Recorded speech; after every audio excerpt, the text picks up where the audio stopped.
is Cameron Dicker, and the punter is J.K. Scott. So you'll see some of these guys in here doing their thing as well. Now, if we kind of look over to the New Orleans Saints side of things and their potential starting lineup here with Derek Carr out, we'll see the Rattler man back there, Spencer Rattler with Elvin Kamara's there, Jamal Williams. We'll see Kendra Miller in the game. Jordan Mims was released, just to let y'all know if y'all didn't know. Jordan Mims was released from the Saints to open up spots and clear. So Jordan Mims is no longer a member of the team now that Kendra Miller's here. Wide receiver Chris Olave returns with Mason Tipton. Bub Means, like I said, Marquez Valdez Scantlin is inactive. So Olave, Tipton, and Bub Means will be called upon. Equimia St. Brown will also be in the reserve with Jermaine Jackson is mostly as a kick returner or returner type.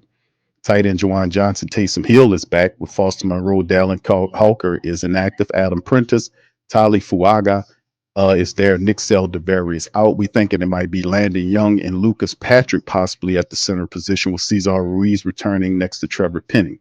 So we'll see. We think with Nick Seldeberry out, Landon Young will occupy that left guard position. Hopefully it's him and not Ali Udo.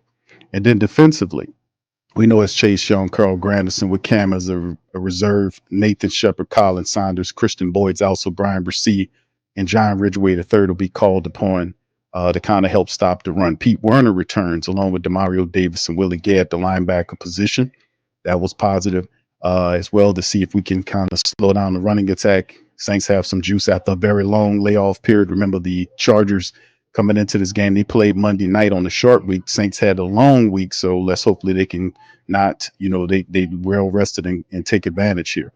Of course, you see the cornerbacks with Adebo hurt for the rest of the year. Kool-Aid McKinstry and Marshawn Lattimore. The corners with Alante Taylor. Safeties Jordan Mims and Tyron Matthew. Blake Grupe, Matt Hayball, and Jermaine Jackson. Don't take it personal.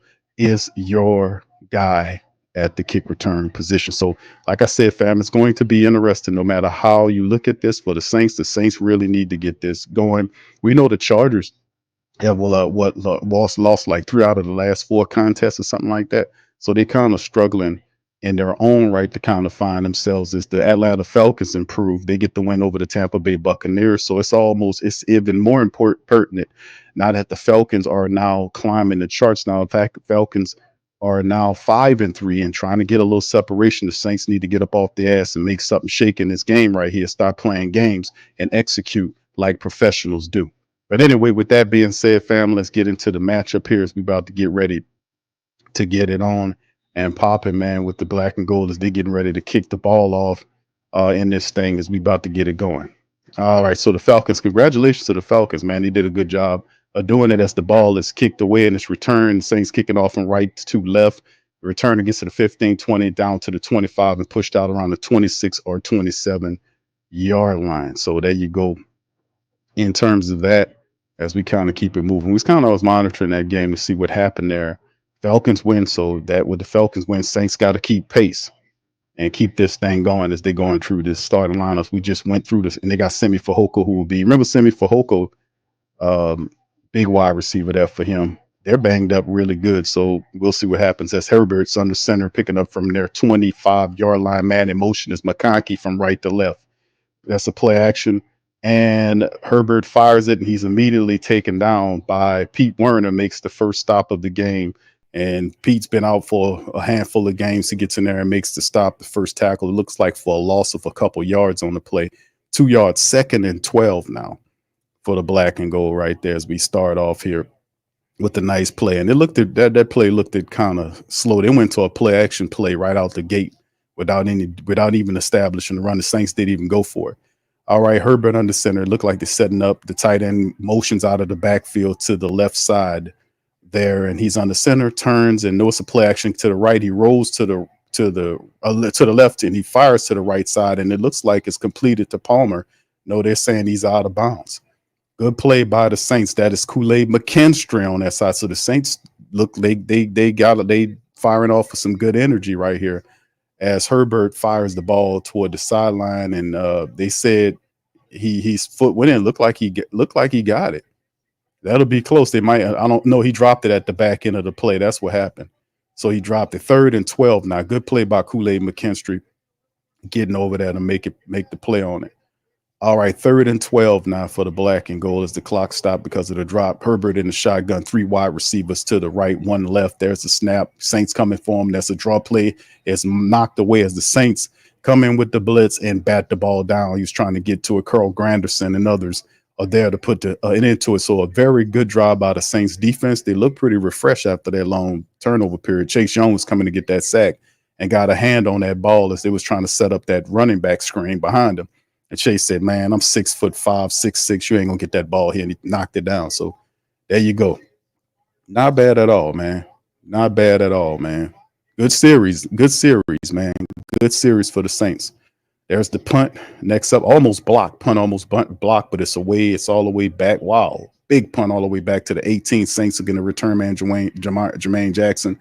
Twists and turns and doesn't go anywhere. Maybe a 2-yard pickup. I don't know what he was doing back there dancing around. Just take off and make moves as you are moving forward. I don't know what he was doing, but he didn't gain too much of nothing back there. 13:54, the Saints and Spencer Rattler will pick up from that point. All right. Big ups to you guys, man. The Saints, man, in this thing, man. We good defensive series out the doors. They're showing Patrick listed as the guard and Connor is listed as the center. So Connor is center. They made Lucas Patrick the left guard. Okay, they switched it up on there. All right, so that's good. So Connor McGovern is the center. There's a toss to the right to Alvin Kamara. He has some room, and he's gone to the 30, 35, to the 40, down to the 44-yard line. So right out the bat, the Saints get a really good, decent run. That's the best run we've seen the Saints had in some time. And it's just a toss to the right, and you can see the Saints, and that's Taysom Hill out there. Taysom blocks him. Good blocking, and that's how it is. And, boy, I haven't seen that crisp of blocking in a long time. Where Alvin Kamara was like, damn. Man, I got room. Yes, he had some space on that. Good run by AK-41 on the play. The next drive is Taysom with the keeper. Taysom gets all the way down by the 8-yard run to the right side as he takes a direct snap like he was a quarterback, and he kind of picked up about 8 yards looking like for him on the play. Looked like it was a direct snap. The play, the Fox was, for whatever reason, late to the start of the play. I didn't see exactly how the play started off, man. 2nd and 2, a pickup of 8 by Taysom Hill on the play. Might have been a draw, I'm not certain. Saints lined up in the power eye at their Chargers 48-yard line. Hand off to AK-41, dives around in there, and the Charger says, no, we're going to stop you on that. So that's probably, if it's a gain or anything, it's probably a half a yard, if that. 12:41 is the clock ticking. Spencer Rattler there, and they showing you a look at their defensive look with Khalil Mack and Bosa listed as ends. And Denzel Perryman is pretty good, even though Darian Henley is the top tackler on the team, I want to say. Christian Fuller is the LSU guy. Elijah Molden's the son of Alex Molden, if y'all remember him. 3rd and 1 for the Saints as Elvin motions from the wide receiver position to the right side of the quarterback, gets the handoff, dance around there, and the Chargers stop him right there. He gets no traction as the Chargers stop him. That'll bring up 4th down on the play, and no good. Why wouldn't we just line up? We were running the ball so well. Why wouldn't we just line them up, power eye this thing? And you can see right there, it was nothing. And I don't know what Tyler was doing, because Tyler didn't block anybody. And they had 3 people that met Alvin Kamara in there and drove him back. And I know Elvin's strong, but he ain't strong enough to beat 3 big-ass defensive linemen. And that play just died. So the Saints will have to end up punting from at the 48-yard line. Here's Matt Hayballing. So that play turned disastrous real quick, man. I guess you can't give him too much credit too early. There's the punt by Hayball. It's high, and he'll let it bounce, and it'll bounce right at the wall. It bounced right at the pylon, and that's going to put it. Is it a touchback? I mean, he hit it. He hit the pylon. That should be at the 1-yard line, right? He hit the pylon. Wow, I mean, you won't talk about that. That was pretty good by Matt Hayball. But anyway, I've been happy if he'd have got it. I think that y'all refresh my memory on that. That ball hitting the pylon, doesn't that make it a touchback? Y'all let me know in the chat. And big ups to you guys. Appreciate y'all being here for this afternoon broadcast. Saints need to make it pop. The defense was very solid. To give it an A+, how the defense came out with energy and intensity. really good. The offense started off good running the football, but died once the Chargers made the necessary adjustments. We got to go back and make adjustments ourselves. All right.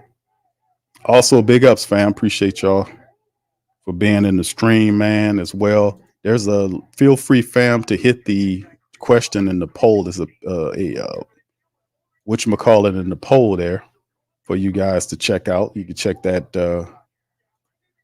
out in the poll question. And of course, the poll question is basically saying, who do you guys have today? Who wins the game? Who wins? Who gets the win this afternoon? Is it the Saints or the Chargers? 67% of the family members, now at 68, says the Saints get it versus 32 said the Chargers. 120 plus voters. Thank you kindly. That poll will be open all the way to the summation of the game and up to the fourth quarter. And before we kind of shut it down, all right, y'all do me a service, hit the like button, man. We up in this thing. Shout out to everybody, man. Appreciate y'all being in the stream. All right, Big Meal, I see you. Put Hayner in, please. Hayner ain't gonna do a damn thing either, bro. You gotta run the football, man. The Saints had a good couple of running plays there, but then died towards the back end. So we still got some issues with it, even though the first two running plays that they had looked better than anything that I've seen over the last 3 games, to be honest with y'all. What's up, brother Tori? How you doing, sir? Much love, brother Sean. How you doing, my man? Appreciate y'all for being in the stream. All right, sure. Big ups to you, Molly Mall. She says it's the Saints about to get there. You know what, Whip? I don't know. We have to see, man. We're gonna have to see. I think I picked the Saints to lose this game, man. But we'll see, man. If they can get the running game going, maybe they can change things around. Dr. Gray said, "What up, Q? Can Kubiak adjust in a timely manner?" We shall see. He got Taysom Hill. And usually when he has Taysom Hill, he overuses Taysom Hill, and he doesn't really have to do too much adjusting because he got some of his guys back. His problem is when he doesn't have Taysom, he doesn't know how to get anybody else involved. But he has Taysom today, and as long as Taysom is in the game, we should see something happen. But this Chargers defense is no joke. Let's not discount the Chargers defense, man. Chargers defense is very, very good. All right, here we go. Chargers with the ball here at the 20-yard line. As it answer my own question about that ball hitting that pylon, it's a touchback. Herbert's under center. He motions his McConkey from right to left. He got 2 to the left and right of the formation. Motions the fullback to the same side, and then they hand the ball off. And then the Saints wrap them up. It's Demario Davis along with Pete Werner there as they stop the running back J.K. Dobbins for a gain of maybe 1 or 2 yards. Looked like just a gain of 1. There, as the Saints are being tasked as statistically the worst defense in the NFL, 32nd in the NFL, 28th against the run, 28th against the pass. And hopefully with some of these guys in there and the new attitude, maybe the Saints could change things. Man in motion, tight end from right to left, 2 to the left and right. You got Herbert in the shotgun with his running back to his right side, lifts his leg. There's a snap, looking center, turns left, and then he's going to toss it down and it's incomplete. He didn't see what he liked. He was looking to look left and throw left, but he didn't like what was going on that side. The pressure came. He tried to force the ball to his running back and threw it at his feet on the incompletion. And Chase Young, man, is trying to get there quick to make something happen. As Chase Young puts him on the ground, and then you're kind of a stunt play by Chase and plants him down. And Herbert's a big guy, man. Herbert's a big quarterback. He about as tall as Chase is, man. Shotgun for Herbert right there. 3 wide receivers. Now they spread out. They were bunched, but now they split out. Saints look like they're sitting in a house. Here's the pressure. Herbert looks, and he goes, ball batted down. Is it a fumble? Chargers fall on it, and it's going to be called an incomplete play. And the Saints defense they're playing very excitable, man. That extra rest period has really got them on game right now. They're flying off the ends. They're putting pressure on those guys. And Herbert is went to right, didn't like what he looks like, and then Brian Bresee and several others forced him to say, "Okay, hold on, what am I doing?" And then he tried to throw the ball to the lineman. The lineman missed it, and the ball went on the ground, but they said it was incomplete. Herbert gets up upset, but that's 2 really messed up offensive series by the Chargers. And he looked right, didn't see what he looked like, what he was going to throw at right. Then he cycled to the left, and it's a botched punt by the Chargers, and the Saints trying to get it, and they tap it out the back of the end zone for a safety. So the Saints get a safety off a botched punt situation by the Chargers. So 2-0 off the bat. The Saints get it thanks to the special teams and Darren Rizzi making the punt sign. Saints get a safety, man. It's been a while since we seen that happen. The Saints collect a safety on the play, man. We up 2-0. Bad snap, and the punter, instead of just jumping, just falling on it or whatever, just trying to kick it out the back of the end zone. I don't know what he was trying to do, but the other player made a good adjustment by smacking it out of the back of the end zone as opposed to letting the Saints fall on it. That'd have been a touchdown. So the Saints special teams make the play. We're up 2-0. So there you go. All right, not bad. Go Saints. There we go. All right. 2-0 for the black and gold. As we turn around, they'll get the ball back, man. So safety by the black and gold. All right. So big ups to y'all, man. How y'all listen, bro? Early on, man, I gotta give credit what credit's due, man. I gotta give credit what credit's due. The Saints the Saints defense is firing on all cylinders. They're looking good out there, man. Saints defense looking good. They looking good out there. They're firing off the edges. Linebackers making plays, and they looking good early on. So 2-0 right now, not bad. All right, let's see if we can keep this going, man. Gundam says, did somebody told Chase he was MIA last week because he playing lights out today? Yeah, that long period, man, where, like I said, it was that mini buy period too. A lot of them guys, like, remember, we mentioned the gauntlet, the mini gauntlet. Then you had the first 4 weeks that they went through with those tough games. Well, I ain't gonna say the first 4 because the Chargers, I mean, not the Chargers, the Panthers wasn't considered one. They started the season off, but then you had you had the Dallas game, we blew them away, but then you had Dallas, Kansas City, Atlanta, you had Tampa Bay thrown in there. So you had some tough games. And then you got to the last 3 games prior to this matchup when you had to play 3 games in 10 days, and that's a crunch. So the Saints had to, they ran out. You could see a war on them, especially on the defensive side. And if your offense is not doing what it's supposed to do, that's going to be problematic as well. If the offense can't do what it needs to do to keep things flowing, it's got to fall somewhere. And it fell on the defense. Defense got worn down. Then you see all this other stuff going on. But at the end of the day, like I said, defense is showing its stuff right now. The issue is with special teams gets a safety. We need the offense to not get the running attack going so they can get into the play action bag. Now they have Taysom. It shouldn't be no excuses now because they have Taysom on with Elvin. They have other guys. You got Chris Olave available, so that it shouldn't be no excuses offensively speaking. The Saints should be able to generate some points. So we'll see if they can establish the running attack. So yeah, that number 16, man, you're supposed to knock that ball out of there. You almost give up a touchdown. The Saints were trying to get it, boy. They was trying to get that touchdown. All right. So anyway, 2-0 Saints up. Big ups to you guys here, man. Defense looking good off the bat. All right, brother Prime says Jameis gets win, 300 plus yards, 3 touchdowns, 2 drop picks. Jameis was fired up in that, man. Thank you, brother Prime. Thank you.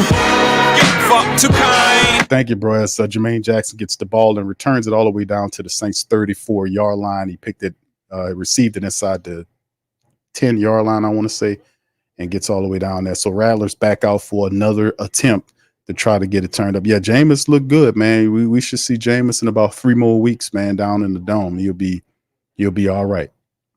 Yeah. Yeah, blame Jameis. Yeah. There you go.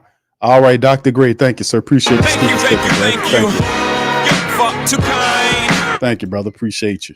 All right, here we go. Saints getting the ball right here. Spencer Rattler under center, wide receivers left and right of the formation. That wide receiver look a little far out there. And then he runs to the left side. Ain't nothing happened there. That was nothing looking there. I mean, nothing there. So the first 2 running plays by the Saints were good. The last couple of running plays, not good at all. That looked like old Saints running for the last couple of games. 2nd and 9, just a pickup of 1 yard on the play off into the left side. Nothing but 1 yard. I guess it's something, right? Shotgun Rattler. Got a man in motion from right to left is Jawan. It's three to the left, one right. He cycles Elvin back across a double motion. How about that? Spencer looking. He doesn't see anything. There's a flag down. He throws it out to the wide receiver. It's Chris Olave. It's going to be a flag down, and it might be holding against the Saints. This could be coming back. It's good because the flag came out right as Spencer was scrambling, which indicates to me it's a holding play. We'll see. Yes, it is. So it's against Lucas Patrick, who's supposed to be a backup, but it's all right. Lucas Patrick got caught on the holding play, got beat bad, and just grabbed the guy. Yeah, he got beat. He got beat bad. He got beat bad. Good. He had. I'm glad he did hold the guy. Because we didn't want Spencer to get hurt. But 2nd and 19 after the play, Lucas Patrick backing the Saints up on. He got beat bad on the play. We got to get some linemen down here, man. ASAP. These backup ass guys ain't gonna cut it. Chase some heel in motion from right to left. There's the snap. Spencer looking left, stand left, firing left. He finds Taysom, and Taysom barrels down to the 39-yard line. Look like he's about 4 yards shy of the first down as Spencer finds Taysom. So there you go. We got our guys. We got him, and we see the double. I was excited about the fact we had a double motion play. That prior play as Taysom goes into motion on the recap. You see Kendra Miller out there. And Taysom sitting there with the ball, and he picks it up. So good to see Taysom back out there. And, of course, he's another weapon along with Chris Olave being out there. So let's see what the Saints can do. 3rd and 5, man in motion is Foster Monroe. And there's a snap. Spencer rolls to the right. Defense is pursuing him. He's looking, and he's going to fire it infield, upfield, and out of bounds, and that'll bring up 4th down as there it is. So a very struggling looking offensive series that time around for the Saints, and Spencer didn't see anything upfield, and he just does the smart thing, which is throw it out of bounds, man. Just throw it out of bounds, buddy. And that's what he did. He threw it out of bounds, and at 4th and 5, Saints right now, offensively, this is what we're saying. It's still time to make adjustments as Matt Hayball's in to kick the punt back to the Chargers. All right, there's the snap. Hayball with the kick, the punts up. It'll be returned at the 11, missed tackle on the return, and he goes down around the 17-yard line on the play. The Saints get him down. Phil McConkey on the return to the 17th of the Chargers, as they'll get another opportunity to see what they can do. So right now, Saints up 2-0 right now because of the safety.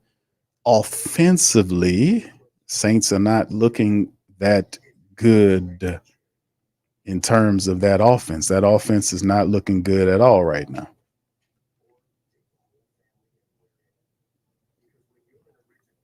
Not looking good at all. That offense not looking good at all, man. They're not looking good at all. All right, so far we'll rely on the defense, which is looking good right now. They're stepping up, hopefully. The Chargers look discombobulated, man. They look real discombobulated right now, but the Saints defense, so we can get a turnover out of this drive to give a shortened field to help out a struggling offense. Can our defense do that for us? Can we get a fumble? Can we get an interception? To kind of get a short field for the offense. This is concerning. All right. Anyway, big ups to you guys. Appreciate y'all being in the stream. All right. Much love. All right. I see you, fam. What's up, JLJ? Big ups to you, man. All right. Big Mill says at least Taysom be the QB. He'd be better than all 3 QBs. Than all 3 QBs. I hear you, brother. All right. Harris says, great game. Jameis, 3 touchdowns, no picks, 345 yards. Shout out to Jameis, man. Yeah, Jameis did a great job up there, man. And then the thing is, the Browns is like 2-6, I want to say. The Browns aren't very good, but Jameis Winston gives them a chance, man. And plus, on top of that, like in 3 weeks from now, Jameis will be in the dome. He'll be motivated to come down and beat the Saints in the dome, man. So we'll know. Jameis might have them 3-0 about time to get down here because they were 2-6, I want to say right now, something like that. Aren't they? Like 2-6? I don't know. All right, what's up, Pammy? She said, okay, we're not going to do this. Turn this. Let's move on. All right, shout out to Jameis, man. Jameis did his thing, He did his thing, bro. But Jameis is with the other squad, man. Diehard says if y'all think the Saints winning, put that blunt down. Well, the thing is, they got to establish a run, bro. That's the bottom line. They got to establish the run to have a balanced offense. And the Chargers or a top 10 defense in the NFL, they get after you. So it's not going to be easy to run the ball because they can cover a lot of territory, especially on those sweeps and tosses. All right, here's Herbert lined up in the power eye, hands the ball off to the running back, and he gets ate up by Kalen Saunders just like that. And Big Bink Saunders shoots through and wraps him up. And I don't think he got anything, if anything. So right now, I don't think he got anything. Big Bink got through there like he wasn't blocked at all. Big Bink, he split the blockers. That's what I'm talking about.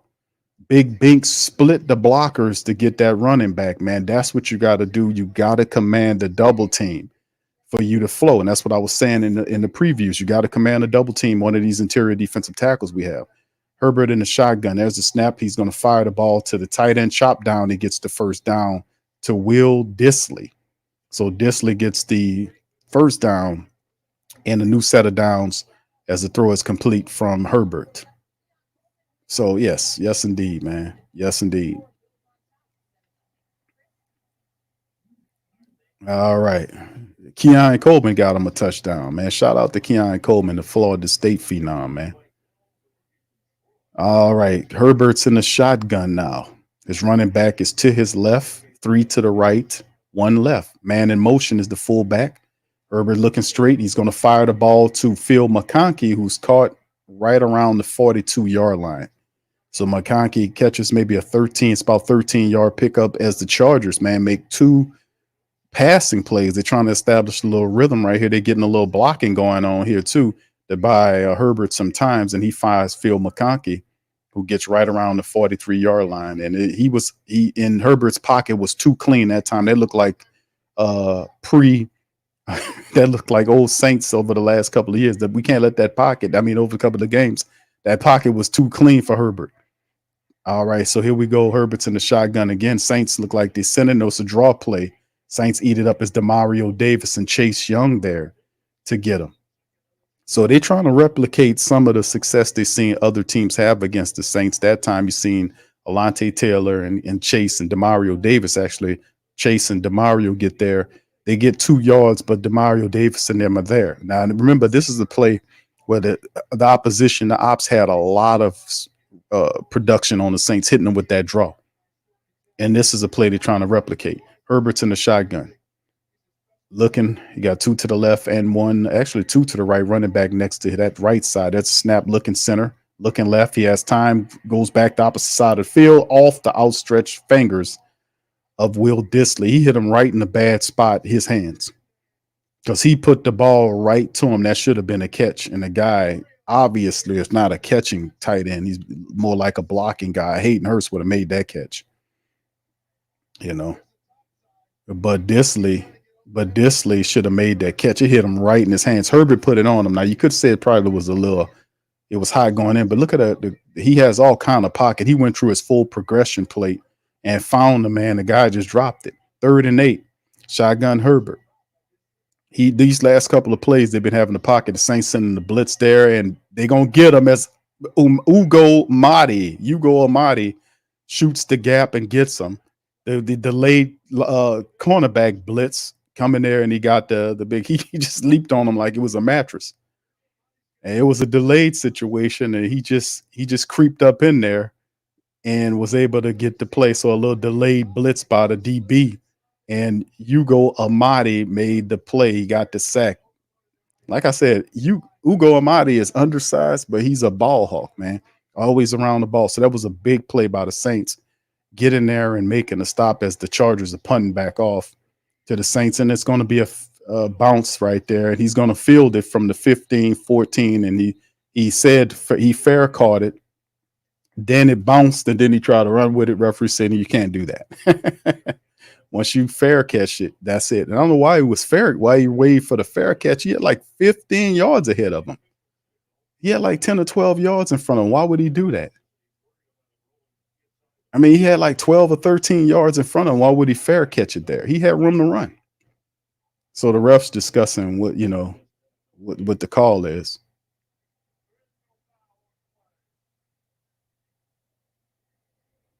They're just gonna spot the ball where it bounced. That's all you need to do. I mean, he fair caught it and it bounced, and he decided to go and get it, and wherever he got it, that's where it ends. So there you go. So right now, the Saints are right now doing their thing right now. All right, big ups to y'all, man. Appreciate y'all for being in the stream. What's up, Jay Sticks? Big ups to your brother Jerome. What's happening, fam? All right, Mr. Head Tap. Shout out to you, my brother. What's up, Ashley? Shout out to you, Queen. How you doing? This is what are we doing this game? Your prediction? Well, to be honest with you, I I don't. I'm just my pregame preview stream that I did a couple of days ago. I picked the Saints to lose this matchup because I had a lot of doubts dealing with their inability to run the ball, and you're going to need the running attack to help out the rookie quarterback. And I was more in, let's see mode.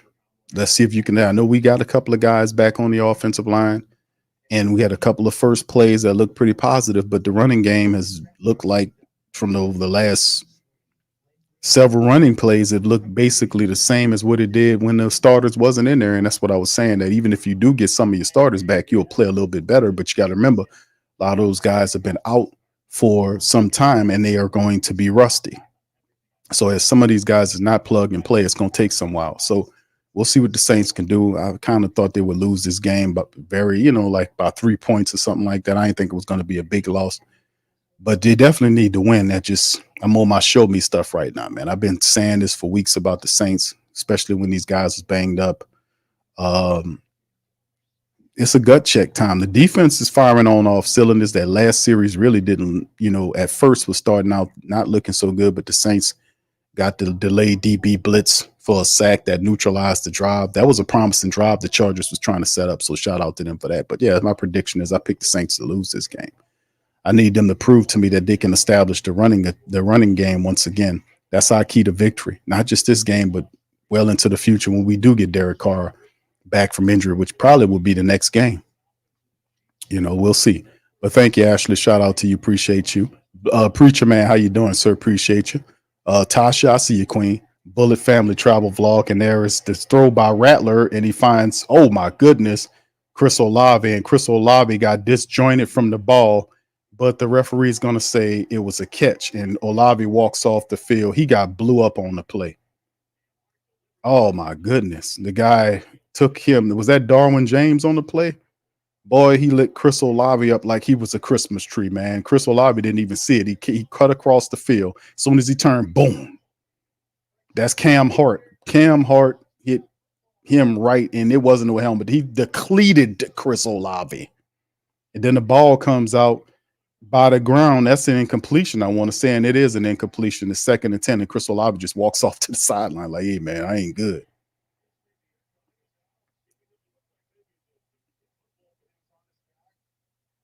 So the referees, we got a stoppage in play. The Saints trying to challenge to see, and they sending Chris Olave. Look like they're walking him to the tent. Is Chris Olave going in the tent? He got his helmet off and he walking like he going to the tent. That might be another concussion thing for him. I don't know, or just a shot in the chest.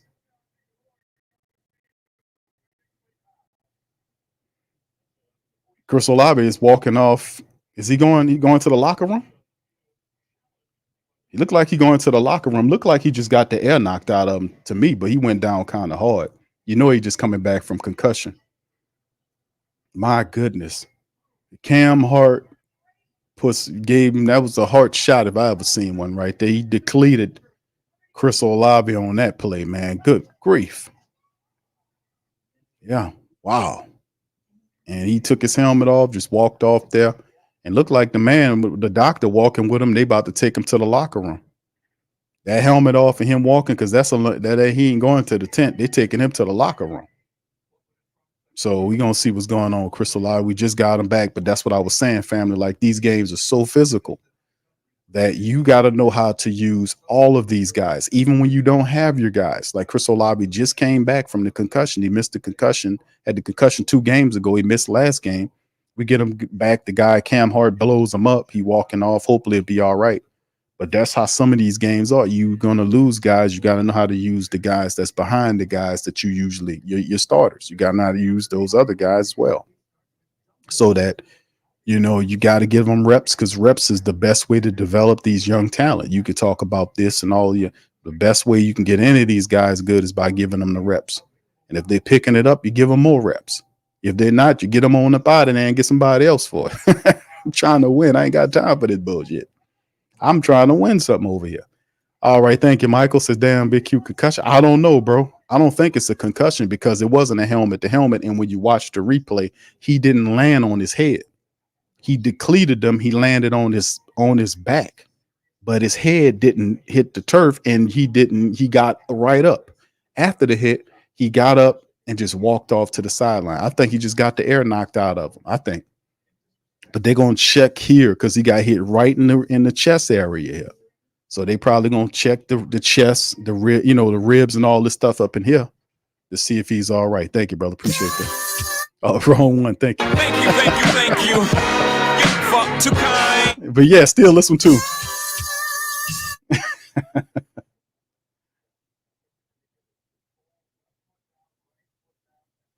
That's actually a fumble if that's the case, right? If he makes the catch, he puts he puts 2 feet down. That's actually a fumble. So that's actually the Saints should gain on that because it looked like he took 2 steps, and they do. 1st and 10, Saints get the ball at the 36-yard line, shotgun Spencer Rattler. There's a draw play to Taysom, and Taysom gets chopped down for maybe even a gain of 1 as 2 defenders are on him to make the play. So yeah, these guys, and like I said, the Chargers are a top 7 defense in the NFL, and it's just a run a draw to Taysom, and boy, them guys right on. You can see the Saints offensive line.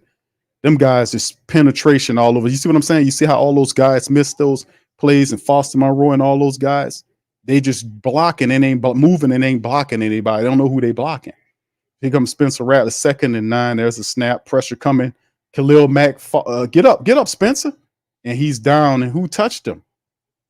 And Spencer Rattler, they saying he's down. He tripped back there, and they want to say it's a sack. The referee say he was down. This ain't college. I ain't see anybody touch him. Because the pressure, that was Khalil Mack, beats Penning. And then he falls down. He never touched him. He never touched him. So he gets up, and the referees, they blow the play dead like it was a sack. He never touched him. 3rd and 16 on the play. These dumb referees, man. They take it and they give it away. That's the snap, 3rd and 16 after snap. And the Saints just give it up. They just draw play at the Alvin Kamara. The Charger says, thank you very much, but no. And it's a give up draw play up the middle. I don't know. It's a gain of maybe 8 yards. They got like half of it back. It's just send the punt unit out. Yeah, Chris Olave's in the 10. He peeking out the side there. I don't know what's going on. He was peeking out the side of it like he was trick-or-treating or something, but looked like he walking back out to the field.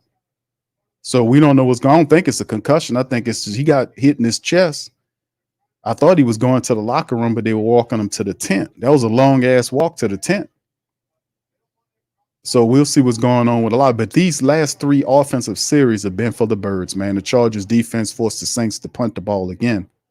And it's going to be up to the defense to get a short field so we can get some field goals out of this thing, man. There's the punt by the Chargers. It's a fair catch by McConkey at the 16-yard line. The Chargers, who had a little offensive cohesion on that last drive, looked to kind of at least put something together on this next drive. Man, boy, I tell you, man, you seen that? That wasn't even the referee botched that one badly. He got hit with a sack, and the man didn't even touch him. He's like, well, you got to be a sack. That damn Khalil Mack. Yeah, it got to be that. No. But yeah, I don't think you can challenge that. I don't think you can challenge that. I don't know, man. But it's not looking. The three offensive series is all looking all funky and disjointed, except for the two positive running plays we've seen the Saints execute at the start of the first offensive series. But since then, they have three offensive series. All of them look funky and disjointed because the guys don't know who they're blocking. They're rusty. They're missing blocks and all that, especially on that run. And look like Chris Olave's all right. So he's back there smiling on the sideline. So he's back sitting down. So he looks like he's all right. Just a checkup. 2:38 on the clock, 2-0 Saints. Herbert under center, got wide receivers to the left and right of the formation. He has his running back turns. It's a play action to the run. He's looking left, looking center, looking to the right, and he's going to scramble. And he's off to the 20, 25, 30, 35, 40, 45, 50 before he gets blew up and the ball comes out. And a nice run by Herbert gets all the way down in the Saints territory as the Saints give him a love tap toward the right sideline. But that was a big run by the big quarterback. And this is what we talk about a containment. The Saints right here, just undisciplined, allows him to run out. And boy, there's nobody out there. And Herbert, big guy, showing some speed, striding. And he gets all the way down to the Saints 44-yard line before Tyrann Matthew shoves him out of bounds. That was a big run by Herbert. They get there to the 46-yard line. Man in motion here. There's the play. Herbert looking, has time. He's going to check it back down to number 89 on the right sideline. He gets the first down, gets pushed out around the 36-yard line. So Herbert electrifies the Chargers offense on a big scramble, huge scramble by Herbert on that run. He then turns and finds Jalen Reagor, the backup running back. So that was huge, man. Huge run by Justin Herbert. The big guy got some speed with him, man. He's able to rumble down the field there. So let's see if that gets him going. He's 4 of 9 for 33 yards. He's under center right now, 33 yards throwing the ball. They're going to look like it's a running play. It is. There's J.K. Dobbins, trips up, falls forward for a gain of maybe 4 yards on the play. Carl Granderson got in there and grabbed a foot, and that made him kind of trip up. If he hadn't done that, man, that could have been a longer game right there. But Carl Granderson, credited to him getting in the backfield, tripping him up. But he still got 3 yards out of it, 2nd and 7. So the Chargers, man, at the first funky drives, but now they kind of, with Herbert scrambling and running up the field, it kind of woke them up a little bit. Let's see if the Saints can get an interception or a turnover here to help out. Herbert's in the shotgun, 3 to the right, man in motion is Reagor, circles back around, and there's the plays, looks, it sets up, boom, and he's caught Dobkins on the left side running back screen. Pete Werner says, man, that's not going to work. We've seen that play before. So he gets him for a loss on the play. But Chase is getting pressure against number 70 right here. He's seen the play happen, and the Saints were in the vicinity to do it, and the Chargers ain't exactly set up the play correctly anyway. 3rd and 12, they lost a couple of yards on the play. All right, Herbert's in the shotgun again. There's the snap. Saints coming with pressure. Herbert has time, throws it down the center of the field. It is caught by Will Disley, and he picks up about 7 or 8 yards, but they're at least 2 or 3 yards shy of the first down. So there you go. That'll be the end of the quarter, and the Chargers are marching in field goal range to take the lead. But this is probably the most, I guess I could say it's probably the most positive of all of the series, the offensive series we've seen as far as the Chargers are concerned, to be honest with you. This is by far the best one right now. So right now they're into the first quarter rather, and they're marching, man. So we need our defense to step up here, man, and do some positive stuff right here. All right. Thank you, Dr. Gray. Doc says O-line getting dominated, 238 in the Well, we kind of knew this was going to be an issue, to be honest with you, Dr. Gray, dealing with this team. We kind of knew that the offensive line, even though they did gain 2 starters back, that it's not going to just be, okay, we got 2 starters back, we can get back to business. No, these guys have been missing some time. They got to get back in rhythm. Hell, it might take half the game before we see a rhythm develop for the Saints in the running attack. Hell, who knows? But thank you, Dr. Rick, for that. Thank you. You fuck too kind. Oh, man. Shout out to Dr. Gray with the super chat, man. All right, and big ups to you guys, man, as we keep this thing moving. Yeah, the Saints right now, man, what can I tell you, fam? What can I tell you? Right now, we're gonna need the defense to step up and make some plays here, kind of change things around, man. And sheesh, those drives, those first two series, not looking like anything right now, if you ask me. All right, that poll question still going on, man. 63% of the Who that's well over 300 people have voted. They still believe the Saints get the win today. We got to run the ball, man. I mean, we might need the defense to do something, but the Chargers, they trying to get going. What's up, brother Bishop? 4 extra days, and it's the best. Yeah, a great point on that. We had more time than the Chargers. Chargers played on Monday night. They played on Monday Night Football. The Saints played that previous Thursday and had basically a mini bye, and that can work for or against you, and it's all based on determining how bad you want to do it and how motivated you are to do what you got to do. Emma Fist says, "Go ahead, Q. You know you want to play the show." I've been messing up, hitting the wrong damn button here, fam. I something going on here. Yeah, no, something going on here. It's something going on here with me mashing on that button by mistake. Yeah, because they got to show me too. They got to show y'all too, man. All right. But anyway, fam, let's keep this thing going. See what's going on here, man, with the team. We'll figure it out. We will figure it out. All right. Give me just a second, family.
All right, fam. I'm back with you. Sorry about that. Man, man, this is going terrible here for the Saints. Trying to make some plays here as the Chargers able to kick a field goal here. The defense is back out there. They run Rattler right off the field again. And like I said, man, the Saints offense, man, is they're not looking good. 4th and 12, Saints offense. They've been and this is we had an extended time frame, fam, for them to get this figured out. I said, like I was telling people, it can't all be about injuries because they would look better. There's still a lot of time left. We'll see.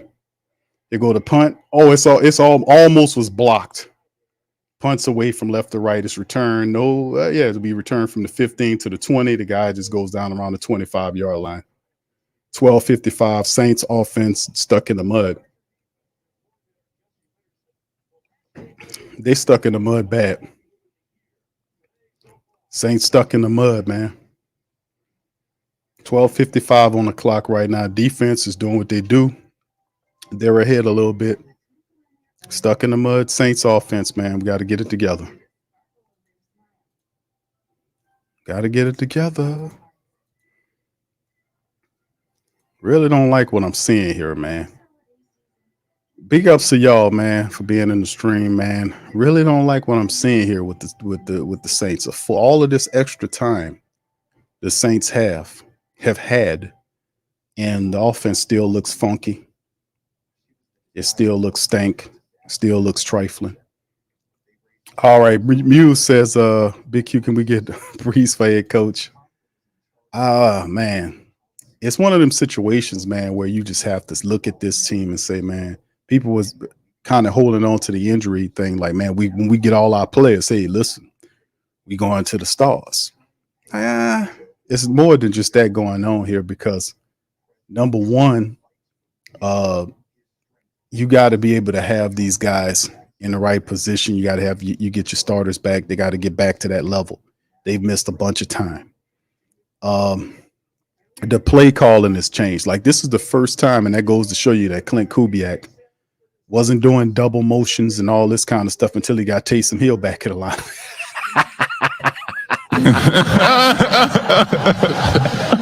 Did he? Did he? Did he? Come on now. I had to call that play. I said, oh shit, a double motion. That guy hadn't ran none of that shit. The moment he get Taysom Hill back in the lineup is he throw a double motion in there. Bad. Yeah, come on now. Y'all gotta set come on now. Tell the truth. Tell the truth and shame the devil. A Camp, what's up, brother? Say heavy dose of Kamara Miller. 1-2 punch is what they need to get got a rookie QB out there. Yeah, you need the running attack. You need the running attack. What's up, brother Warren? How you doing, sir? Chris, what's happening, fam? Fam, I've been saying this though. I mean, like I like Clint Kubiak, and GM Kev says it's my fault. Okay, it's my fault. Says I the one promoted for I promoted for Clint Kubiak because I like his system. I think he's still more accountable than what we had previously. But the issue with Clint Kubiak is he's not perfect. He still has issues he has to get over too. And here we go back to the Chargers. They're in a power I formation at their own 25-yard line. And he turns and tosses it toward the left side. And this running back got a little room there, and he gets about 5 yards before Willie Gay Jr. gets him with a violent collision there. So they're like a gain of 5 on the toss to the left from Herbert with J.K. Dobbins in there. So they're going to try to test the Saints in terms of sideline to sideline. They have had very little success running up the center, and let's see what Coach Harbaugh is planning on for his team to do. 2nd and 5, Herbert's under center. Look like this is another run play. Yes, a power eye look. And there's a run play. Dobbins powers his way forward, and maybe a gain of 3 yards on the play. So that'll bring up 3rd and 2, it looks like. So they're trying to test that Saints interior defense out right now. Trying to test it out. All right. Yeah, we in this thing, fam. Shout out to y'all, man. So Visionary says, Q, do you think we're not far from seeing Hainer? I don't think that solves anything, bro. But if the offense can't get going, you got no choice to run them out there. But really, it's not on Spencer Rattler. It's they can't run the ball. So it's the shotgun right here, 3rd and 2, and he got all kind of time. And boom, nice play right there by Alante Taylor. Alante Taylor got there. He seen it, got there, and disrupted the play violently, forcing the incompletion in the punt situation. But notice the fact that Herbert's standing up there like the Statue of Liberty, man. He got a clean pocket, they're not getting to him, and he just made a terrible throw right there. He could have actually took off and ran for that if he really wanted to. And Alante Taylor was just sitting up there waiting for him to make the throw. He was covering the guy and knew he was going to go to him, read his eyes to him. Here go to punt now. J.K. Scott punting away. Return man is Jermaine Jackson. Backing up. He's going to receive it. No, why you receive it inside the 5-yard line? Let it bounce through. I heard some of the people on the sideline yelling, no. Y'all heard that? Y'all heard that? Some of the people on the sideline on the team, like Jermaine Jackson, like, dude, don't feel that. Let it bounce through. Where your head at? They were saying no. He still returned the shit. Dude, you don't let that shit bounce through. You picking it up at the 5-yard line. Let it bounce through the end zone. Now you bury this slow ass offense all the way near the goal line. We got to be better thinking than this, man. You got to be smarter than this, man. Don't feel that goddamn thing right there. Now we buried all the way back here with this stuck in the mud ass offense. But yeah, this Hainer, so visionary, the Hainer thing wouldn't make much of a difference, bro, because Spencer Rattler, they didn't have a balanced offense. And that's, you get 2 starting offensive linebacker, you get Taysom Hill back, you got Elvin Kamara in there. And right now, the Saints are having great difficulty running the football. They're having great difficulty running the football right now. And that's been the problem. That's why I picked them to lose the game in the preview. I was like, man, this team is not running the ball. And right now, it's just a quarter and a few minutes, but the Saints are 0 for 4 in 3rd down right now. Now the Chargers are 0 for 5, but their offense is showing some type of life. Ours is not. The Saints are 0 for 4 on 3rd downs right now.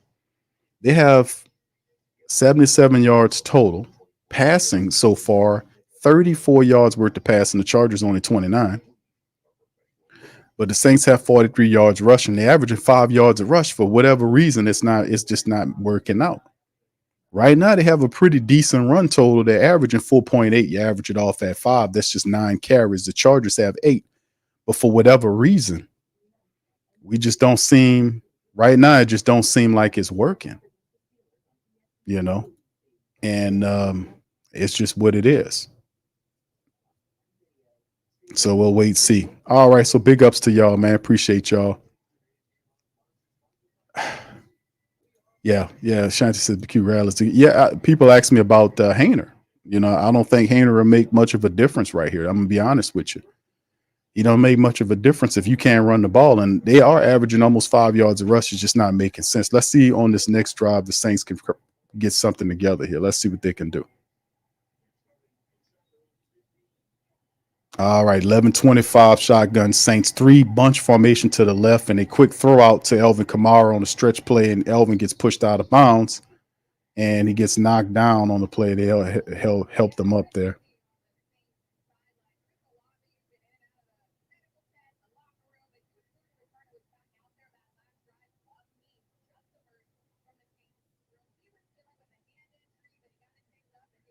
So they're saying, Christina Pink saying Olavi's all right, and Bub Means had his hand wrapped. Pick up a 6 on a little throw play quickly, and Spencer setting up the running back screen back to Elvin to the opposite side. He got runners ahead of him. Big run, and Elvin Kamara tumbling down and gets a nice gain, and Cesar Ruiz is out front. So this is a very positive play. Basically, the Saints ran the same play back to back. It was a running back screen, and the running back, you got to give credit to Cesar Ruiz. Those guys was out front running, man. And that was a nice play. I don't know what the defense was doing, but you can see they sealed it. And then look at the big guys out. Connor McGovern out running. He took out one guy. Chris, I don't know what Cesar Ruiz was doing. Why did he get skinny? He running to the sideline. He was supposed to flank his right, Elvin's right side. So the Saints get to the 45-yard line. That's a quick throw right there. It's incomplete as he tries to fire it to Prentice. That'll bring up 2nd and 10. So a couple of screen plays get Elvin Kamara with the Saints offense all the way downfield. And that's two positive plays that we haven't seen from the Saints in a while, man. We need more of those plays, working outside the screen, trying to get these guys involved. Kendre Miller is in there now, and the Saints got three tight ends listed to the right and a toss to the right side. Oh, good run by Kendre, bounces it back inside and gets to the 29-yard line. It's a flag down that might be coming back.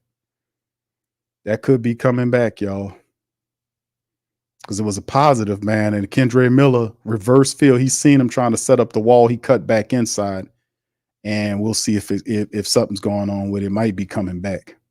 We'll see. Yeah. My goodness, man. I mean, Kendre Miller, boy, that cut move. He cut back and juked all of them, was able to turn up the field. Boy, that was a terrific run by Kendre Miller with that jump cut, man. Live jump cut by Kendre Miller, a power runner running downhill, man. That's how you do it, them jump cuts. All right, so it is the Saints right there, backed up after the penalty. And a ball is look like it's intercepted, man. Oh my goodness. Is that an interception? It is an interception.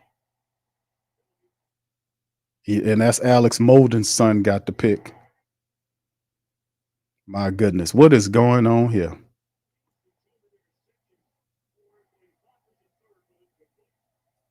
Oh, it's off. Yeah. And Taysom, he threw it to Taysom Hill, and Taysom Hill, he threw it up a little high, but that was still, it was a little high, man. And it went right off of off of Taysom Hill's hands, right into Alex Molden, who picks the ball off right there. Did it touch the ground? I'm trying to get a better view of the thing. Intercept City right there, trying to get it to Taysom Hill. The play is under review. So we'll see what's going on, man.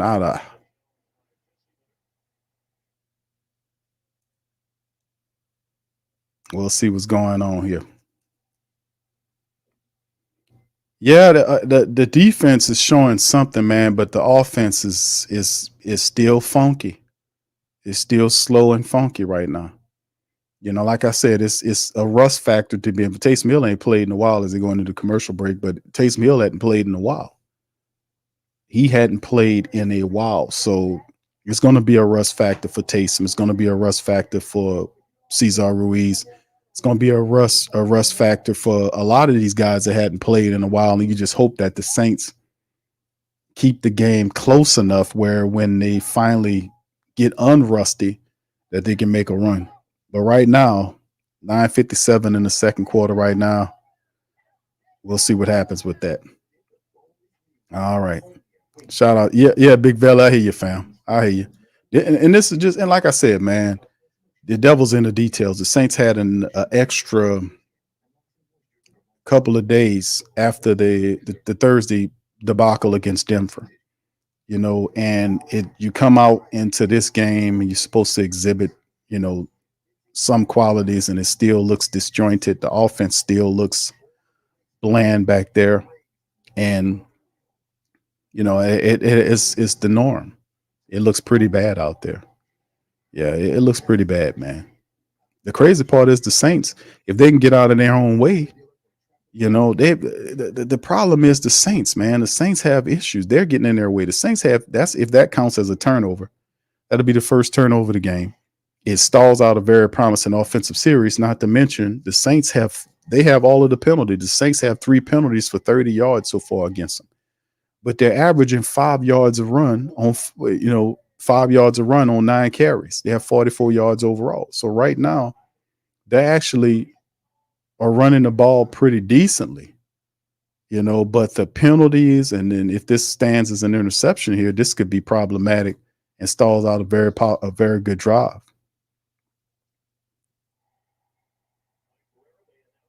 All right, so that's positive, man. That's big right there.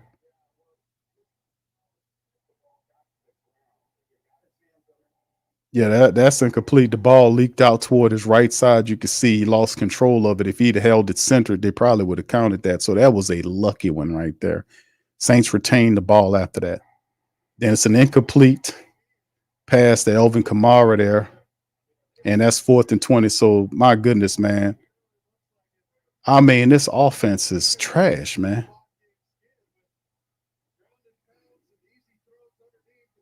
Everything is all disjointed and funky offensively. It's all disjointed.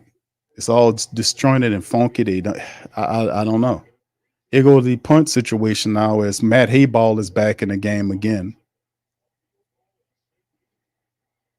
And it's away. Fair caught by McConkey at the 10-yard line. So at least Hayball puts it all the way back inside the 20-yard line. They'll pick up Chargers at their own 10-yard line. My goodness.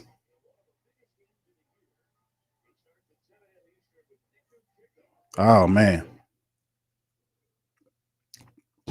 This is pretty bad here.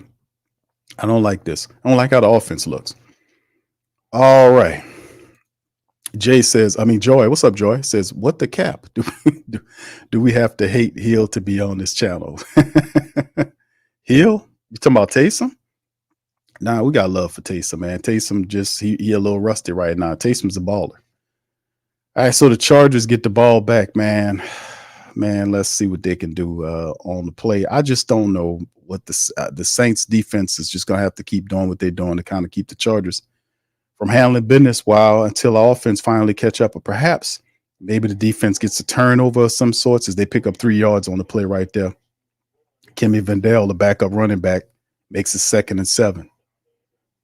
So if you're the Saints, defense, if you're the Saints defense, you're trying to get a turnover, you're trying to stop the team. Offensively, we look disjointed. And there's the man in motion, the tight end makes it 3 to the right side, 1 on the left, and Herbert's in the shotgun.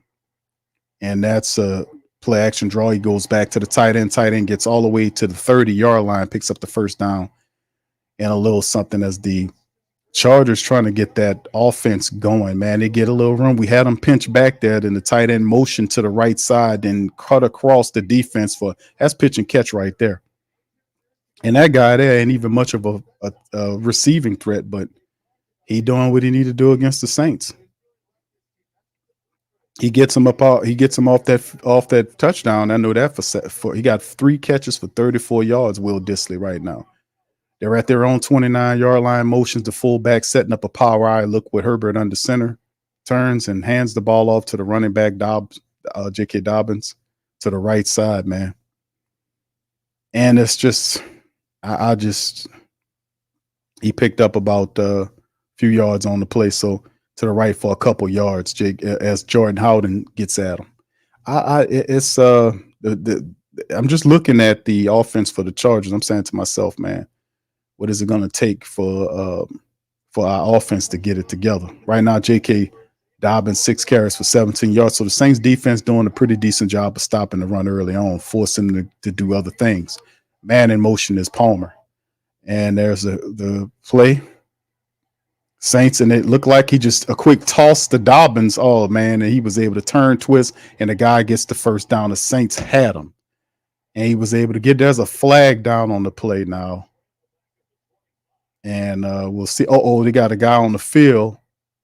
It's Nate Shepard, and Nate Shepard's helmet off. It's going to be hands to the face as big Nate Shepard has to walk up. So he was hand. It looked like he got that'll be against the Chargers. If it's helmet off, that's usually hands to the face.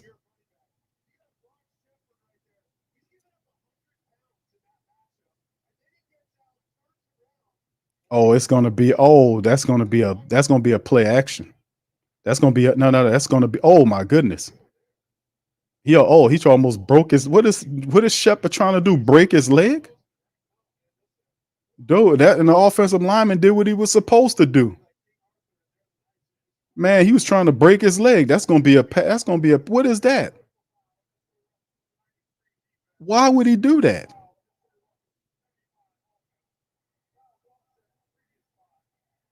That's bullshit, man. I gotta get with the Chargers on that. That big guy did what he was supposed to do.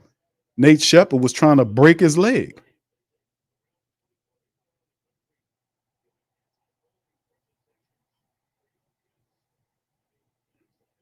What was Shepard trying to do? I mean, it looked like to me Shepard grabbed it, twisted, and like he was trying to break his leg or something, man. I don't know what y'all seen, man. What the hell was that? What was Shepard trying to do? But it worked out well because the lineman got the personal foul too, protecting his quarterback. So Shepard gets the double penalty, so they offset. Wow, man, that'd have been costly. Then there's a throw right here, number to Phil McConkey, who gets all the way down to the 46-yard line. I want to say the Chargers moving the ball. I don't know what was Shepard trying to do. Shepard, man, that looked crazy. But the Chargers offense trying to move right here. Now, why is Laddie Daddy playing so far off of McConkey, man? Saints playing in that zone. All right, they get to their own 46 man in motion. It's 3 to the left, 1 right, and there's a toss to the left side. Running back got room. Cuts inside. He's tackled there and pick up about maybe 6 yards on the play. Saints tackle him. 6:36 is the clock. Well, that was Vidal, the backup running back, the little speedster. They working the clock now. And the Chargers, this is a promising drive for them. The Saints going to have to shut this shit down, man. They're going to have to shut it down. Yeah, I don't know what was going on with that Shepard play, man. That was suspect as hell, man. 2nd and 5 now. Herbert under center at midfield. It's a handoff right up the center of the defense. Saints get a hold to him, but not before he picked up about 3 or 4 more yards on the run. The little back Vidal.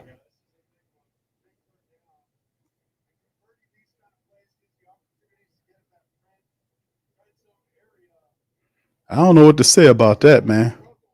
They losing their cool. What's up, Lo? Shout out to my brother Lo, man. How you doing, sir? My boy Lo feeling good, man. The Falcons won today. They beat them. They in control of the NFC South. Lo feeling pretty good about himself right now, ain't you, Lo? He's feeling pretty good, brother. All right, there's Herbert to throw quick and caught. That's a first down as they find Phil McConkey, the little rookie, picks up the first down +1. Chargers keep the ball moving. But shout out to my brother Lou, man. Hey, listen, man. The Falcons are 5-3. They beat Tampa Bay. Was banged up, man. You got to get them wins when you can, brother. They sitting in the catbird seat right now. So shout out to the Falcons, man, for doing it, winning, man. We got a little house cleaning to do over here, Lo. So we got some fumigating. We got some weasels and rats and mouse. We got a possum and a mouse named Mickey that we got to do some fumigating, brother. We got some house cleaning to do. And as Herbert takes off from out of there, man, running, and he gonna pick up he's just shy of the first down. The Saints tackle him. He's about a yard shy of the first down. And Herbert's starting to get going. He picked up all but 1 yard, man, 2nd and 1. So he's getting going. 4:28 on the clock. And once again, the Saints just lose containment on him. And he just takes off on him and just picks up the yardage. Herbert is showing his wheels, man. Eight plays, 56 yards, 5:33, almost 6-minute drive for the Saints. Herbert under center. This might be another run play. Motions the fullback there. Running back fires the fullback in the hole. He picks up the first down easy. A gain of 3 plus the first down. Chargers move. I don't know what Demario Davis shaking his hand for, like he did something. They picked up the first down, man. What you talking about?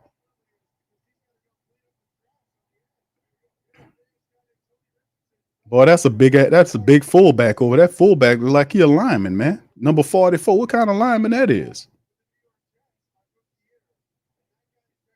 Shit, that number 44, man. He looked like an offensive lineman out there. All right, here we go. Three to the left, 1 right is Herbert's in the shotgun. And that's it's Saints. He got time. He's gonna step up. Oh, and escapes out of the left side of it. He's gonna tuck the ball and run and gets to about the 31-yard line on the play. So Herbert It's just running on the Saints right now. Where's the containment at, man? I mean, Herbert's did this like 3 to 4 times already on the Saints. Matter of fact, he leads the team in rushing right now. Herbert has 3 scrambles for 50 yards on the Saints right now. But then again, it's not like we don't know that the Saints are ranked 28th in the NFL against the run and 28th against the passes. Joe Woods look like he don't know what's going on. Joe Woods look like a old civil. He looks like an old civil rights attorney standing up there, man. He don't know what's going on. They go to draw play to the left side, easy first down +1. Saints defense starting to implode. J.K. Dobbins out to the left side. I tell you, Joe Woods was standing up there looking like an old civil rights attorney that's visiting the Negro Baseball League Museum. He just stand up there looking just lost as he can be. And then the draw play, not inside, but outside with J.K. Dobbins, and he picks up the first down and then some. First set of goals there, man. Saints 11 plays, 70 yards, over 7 minutes right now. Man in motion from right to left, play action. They want to take a shot. He is going to take a shot in the end zone, and it's caught, but the guy's out the back of the end zone. It's not a touchdown. No touchdown. He took a shot. He was throwing at the wide receiver for Holko. And for Holko, it's a no-no for Holko. Marshall on him right there, and he turns around, and the guy makes the catch, but his feet out. He makes the catch, and looked like he scraped his foot. Did he get that? They probably gonna challenge this. Look like he scraped his foot. Are they gonna challenge that? Look like no, they ain't gonna challenge it. Look like he scraped his foot. All right, but anyway, and that's a delay. Is they gonna challenge it? No, they ain't gonna. They called the timeout. Okay, it looked like Fehoko scraped the other foot down. No, he didn't. It's out. It's out. He just missed. Yeah, the tip of the toe just missed out. So there you go. So they was trying to get another look at it before the 2-minute warning. So it don't make no difference. They burn the timeout anyway. Right now they got the 2-minute warning plus an extra timeout right there. It's not a touchdown, brother. Put your hands down, man. Put your hands down and get a better helmet, bro. That should look like an old 1960s astronaut helmet that dude wearing, man. All right, so big ups to the fan. All I can do right now is crack jokes, man, because my team is right now not really doing too much, man. So I got to do something over here. That's not a touchdown, man. That's not a touchdown, bro. For Holko, you need context or something, bro. It's not a touchdown, player. You got 1 foot in and you didn't drag the back foot. Oh, he might have. The dirt came up on his foot, but it's no way you're gonna get that. You can see the dirt on it. It looked like the dirt, like the pellets moved. He's saying he got it in, but that ain't no. They're not gonna throw the flag. They're not gonna flag that, man. If I'm Harbaugh, I throw that. Do I throw that the challenge? If I'm Harbaugh upset, man. You had ample time to look at it. So if you ain't challenged it by now, you might as well forget it. They're gonna challenge what we doing. There you go. Harbaugh, I don't know what he doing. He look, he bucking his eyes. His glasses about to fall off, man. He's shaking his hands. I think we need a medical staff to go and see about Harbaugh, man. I think he's seizuring out over there. What's going on, bro? Okay, he done calmed down. All right, he calming down. All right. All right.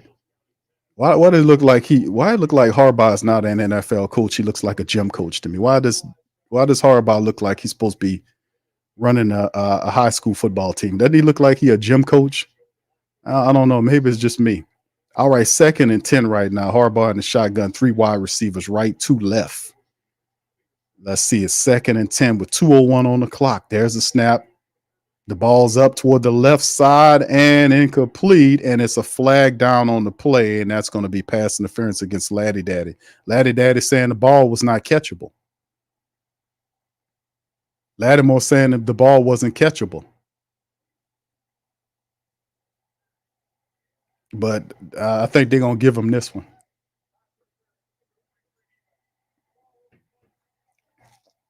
Latimer was saying the ball wasn't catchable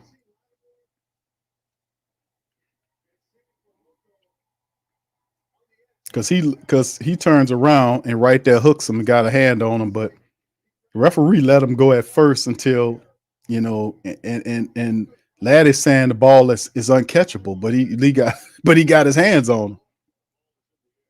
So and then he does a little he puts on a little Hollywood act and stumbles forward like he and they got it. They got that one that time. So yeah, Laddie, that was on you, brother. You got a little two hand grabby with the guy. And that last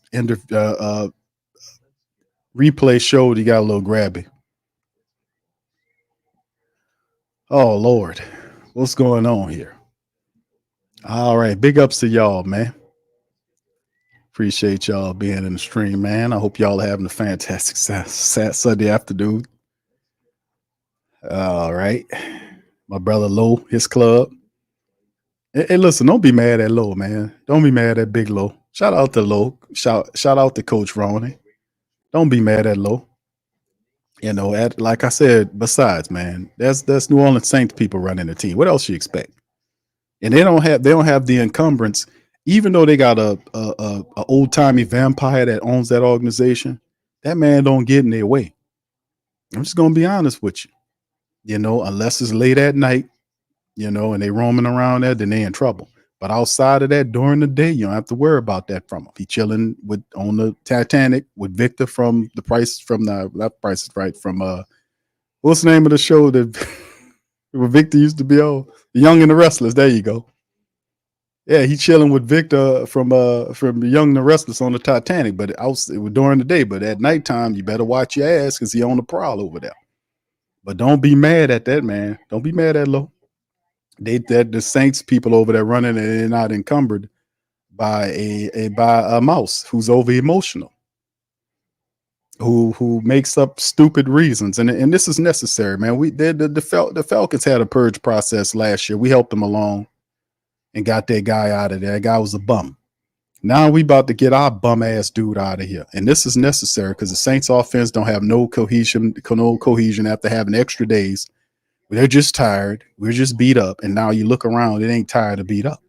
It's just the common funky, disjointed offensive plays. No heart, even less intelligence from offensive line. They're not doing a good job of run blocking, and that's a major point of contention here. There is no winning if you can't run the ball, and if you got a rookie quarterback, then what can I tell you? But listen, man, don't be bad. Don't be mad at Low, man. Listen, we got a brand ambassador on top of our team. We got a guy that's a businessman who's basically a glorified accountant. If you check his credentials, Lausch is an accountant, a treasurer. The hell he know about running the team? The answer is nothing. That's why they have an old timey Mickey running up here, Mickey Mouse running the team around here. Oh, I know that guy. All right, so after the penalty, they're inside the 5 yard line in the shotgun, and there's they one on the flag, and there it is. That'll be false start against the Chargers, so that'll back them up a little bit and help out the defense there. So hopefully the defense can do something to stop the Chargers from scoring a touchdown. They need them to kick a field goal.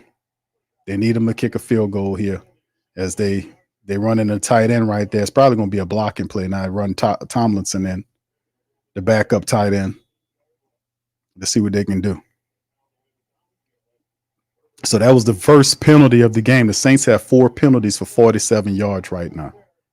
Herbert's in the shotgun. 3 wide receiver look to the left, 1 right, running back on his side, left side. Man in motion from left to right. There's snap looking left, stand left, firing left, and it's caught right at the 1 and touched down by Tyrann Mathieu. That'll bring up 2nd and goal as Herbert finds Phil McConkey on a little slant play down to the 1 yard line. Chargers on the 1. Chargers on the 1. Tyrann Mathieu with the stop. And Colin Sanders almost batted the ball down. Man, that was crazy, man. He almost batted the ball down. If he didn't throw flail his arm like a caveman, he had a little bit more control. He might have batted that down, man. Right now, Chargers, this is the most promising drive we've seen. They've been having some pretty funky drives, but this time around, the Chargers seem like they content. And listen, fam, the Saints don't want to get into a shooting war because I don't think this is going to be an extremely high scoring game, to be honest with you, because the Chargers average, what, 18 points a game? Like 18 or 19 points a game, offensively speaking. They don't really give up anything, but they're a tough defense to score against. So here come an old school play right here with three backs lined up there. There's a handoff to the left side. The Saints say, "Man, what are you doing? Get on down here, man." So he gets down to the 1 yard line. They're gonna get him back down to the one. Good play by the Saints on there. It was John Ridgway the third, the big guy they traded from the Commanders for. He's in the strum. Saints have it lined up there. You got three running backs. They just follow him right down the line. But the problem is that big son of a gun didn't get low enough. DeMario got right below him and was able to cause disruption on the running back, turns him around until Ridgway was able to clean him up. So DeMario Davis, shout out to DeMario Davis on that play. That would have been a touchdown if DeMario wouldn't have broke through. So that's third and goal. Can the Saints stop them now? This is currently a 14-play, 89-yard drive over 8 minutes long. The Chargers are choking the hell out the clock.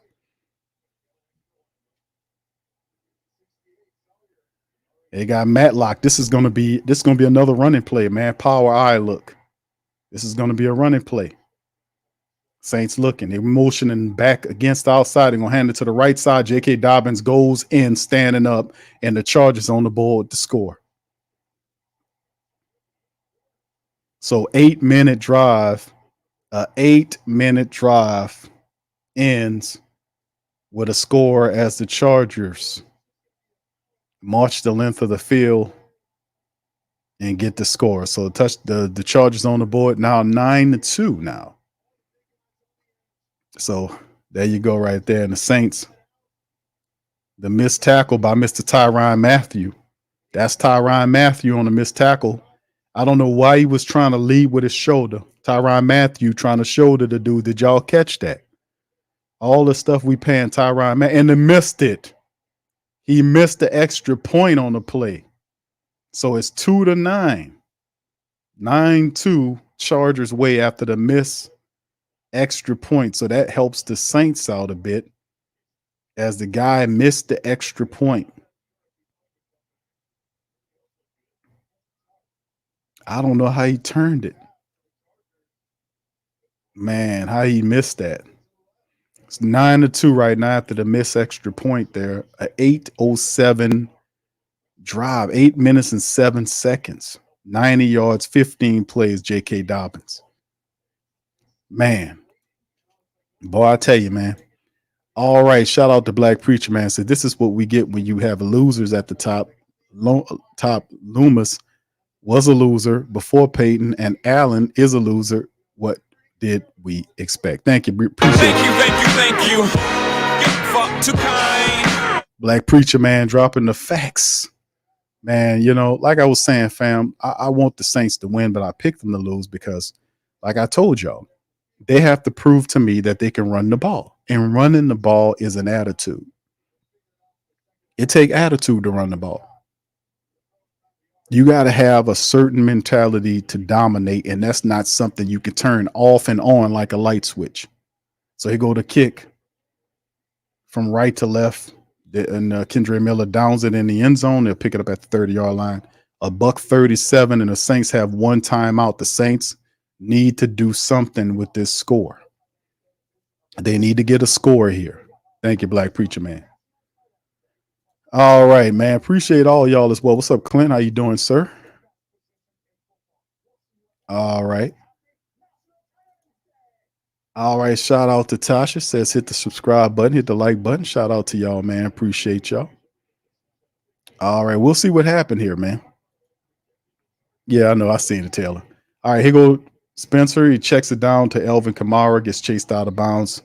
Pick up about 3 or 4 yards off to the left side right there. The Chargers just leaving everything out front for the Saints. He gets 4 on the pickup, 2nd and 6, stops the clock at 1:33. Taysom Hill, Mason Tempton as the possum. Dennis Allen floats and sashays along the sideline there. All right. Fred McAfee look old and decrepit. Good Lord. Can we throw Fred some cocoa butter over there, brother? Get your cocoa butter on there, Fred. Shotgun Spencer Rattler. Juwan's motions from left to right. There's a snap. Spencer looking left, firing center, and that's a connection to Bub Means. He gets all the way down. No, that's Chris Olave. Gets to the 49-yard line, a buck 24 on the clock. 2-minute offense in full effect. Spencer 6 of 11. All right, here we go. Spencer in the shotgun. 2 to the left and right. Elvin's back there. Draw play. Nope, he keeps it. Juwan Johnson with the catch. Fights his way out to the out of bounds line. About a gain of 2 or 3 yards on the play. There's a flag down. So we'll see what the flag is as the Saints. Juwan Johnson makes the catch toward the right side, gets out of bounds, stop the clock at 108. Here's the call. Ineligible player downfield.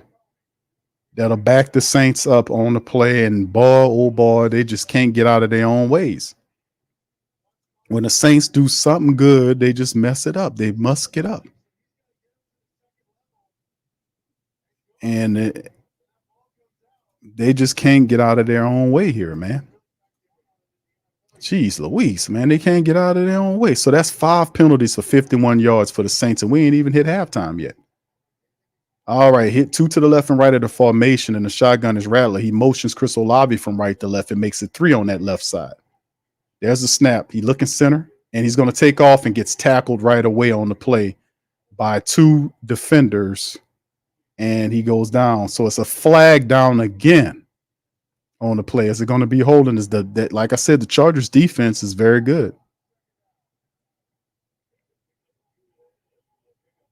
Dennis Allen on the sideline said, "Let's pick it up, pick up the speed."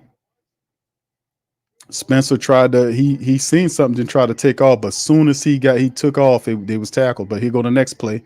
Rattler stepping up, makes the throw to Tipton, and Tipton gets pushed down, and he caught the ball around the 47-yard line. It'll bring up 3rd and long for the set. Actually 3rd and 6 now. Shotgun Rattler in the 2-minute. There's a snap again.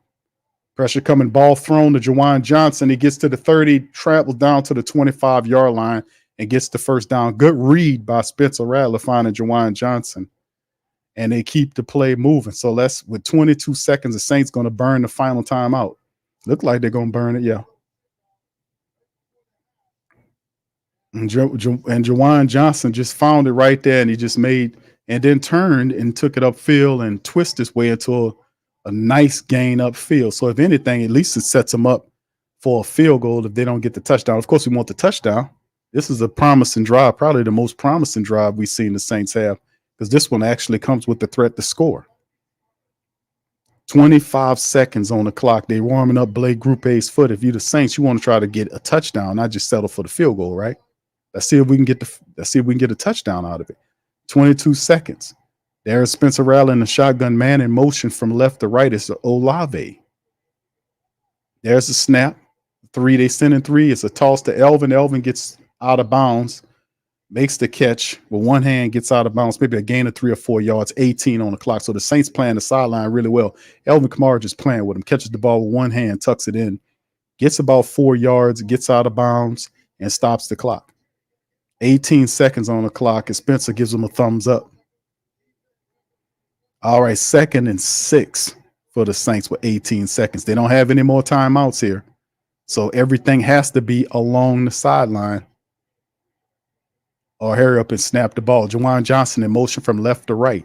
2 to the right and left. Kamara in the shotgun with him.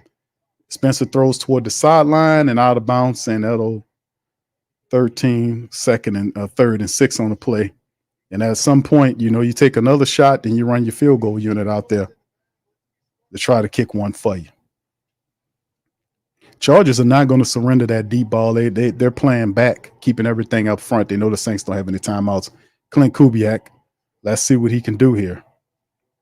Please stop panning to Derek Carr, man. Please stop panning to Derek Carr. God damn it. Stop panning to Derek Carr. Shotgun Saints. There's the snap. Pressure coming, and Spencer just going to throw it out of the side, out of bounds to protect the clock, and that'll bring up 4th and 16. See anything? Saints sent out the field goal unit. Please stop panning to Derek Carr. Derek Carr is not Mahomes. He's not none of no. Keep paying. Well, Derek Carr over there, man. Stop panning at Derek Carr. Leave Derek Carr alone. Shit. All right. True Hurt says, and he says, and every time Saints get a positive yards on offense, damn a flag is thrown. Yeah, they killing themselves. The penalties right now for the Saints have 51 yards worth of penalties at half, man. Here come Blake Grupe. This is a 40-yard attempt. The snap is up, the ball, and he lines it up. That's good as gold. So the Saints get on the board with the field goal. They have 5 points. Count them. 1, 2, 3, 4, 5 points. 9-5 is the halftime score. If I had asked anybody in this entire chat what would be the halftime score for the Saints and the Chargers, I guarantee you nobody would have said, man, we'd be sitting up here 9-5. It's a weird game, dude. It's a weird, weird, weird game. It's a weird game. Very weird game. It's weird. It's 9-5, literally 9-5 right now, with 5 seconds remaining right now. It's 9-5. So 9 plays, 48 yards, a buck 32. With Group A hitting the 40-yard field goal. Spencer was 5 of 7 for 54 yards, which is encouraging. That last drive was encouraging for Spencer, even though he had to make a couple of throws because of the interest of time. And once again, why are they panning back to Derek Carr, man? What's wrong with these people? Panning the Carr for? Carr can't do anything. All right. Shout out to y'all, man. Listen, the Saints on the trail by 4 points, man. So y'all be cool, man. Be cool. 9-5. That's right, 9-5. We got 5 points here. All right, that's better than 0 points. Now y'all cut it out. Now don't be mean. Don't be mean. 5 is better than nothing. It ain't better than 7, but it's still 5 is better than 0. All right, so there's the kick into, they're going to field it in the end zone, come out with the touchback. And the Chargers are just more than likely going to come out and kneel on the ball and take them into halftime. Right now, they're doing the Chargers offense picked up. They had that long 8-minute drive. And remember, it's all if the Chargers score another touchdown here, they can just peel. If the Chargers' idea is just to get another score, they average 17, I think it's 18 points a game, something stupid like that. And Herbert kneels on it to take them into halftime, but they average like 18 points a game. Another touchdown, and then they'll just let the defense seal the game for them and try to run the ball out, run again. That's the game plan for Harbaugh's squad.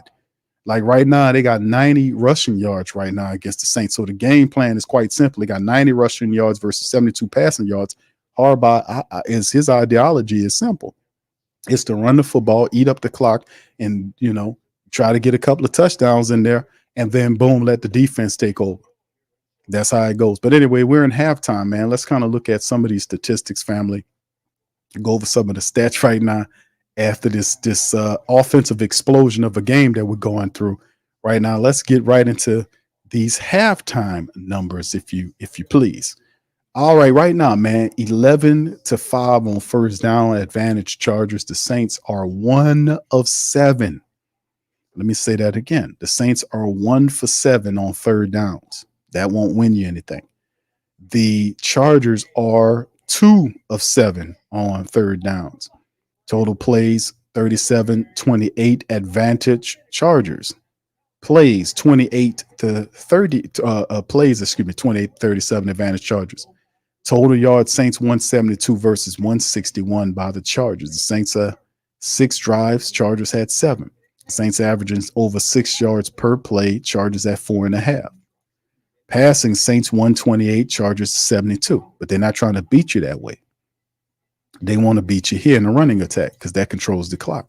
Saints running 44 yards off of 9 runs for almost 5 yards of average. The Chargers 89 yards off of 19 carries. That's almost 5 yards in average. Saints been in the red zone 0 times. Chargers 1 for 1. And of course, the biggest, one of the more negative stats the Saints have, they've had 51 yards worth of penalties at half. That's a lot of penalties. The Chargers only 1 penalty for 5 yards in the game. So we got to watch this penalty stuff. It's going to be big. The Chargers 17-51 right now, almost 18 minutes controlling the time of possession versus 12 minutes for the Saints. So, of course, you see the dink and dunk nature of what the Chargers doing, and plus a lot of the Chargers rushing attack come by way of Justin Herbert, 5 scrambles for 49 yards on the Saints. So right now, 9-5, a very weird score, but nonetheless, it's enough for the Chargers to take possession and lead right now. Individuals, Spencer Rattler's 10 for 17 for a buck 38, averaging over 8 yards per throw. He was sacked twice. He has a rating of 84.9. It's not what we want it to be, but Justin Herbert's numbers, same throw and attempting completion ratio, 10 out of 17. He has 80 yards, averaging 5 yards per throw. He was sacked once and has a rating of 7.7, but they're doing their damage and moving the ball. That's how they're doing with Justin Herbert leading his team and rushing 4 scrambles for 49 yards. That's 12 yards per scramble. J.K. Dobbins has 9 carries for 29 yards and a score. Kamani Vidal, 4 for 11 scrambling. Elvin Kamara, 6 rushes for 33 yards, which is good for 5.5 yards per run. Taysom Hill has not been involved that much in the running game up to this point. So Elvin and Taysom right now, just 8 rushes between both of them. Kendre Miller had 1 run for whatever. So right now you can see the team 9 rushes attempts for 44 yards versus 17 passing attempts. So 17 passing attempts versus 9 running attempts. Expect to see that change a bit, family. Expect to see that change a bit, because you'll ultimately see the Saints try to go back to trying to establish the rush, because this is off kilter right here. To be honest with you, this is kind of off kilter. You have Elvin Kamara and Taysom Hill, but you have more pass attempts than you have rushing attempts, and you're averaging 5 yards a rush. They're gonna have to readjust to that and get back to running the ball. I can understand you trying to go passing because you can run, but right now they're running and averaging 5 yards per rush as a collective. Elvin by itself is 5.5, but they're not leaning on that right now. But I expect them to adjust in the second half and get back to that. The top receivers, Elvin Kamara, 4 catches for 50 yards. Chris Olave, 2 for 35. Juwan Johnson, 1 for 22. Taysom, 2 for 21. Tipton, 1 for 10. The Raiders, I mean, not the Raiders, the Rams getting their stuff going. Rams, what I'm saying, the Chargers, I'm sorry. I went through all the former Los Angeles team. The Chargers, 4 catches. Lad McConkey, 4 catches for 42 yards off of 4 targets. He getting his swerve on. Will Disley, 3 for 34. And these guys are keeping things going along with the rushing attack. And of course, the defense, Pete Werner coming back to the defense, they look a lot better. They haven't been getting ran on or even passed on that much, but the offense has to help out as well. Pete Werner, 7 tackles, 5 of which was solo. Demario Davis has 6, so which is a change. Remember, usually you would see the DBs, Tyrann Mathieu and all those other guys be on top of the team in tackles. You see your 2 linebackers getting work because the interior of the Saints defensive line is doing a much better job of commanding a double team. You've seen Colin Saunders shoot the gap. He split a double team early in the game. You see them being a lot more emotional. You see big Nate Shepard almost take your boy leg off. So you see him being a lot more emotional in there and commanding the double team, which allows a guy like Demario Davis and Pete Werner to roam around and make plays. And you see it's showing in the stat sheet.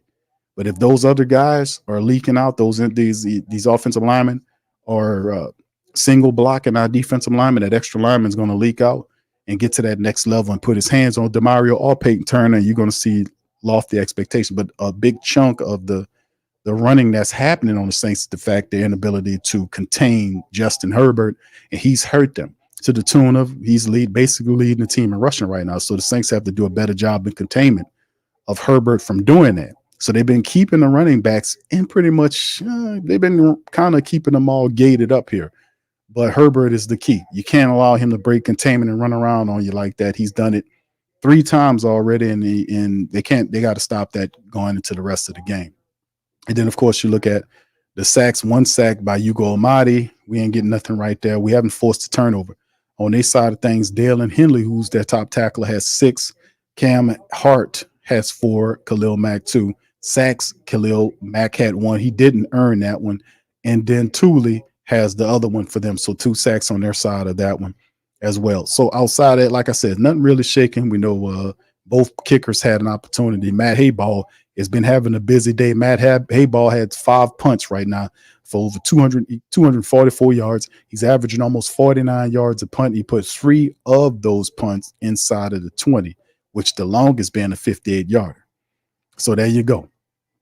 All right, so that's some of the stuff at halftime, man. Some of the stats we're looking at here, and what can I tell you, fam? At the end of the day, there's still a lot of room here for the Saints to improve. Like I said, keys, adjustments, keys to victory, adjusting going into the second half for the Saints.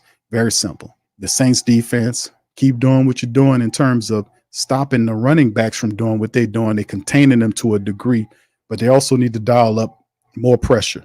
Because as the game started, if y'all remember the first two, maybe three, maybe two defensive series we seen when the game started in the first quarter, you seen the Saints were able to kind of make life a little difficult for Herbert, and then all of a sudden his pocket started getting defined, and then he was standing in there going through progressions, his pocket getting a little too clean. So we started out with a lot of energy, and now all of a sudden the energy is starting to kind of deteriorate right here. So we have to go back to those two drives in which we were able to get a lot of energy to go after Herbert to make it uncomfortable, because you can't leave him back there with a clean pocket. He's a big quarterback with a strong arm, and he can make plays up the field. We've seen him do that. He's starting to find Phil McConkey. He's finding Will Dissly. They're moving the ball. So we got to make it uncomfortable for Justin Herbert in the second half. The other key in terms of what the Saints was going on with the black and gold is from a, I guess I could say from a running back, an offensive performance. I think it'll be more of a flip-flop situation because, like I said, the Saints had 17 pass attempts versus 9 rush attempts. That's almost double. That's almost double. One more doubles it up, right? So they need to flip-flop that because that's not how you're going to win this game. The Saints need to get back to running the ball. And the crazy part about it, like I said, they're averaging 5 yards a run as a collective. So we got to get back. We got to flip that strategy. We got to get back to running the ball and get into the play action. We also have to, without a shadow of a doubt, the Saints have to do a better job, not only of run blocking, but also, man,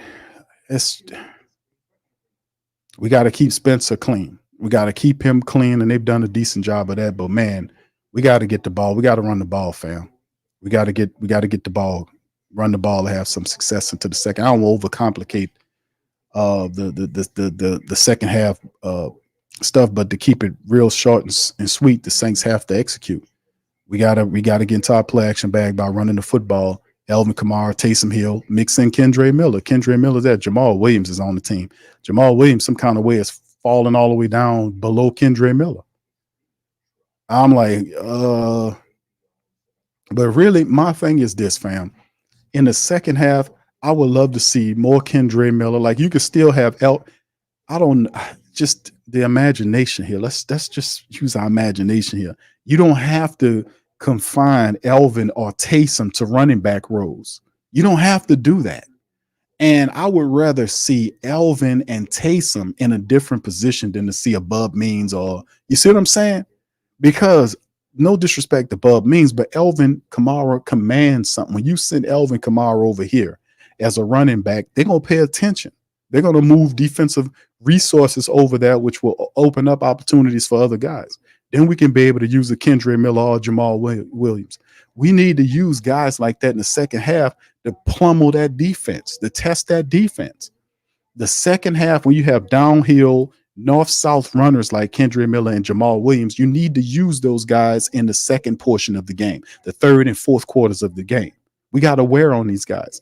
And you can use Taysom as a running back, as outside of a running back. You use him at a tight end. You can use him as a wide receiver. Same thing with Elvin Kamara. Hell, you can put one on each side if you need to. Hell, make them pay attention to those guys. They're afraid of those guys. And let those guys serve as opportunity for other guys to move around and make plays. That's all I'm saying. Use them as decoys to open up opportunities for other players and get all these other guys involved. Thank you, Rated R. He says, would you trade the house for Herbert Q? I like Herbert, bro. I'll tell you no different. But, man, I wouldn't trade the house for him, brother.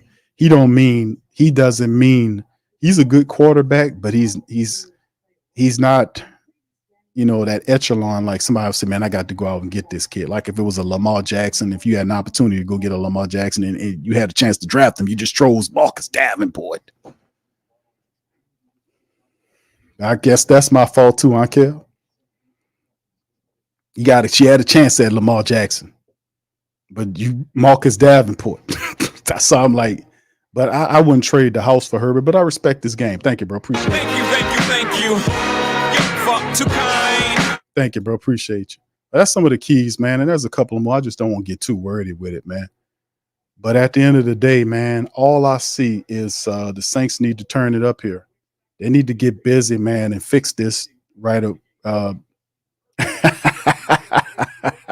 No, I'm not. I'm talking to you guys, man. The Saints gonna do what they gonna do.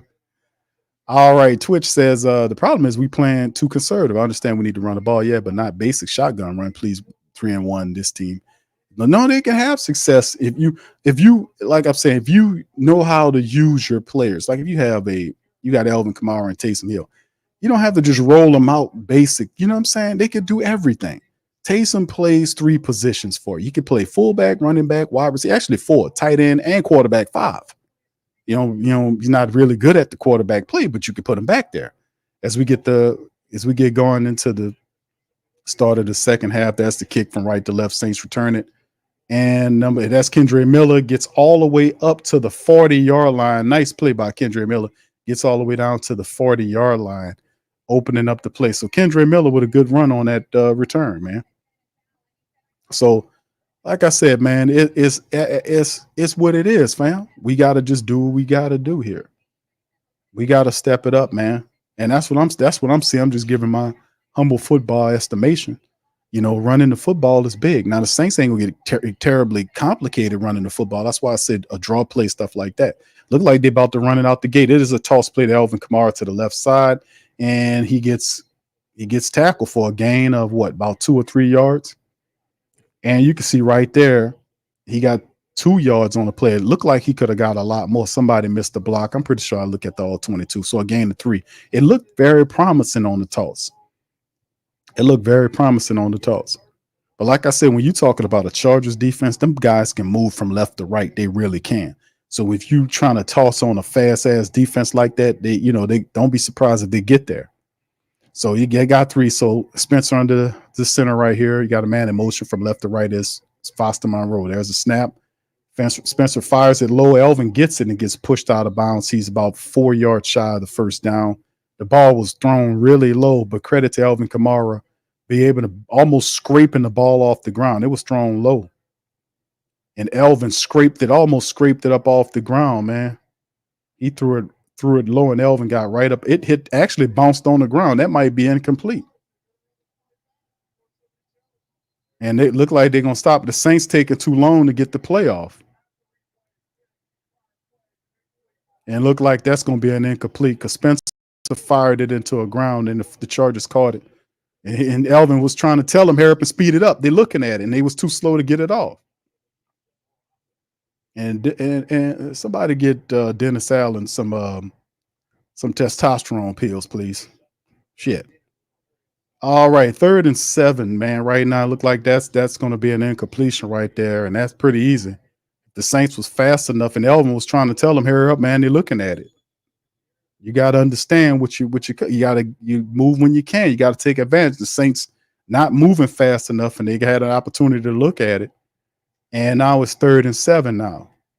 So let's see if the Saints, they opening up the second half of the game.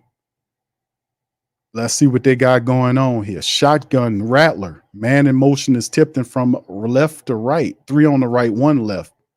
They showing blitz. They sending 5. There's a snap. Rattler throws it to Mason Tipton. He's knocked down, and he's well short of the first down by 5 or 6 yards. It's still the defensive back on the play, and the Chargers defense get the Saints off the field quick. So it's just not working. Not working at all. The Saints offense, and it's just what they do. The Chargers defense just played back off and allowed the Saints to make plays out front. And once he seen the ball going to him, the guy just ran up there and tackled him. It's just Easy as it gets. So Matt Hayball, 6 punts today for Hayball. 6 punts. 6 punts for this guy today. His damn leg gonna fall off. There's the punt. He angles it toward the right side, and it's gonna be downed inside the 10-yard line by Phil McConkey. So anyway, there it is. They'll pick it up from there, and we'll see what they got going on, man. I don't know what to tell y'all about all this. All right, so we'll see what they got going on. We'll see. All right. All right, Jack says, don't disparage Marcus Davenport. He's doing good at the cell phone kiosk at the bar. Hey, Jack Raider says, Herbert better than Lamar, Q. I don't know, brother. I don't know. I wouldn't consider him a top 5 quarterback in the league, man. To me, Lamar Jackson is that. You're a top 5 quarterback in the league. You know, maybe his team is a little bit more talented than what Herbert got offensively. I'll give you that. But at the same time, I mean, I like Herbert. I just don't consider him an elite quarterback yet. I think Lamar is the top 5 quarterback in the entire NFL. Herbert's probably, he's definitely outside the top 10. He's in the top, 15 maybe? I would give you that, but I wouldn't be cutting up trying to go after him. You know what I mean? I mean, as I would put somebody like a Lamar, but maybe in time, All right. Yeah. Lewis says, shame on the fans if they continue to support this nonsense financially. Hey, bro, I've been telling people for a while. You get me? I've been saying it for a while. Man. And the crazy part about it, if the Saints lose this game, they still wouldn't fire. Mickey Loomis is still not going to fire Dennis Allen, even if he lose 6 straight. That's how stupid that guy is. That's how stupid that guy is, man. You know, I don't want to call nobody stupid, but I'm just gonna say it. He's stupid. I'm sorry, Mickey Loomis. You're a dumbass if you let that. If this guy loses this game and he gets to coach another game against the Carolina Panthers, or he'll beat the Carolina Panthers. Well, wait till he. Well, hold on now. Let me talk. Wait till he. Hold on now. I'll tell you something. He'll win. He'll win. No, I'm just. I'm just sick of it, man. Because I shouldn't have to. If I'm showing you stats and facts, it should be enough for you to say, "Hey, man, we need to change some stuff up here." I shouldn't have to argue that down and threaten you to whip your ass in the produce section of Rouse's if I catch you in there. I shouldn't have to do that to an old fella. I'm tired of this shit. If I can't appeal to you with logic, maybe I could put some hands on you, brother. How about that? Knock some sense into his ass. And they go a throw by the Chargers, and they find Palmer toward the sideline, man. And like I said, it's only a matter of time, man. But you know what I'm saying? I don't advocate for such things, but sometimes you just don't know what to do. You know what I mean? I don't advocate for such things, but sometimes you don't know what to do. You know what I'm saying? Your hand might slap like Brother Dick Gregory did on there. You know what I'm saying? See, the problem is, all right, here go the Chargers, man. Shotgun, 3 to the left, 1 right. Herbert's in the shotgun. That's a snap, hands it off to the running back toward the left side. He got a good run, too. Good run. And gets about 5 yards on the run to the left side to bring up 2nd and maybe 5, maybe 6. We'll see where they spot the ball at. My goodness, man. If it shouldn't be the case, I shouldn't have to go to Rouse's and stand by the clam chowder section, waiting there angrily for Mickey Loomis to come by. I shouldn't have to go to Old Metairie. I know where you at now. I shouldn't have to go to Old Metairie and stand in the Rouse's section, the clam chowder section, waiting for Mickey Loomis. I shouldn't have to do that. All right, here we go. Shotgun there. Chargers, that's another throw, and the ball's incomplete upfield. That'll bring up 3rd and 6 on the play. 9-5, man. Shout out to this is Muse. Shout out to Muse, man. Thank you, Muse, for your Cash App queen. Thank you, sweetheart. Appreciate that. Much love. Thank you. You fuck too kind. All right, appreciate you, man. Shout out to my guy Danicus and the Vault, Gil, and all those guys listening. Shout out to you guys. Appreciate your support, sir. Much love. Appreciate you. All right, shotgun. Here we go. For Herbert, motions this guy there. And Herbert's looking, he has time, floats it out there, and is overthrown. So good play there by the Saints defense on the play. Really was the Chargers' inability to convert there. They were disjointed, but it gets the Chargers offense off the field. And hopefully the Saints can do something with this next drive. Maybe we can do something here. Perhaps, perhaps. Perhaps. We'll see. All right. All right. Shout out to your brother Will. How you doing, sir? Says Q. Maybe Kubiak should go back to the press box. Nah, I like Garrett Kubiak. And GM Kev saying is that I was advocating for Kubiak. Yes, I was. That's the punt from right to left. It's high.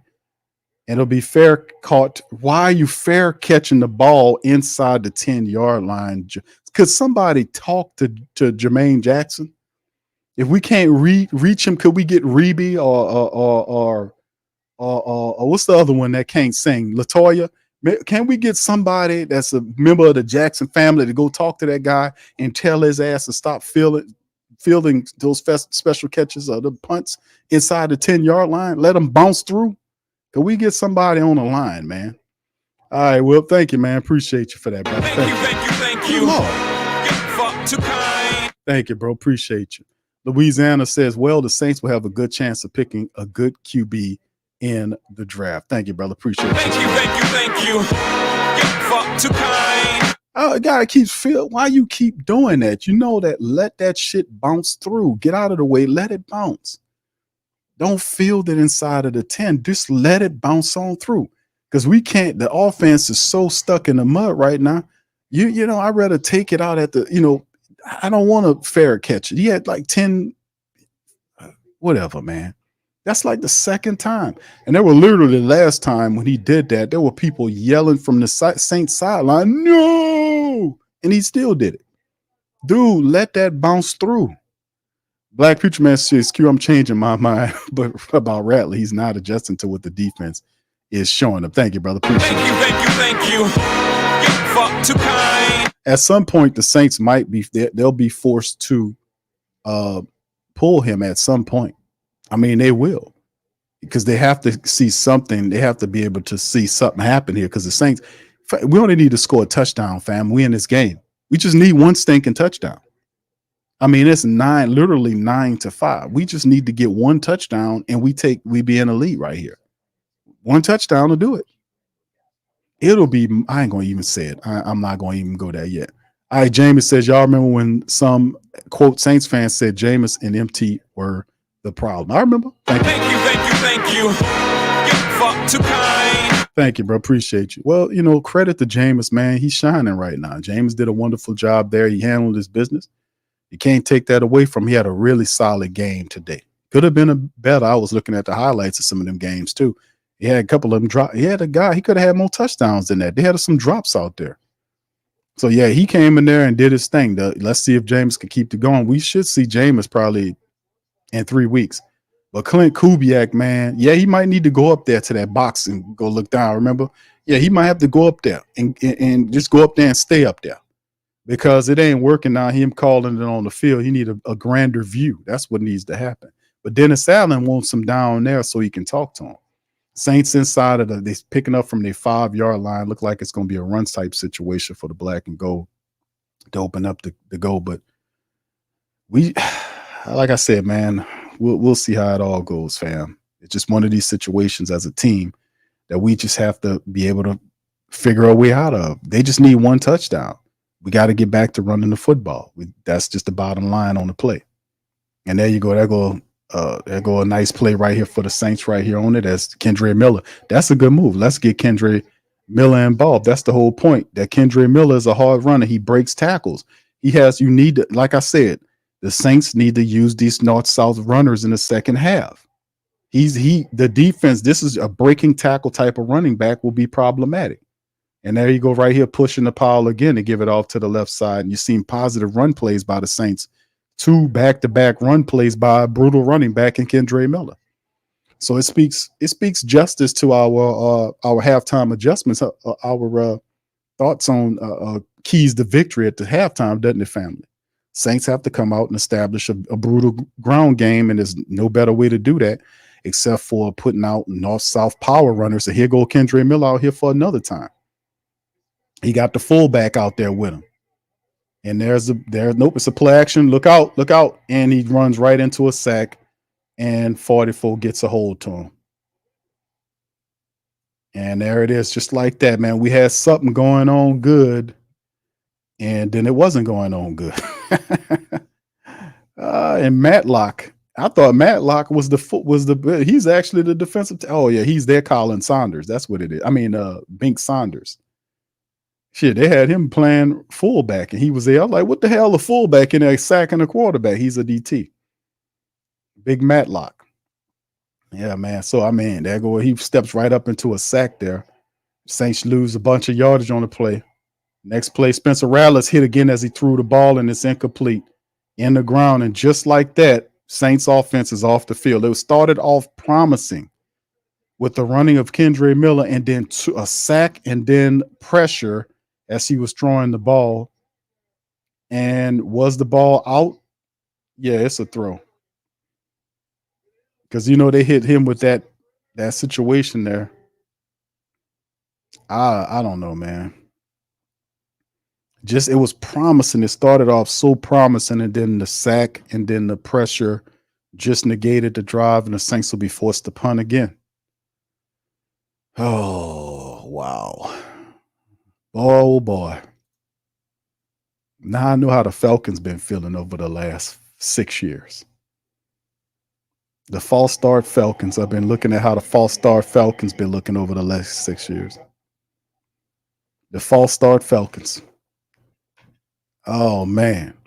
All right, Traders Playbook. Shout out to you. So why the players don't jump DA in the locker room? They don't want to get arrested? I don't know. Thank you, man. Appreciate it. Thank you. You fuck too kind. Thank you, brother. Appreciate it. Oh my goodness. I don't know what to say about none of this, but I know the Pelicans about to start off in a little bit. They're about to get going. Because the Saints, I don't know what to say about this. It's funky football. That's the best I could say about it. It's funky football. Just a second, fam. I'll be back with y'all in just a second.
All right, back with y'all, fam. Man, it's interesting, man. 9-5, Chargers taking over the ball at the 38-yard line. Man, in motion is that big defensive tackle. They hand the ball off to Dobbins, and he gets stopped. So credit to the Saints making a stop at the line of scrimmage. Tyrann Mathieu gets there and neutralize it. Like I said, it's 9:25 left in the game. Still plenty of time here. It's still plenty of time. The Saints defense just I don't know what the offense just some kind of way they're gonna have to figure out something to do here in terms of just slowing down the Justin Herbert and stopping what they got going on. We're gonna see, fam. It's a lot going on here with the Saints, man. To be honest with you, there's Herbert has time. He's gonna make a throw upfield, and it's caught, and the guy's still on his feet. Man, and just like that, man, the Chargers are moving the ball, man. What's going on with our team, man? What is going on with our team? Mhm. Fam, I don't know what to tell y'all about this team, man. Big gain there for a touchdown by the Chargers, man. What's wrong with the Saints? What's wrong with the Saints, man? I don't know what's going on there, fam. And like I said, this is not good. That touchdown run by McConkey, 60 yards.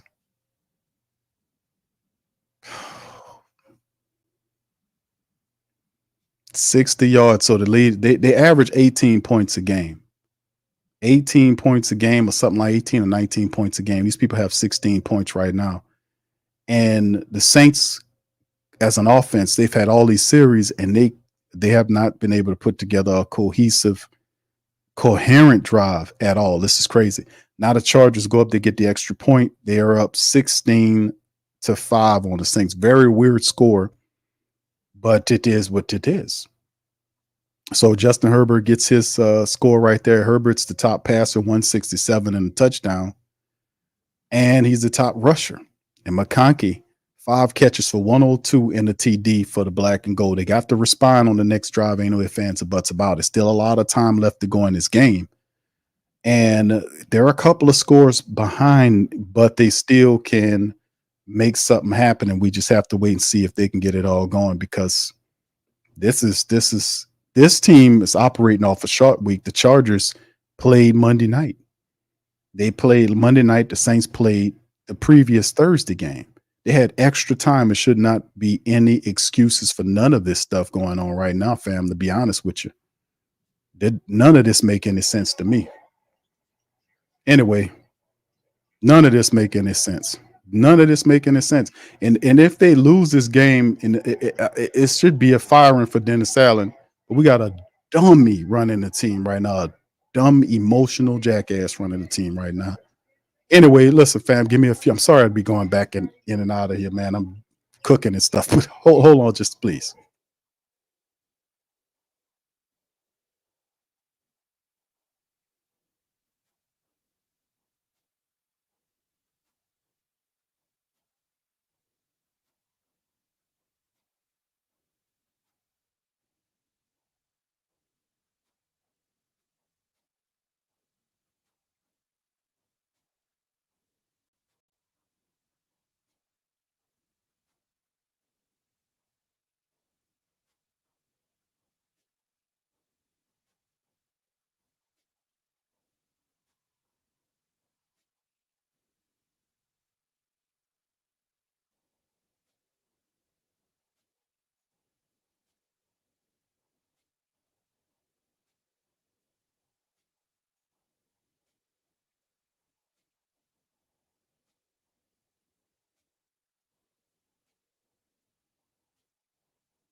All right, the Saints seem to have a little momentum here.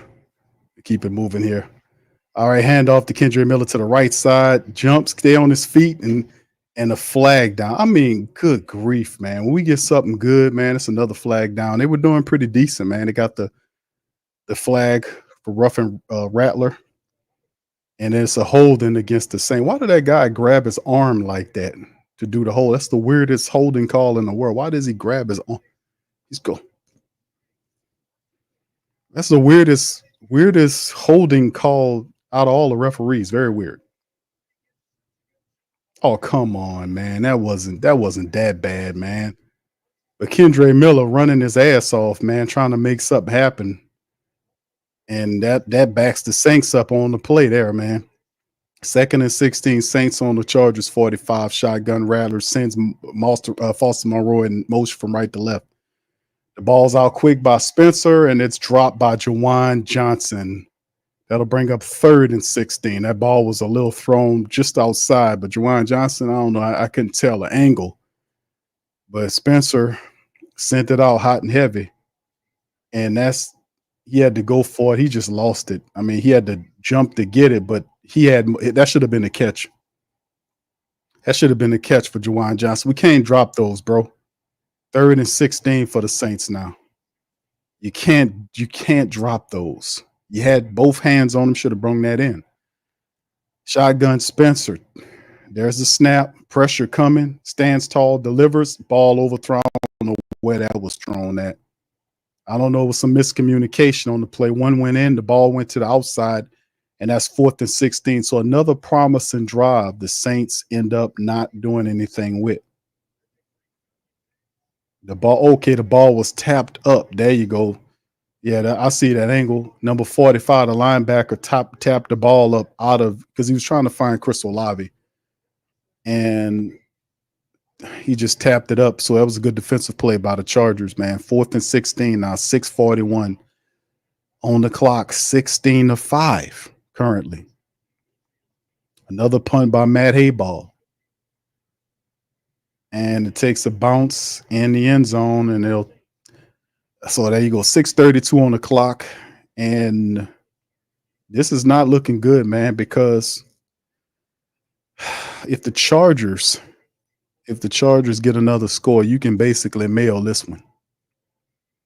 You can basically mail this one, fam. You can mail it in.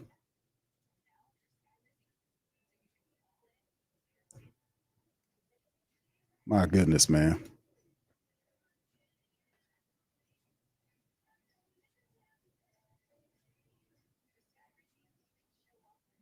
Big ups to you guys, man. Appreciate y'all being here, man. I appreciate y'all, man. No, this ain't exactly what we're looking for, man. But I could have swore.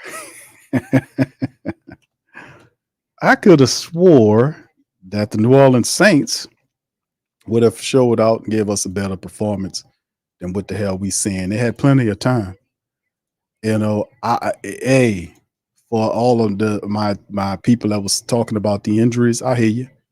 But at the same time, man, I just don't get the whole situation dealing with how the New Orleans Saints organization offensively speak, because the defense, if you hold, like I said, the Chargers are averaging like what 17, 18 points a game offensively. They're not really that good in terms of scoring a bunch of points. So they're right at their average. But when you only put up 5 points, and you look at and we'll see what the Saints offense can do, because they still have 6:32 left in the third and a full fourth quarter. But something got to shake. So when you see the offense not moving, they might have to make a move off of Spencer and see if Hayner could come in and spark the offense. Because God knows I would do the same shit if it was Hayner in there. So I don't know, man. It just what it is right now. Thank you, Arnold. Appreciate that, man. Much love. Thank you. You're far too kind. Thank you, bro. Yeah, this is awful, man. It's awful. This is trifling and ugly football right now, man. I have absolutely nothing to say about it. The Saints can't seem to get out of their own way in many regards. Six penalties for 51 yards. in the game. Their third down efficiency is awful. This team is 1 for 10 on third downs right now. This is pathetic. This is awful. Trash football, and I haven't seen, have y'all seen? Hold on here. Let me look up something right quick. As the Chargers at their own 20-yard line. In the shotgun. Herbert, there's the snap. You got time, and there is, and Big Bink Saunders shoots through and gets him on the ground. So shout out to Big Bink as he does big belly dance. Got Big Bink is playing. I got to give Bink a shout out on that, man. Go ahead, Bink. Because that's what we need from the defense, man. We've been missing that, man. But Bink or Nate Shepard, one of those guys, and Bink is single block. That's what you got to do. If you're Bink Saunders, that's what you got to do. He was single block, and he bust through that block and went there and got Herbert. That's what you got to do if you're Bink. You can't let them single block you. They were doubling up on Nate Shepard. And so they lost a bunch of yards on the play. Here's the next play in the shotgun. Herbert looking, he got time, ball thrown and tackled by Pete Werner around the 16-yard line is Will Dissly. And it'll bring up third and still a bunch of yardage on the play. So, man, listen. Man, all I can say, man, at the end of the day is that's what you got to do if you're Bink Saunders. You can't let him single block you, bro. And he shot through the gap there, made something pop and shake on the play. So big ups to Big Bink on there. All right, 3rd and 14. Now Herbert in the shotgun. The Saints defense got us. They look like they're trying to send the house. They send 5 in there, and Herbert, he just missed him on the play. Chase misses him. Herbert throws up the field and it's incomplete, throws out of bounds to the official. So, but the Saints had 2 guys had an opportunity for a sack back that they missed, but they did force the throw, which it basically kills the drive and forces them to give the ball back to the Saints offense. But Alante had him and missed him, and Chase had him and swiped at him. Alante had him, and and Chase tried and Carl Granderson got him at the last, but he got rid of the ball he pulled up. If he'd have hit him, that'd have been a foul. But here's the punt here for the Chargers. Hope we can get a block or something, man. Can we get a block punt? And almost looked like it was almost blocked. It's away, and it'll be returned at the 30-yard line. And that was a play with Jermaine. You're supposed to fair catch because you really did. I think Jermaine's confused. This Jackson kid's confused. He be fair catching the ones he got like 10 to 12 yards on worth of return. And he doesn't fair catch those. I mean, he fair catches those, but when there's when guys are 5 yards from tackling him, he tries to return those. I think he's a little confused. You got to flip flop that, my brother. Flip flop that. All right. So anyway, man, Saints taking over at the 30-yard line, and they put Jake Haener in the game. Taysom Hill with the ball. And Taysom gets a good game. So Haener's in, just like I said, fam. If you can't move it, I just said it. They got to switch out quarterbacks. So I would do the same thing if Rattler was in there. And there you go. They make the switch and put Jake Haener in the game with 4:34 remaining. They got to move the offense some kind of way. Maybe they respond with Jake Haener in there. So he gets 7 yards on the first throw. And how do y'all guys feel about that? Y'all tell me in the chat. Haener is in the game now. If Haener wins, if he can get a win, man, what y'all will say of Haener then? There's the handoff to Kamara. He stripped about 4-yard pickup, AK-41. It'll bring up about it should be a first down, right? So Jake Haener's in the game, and the day's over for Spencer Rattler. He did the best he can do. He finished 12-24 for $155. Not much of a running attack, but right now, Jake Haener gets out there, gets a first down. They didn't game plan for Jake Haener. They did for Spencer. Maybe that's enough to kind of do something. We'll see. This is like a top 10 defense, so they should be able to adjust. Let's see. Under center, 3 to the left, 1 right. There's the snap. Haener looking left, staying left, firing left, and it's a catch to Chris Olave. He picks up about 6 yards toward the left sideline going out of bounds. They'll bring up 2nd and 4. So there you go. A 2nd and 5. They're saying 2nd and 5 now.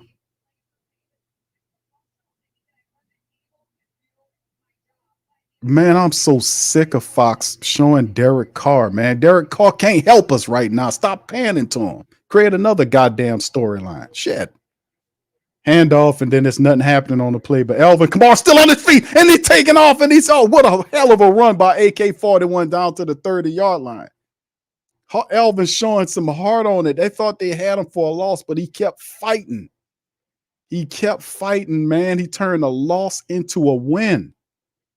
Elvin, man, was stopped up. They had him in the backfield trying to rip the ball. He ran away from the guy and picked up a huge, I don't know what the guy was doing. He was stupid. He was trying to strip the ball as opposed to tackle him. If he tackles Elvin, it's a loss. But Elvin broke free, ran away from him, was able to pick up a big, powerful chunk of yardage, about 24 yards for Elvin on that run.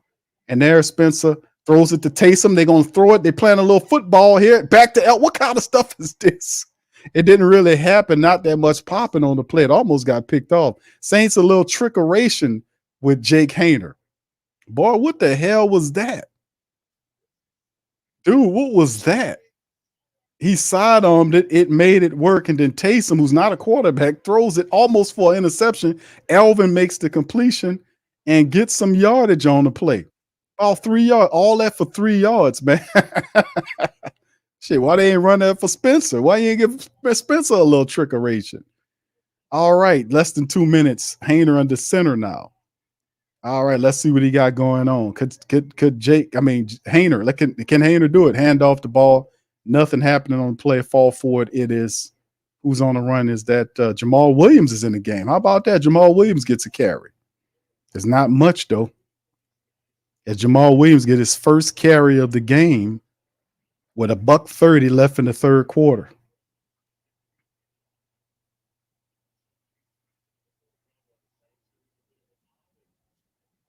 I mean, why do these people? I don't get to then keep panning to Derek. Derek Carr can't help us, man. All right, shotgun for Jake Hayner, 3rd and 5. There's a snap. Hayner looking, firing, nice throw, and it's in and out of the hands of Chris Olave. He's throwing into traffic there, and I don't know. Look like Chris Olave just dropped that, or did a guy get a hand in there? Yeah, that was on Chris Olave, man. Looked like he tried to make a move without the ball. So that's 4th and 15. Come on, Chris. Come on. Jake Hayner put it right on him. Chris Olave looked like he tried to turn without having a ball. That was a catch that we keep this going. So that's not a bad drop. Here come the field goal attempt from 43 yards. Blake Grupe puts it right through, and the Saints trail by 8. It's a baseball score, an ugly one, 16-8 right now. What are we doing? What are we doing here? This is the type of game Harbaugh wants to. This is a Harbaugh type of game, by the way. This game fits exactly what the Chargers want. They want you to kick a bunch of field goals. And if Herbert and his offense wants to eat as much clock as they possibly can, and they'll settle for the Saints kicking field goals. And it's just not popping. The Saints are one of an egregious stat line for the Saints right now. They are 1 of 11. 1 for 11 right now. 1 for 11 on third down efficiency. The Saints have 106 yards rushing right now. They have 106 yards rushing. Elvin Kamara had 10 carries for 68 yards. So Elvin, with that big run right there, really helped out. But the Saints are over 100 yards rushing right now for 18 carries. They're averaging 6 yards per run. So, I mean, we really need to kind of see if we can do something with that. They're averaging 6 yards a run right now. Here go the Saints kicking off from left to right. The ball in the end zone. They return it from the 5, 10, 15, 20, 25, 30. Oh, he was blew up on the play to the 34. Boy, he got decleated by, was that Will Gay? Yep, Willie Gay Jr. Decleated them, blew him up on the play, and they'll get to the 34-yard line. So, yeah, Willie Gay just blew him up. Boom. Willie Gay blew him up. Gave him a little up tap. 58 seconds remaining in the third quarter before Saints one more quarter of football left, man. Right now, we the Saints right now are running the football. It's just for what it just doesn't, you know, we're not making it work to our means where we can be able to set ourselves up to doing something. And there go the Saints. Oh my goodness! And the guy that's J.K. Dobbins. They missed the tackle, and J.K. Dobbins fighting his way for it. He just do him a little Elvin Kamara type celebration right here. At Elvin's tough run, J.K. Dobbins says, "Let me get into the action." As the Saints, Kalen Saunders had him back there and trying to strip the ball. He had him and then tried to strip the ball from him and let him go. And Dobbins just took off and picked up the first down. We had him at a loss. We had him for a loss back there. Three guys. DeMario misses him. And Dobbins just peels him off and just runs and picks up the first down. Come on, Saints. Herbert under center. He got two to the right. He motions the guy from right to left. That's a handoff to Dobbins. Gets around, and Carl Granderson and several other Saints today gets a gain of about 2, maybe 3 yards, depending on where the referee spots the ball. Is 2nd and 8. That'll be the end of the third quarter as the Chargers are up 16-8. This is their type of game. They're going to try to play keep away for the rest of the day. They're going to try to eat up as much clock as they can. Remember, they had a long 8-minute drive.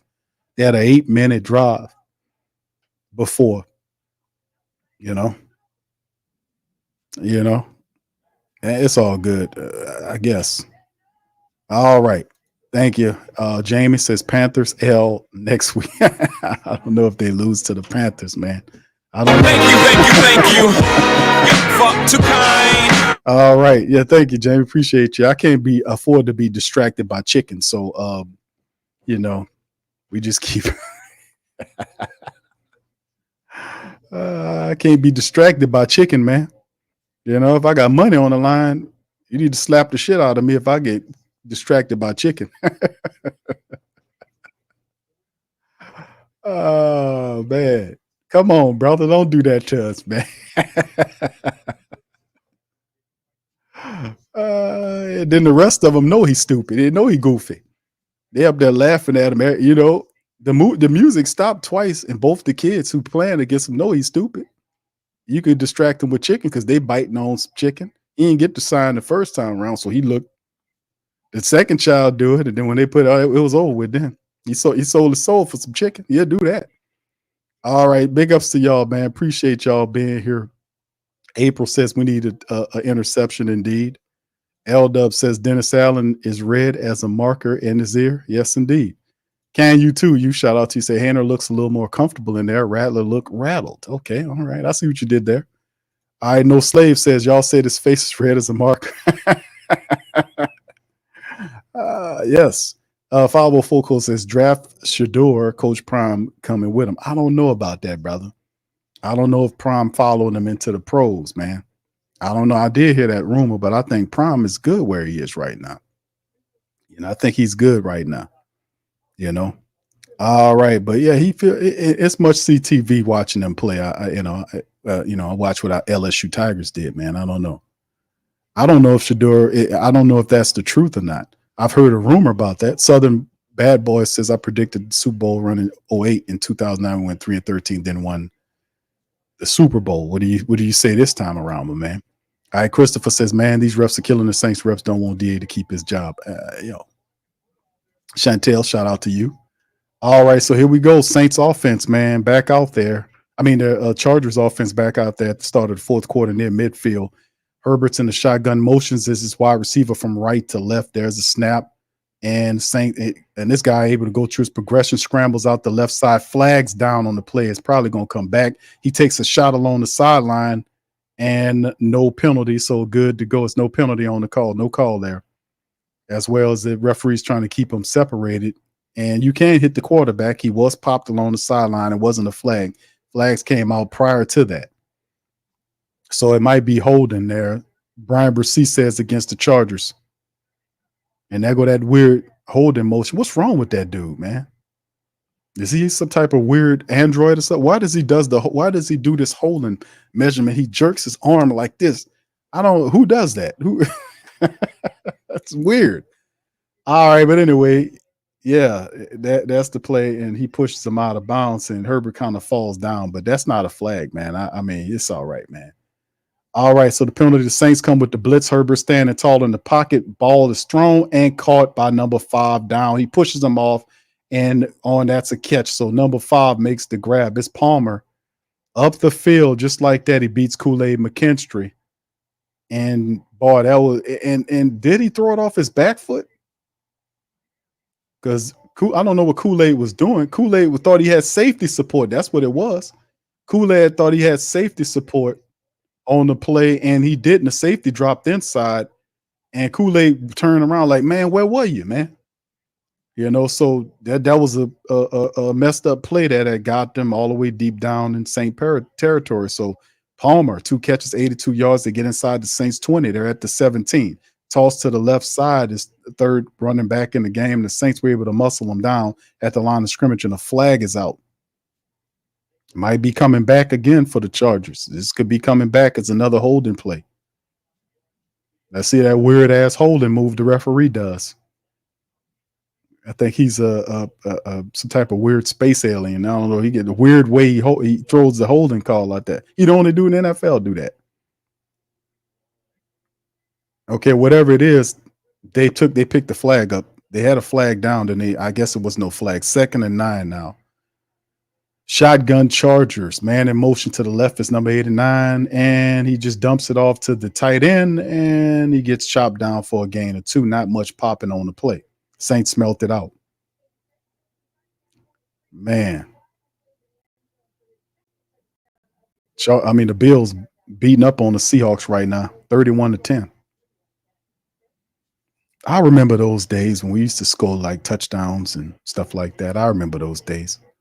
Saints used to score some touchdowns back in the day. I remember that. I remember with a touchdown, we had 2 or 3 touchdowns in one game. I remember how that felt. I remember those old days. Shotgun Chargers, 2 to the right, 1 left. And there's the snap. He got all kind of time.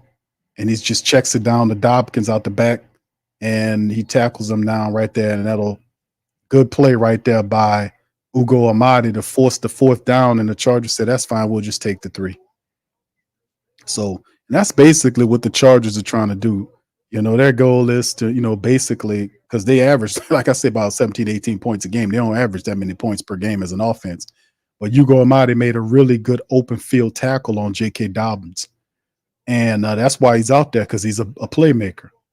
Hugo does his thing. 4th and 6, so they'll just kick the field goal for Cameron Dicker, and it's a 29-yarder. Hopefully the Saints can block it. A block return would be awesome. And they won't get it. He'll kick it right on through, and they'll go up 19-8. So the Saints, the next drive, this is a must-score drive next for the Saints, as they're down to their 3rd quarterback here. And just a brief update for the family members. The Pelicans are also playing right now. They're in Portland. Pelicans trailing 28-27 right now. Zion, 4 points. CJ McCollum has 9-6 for Jordan Hawkins. Right now it's 28-27, 11-16 in the 2nd quarter, baby. Of course, PPR will follow that game. The recap, Lex, DC in the building on that one. Big ups to you guys. Saints 19-8. Very interesting, man. The offense, this is a must-score opportunity for the Saints offense, fam. We need to get the dub. We need to get the dub to break the streak. Will it happen? We'll see. All right.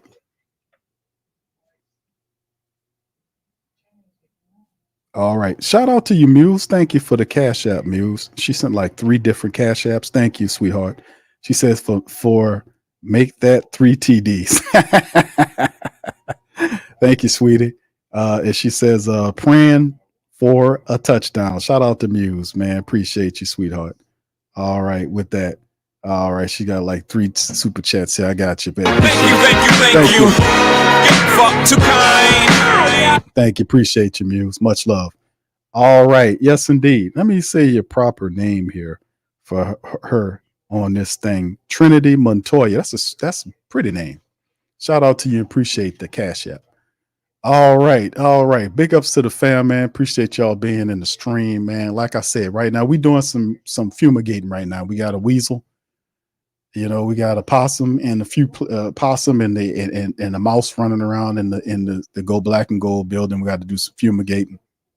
This is a part of the purge process. So, like I said, sometimes it takes this. It don't usually take this if you're smart or if you're competent, but if you're an egotistical, self-centered old jackass who believes he doesn't make any mistakes and that he shouldn't take instruction from people, even if it's the constructive variety, then you would be me. Oh, well, I know. Oh, self-centered jackass. I ain't never been called that before. I've been called. You called me everything but a child of God. Oh, I'll tell you something. My God, self-centered. Oh, how dare you? Oh my God. Yeah, you are. And this is what it is. And this is the Saints barely. They got 8 points up here, man. They got 8 points. That's 2 field goals and a safety. We got two field goals in the safety. Yes, and you had we've been a mini buy, and the offense is still in hibernation. What's going on here? Well, hold on now, Derek Carr. Derek Carr. That's the problem. We don't have our quarterback. Oh, it's going to take a little time. We got young guys. And I don't want to hear all that, Mickey. We don't want to hear it. Oh, how dare you, sir? Oh my God, you don't call me that. Oh my Lord. But listen, man, all I can say at the end of the day, this has to, at first, Hayner's first drive out there actually looked pretty decently. Remember, Chris Olave dropped that ball. Jawan Johnson dropped that ball. So we need these guys to make the catches because credit to Jake Hayner, he made a couple of throws. Here we go, Saints from their 30-yard line. They got Jamal Williams out there. Hayner standing strong, makes the completion to Chris Olave, and he stands on his feet, gets to the 46-yard line, gets pushed out of bounds, but he does make the catch. So the Saints turn upfield. All right. And there go the Chicago Bears finally get on the board, but Jaden Daniels' Washington team is leading right now, 12-7. It's just starting the fourth quarter off, so shout out to Jaden Daniels. Jake Hayner under center. There's the handoff right there to Jamal Williams. Ball, he ran into something fierce. I'm on the play. Jamal Williams ain't nothing much shit. Can we get a straight ahead view of what happened there? Because he ran downhill and boom, somebody came through and said, hold on here. Come on. How the hell did that work? The cameraman went the wrong way. How the cameraman followed the wrong guy the opposite? These Fox people are awful, man. The cameraman followed Jamal went into the traffic and the cameraman followed the defensive. How that work? Shotgun Saints on this play, 2nd and 8. There's the snap, pressure coming. Hayner's standing up, taking a shot downfield, and it's overthrown, incomplete, trying to go to Chris Olave. 3rd and 8. That throw actually looked good, but Chris Olave is not in any rhythm at all. And any rhythm at all, and the ball was just overthrown to the opposite side. It was like he was cutting in and the ball was going outside. It's like the ball floated outside on him. So it's just miscommunication on where the placement of the ball should be. But this is big. 3rd and 8 right here with 10:44 on the clock. Taysom Hill is in motion. Shotgun. Jake Hayner. They coming with the blitz on this one. There's the snap. Blitz coming. Hayner throws the ball. It's knocked away to Taysom Hill. That brings up a 4th down. You know the blitz was coming as Hayner took a shot. This is what the Chargers are going to do. Now that their offense scored and it went up again, they're going to pin their ears back and go after the Saints. And you seen Khalil Mack fired off there. He did a little stunt move and knocked Hayner on his ass. Boy, he was like, oh my God. He seen Khalil Mack with his arms up running at him. Oh my God. Is everything slow motion? But 4th and 8 right there. The Saints will have to punt. Khalil Mack still firing off the edges, still looking good. He's a little old in the tooth.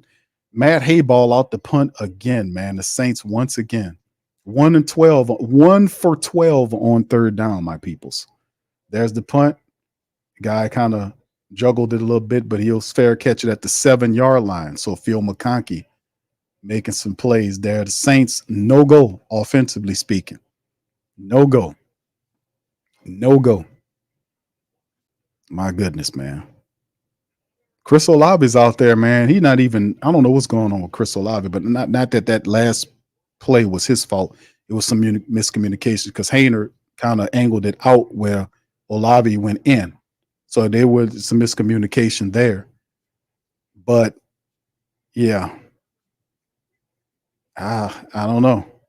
16 out of 26 for 221 and a touchdown, 4 carries for 49 yards for Justin Herbert. They just want to run the clock down. They let the defense go after them. They send that big defensive tackle in motion, and J.K. Dobbins is there and not too much. He's still on his feet and falls forward for wherever they're going to spot him at, unless they stop his progress, like a 4-yard pickup. So that's all Harbaugh is going to do is just eat up as much clock as they can. 2nd and 7. The Saints need 2 scores to get it, and it's just not working. 19-8 Chargers, man in motion. Herbert under center. Play action, and there's Granderson. Almost gets him. Nope. Granderson. Oh, almost caught. Granderson had him. Alante Taylor could have had an interception. And Herbert, big and strong, Granderson had him for a potential safety. For a potential safety, and he couldn't get him. And boy, Herbert just kind of off-armed him and still had enough strength. He just stiff-armed Granderson down, steps over him, and still threw the ball, almost completed the ball because Alante Taylor almost had a pick. Herbert, man, that was impressive. Shotgun 3rd and 7. Saints look like they sending everything. There it is. Pressure coming. Herbert standing tall. He'll escape. Nope. Saints wrangled him. It take 3 of them, literally 3 Saints guys, Brissy and Chase Young. Actually, 2 guys to get that guy on the ground. Chase Young and Brian Brissy wrapped them up like a Christmas present, man. After he put Granderson down, it took 2 Saints players to rope him up. And he was trying to run again, and Hugo Amadi actually got a part of him too. It took 3 Saints people to wrangle this guy down because Hugo got a piece of him too to rattle him down. You might have underestimated the power of Justin Herbert.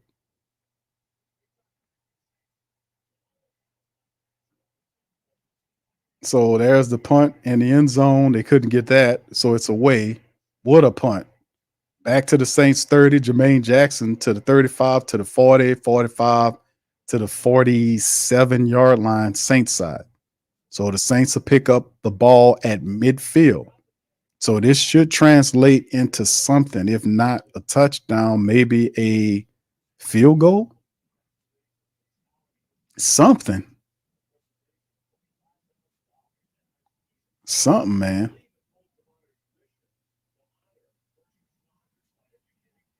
Man, we got to get something, man. This is 8:51 on the clock remaining. We got to get a score here. Ball on the Saints 46. 8:51. Hayner's in the shotgun. 2 to the left and right. There's the snap. Pressure's there. Hayner throws the ball to Elvin. It's an incompletion as Elvin is blasted as the defense was sitting there waiting for him to catch it. The Chargers got the Saints figured out. I don't know how they're going to generate offense, man, because the Chargers are just playing zone. And they letting them there. And there's a throw in the center of the field that Hayner didn't make. His eyes dropped down, and Jake Hayner had a throw to Jawan Johnson in the middle of the field was open in the zone. He just didn't see it. 2nd and 10, young quarterback. 3 on the right, 1 on the left. There's the snap. Pressure coming. Hayner fires the ball toward the corner. He finds Chris Olave, and Olave gets to the 30, down to the 25. Nice play by Chris Olave, fighting his way down near the 25-yard line. Chris Olave turned that into a big play, man. Good throw by Jake Hayner. And he found him right at the next level, and good throw there. And Chris Olave was able to twist and turn himself into a gain to get all the way down to the Chargers 26. Next play. There's Hayner. Ball checked down to Elvin, and they right up on him. Boy, they definitely shadowing Alvin Kamara. Let him catch it, then go and get him. 8:02 and counting down, 2nd and 6, 4 needed for a first down. Saints need a touchdown, man. Dennis Allen looking real nervous on that sideline, man. You're looking real nervous. You go from what? How many points last week to not getting a touchdown at all, and yet extended time doesn't look good. He hoping they score a touchdown to make it look a little better at least. Shotgun Hainer, two to the left and right. There's a snap, quick throw to Chris Olave. There are guys right on him, and he does get about 5 yards, I want to say, on the pickup. So Chris Olave getting involved on this drive. You need him. Jake Hainer moving the offense. Got to give it to Hainer, man. Hainer is moving the offense. Got to give it to old Jake the Snake. He's moving the offense right now. Right now, 5 of 9 for 53 yards for Jake Hainer, averaging 6 yards per throw. 3rd and 5. 3rd and 5 now. Shotgun. 3 right, 1 left, and there's a snap. Flag's going to be down. They stop the play. And this is going to be against the Saints, man.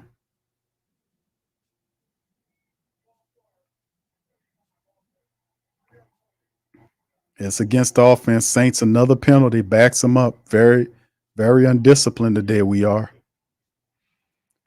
Another penalty for the black and gold. Another penalty for the Saints. So that's going to be a lot of penalties. Saints very sloppy this afternoon. 6 penalties for 61 yards. I think it's 7 penalties right now. I don't know. 6 for 61. No, 7 penalties for 66 yards. 3rd and 10. What's 3rd and 5? Now it's 3rd and 10.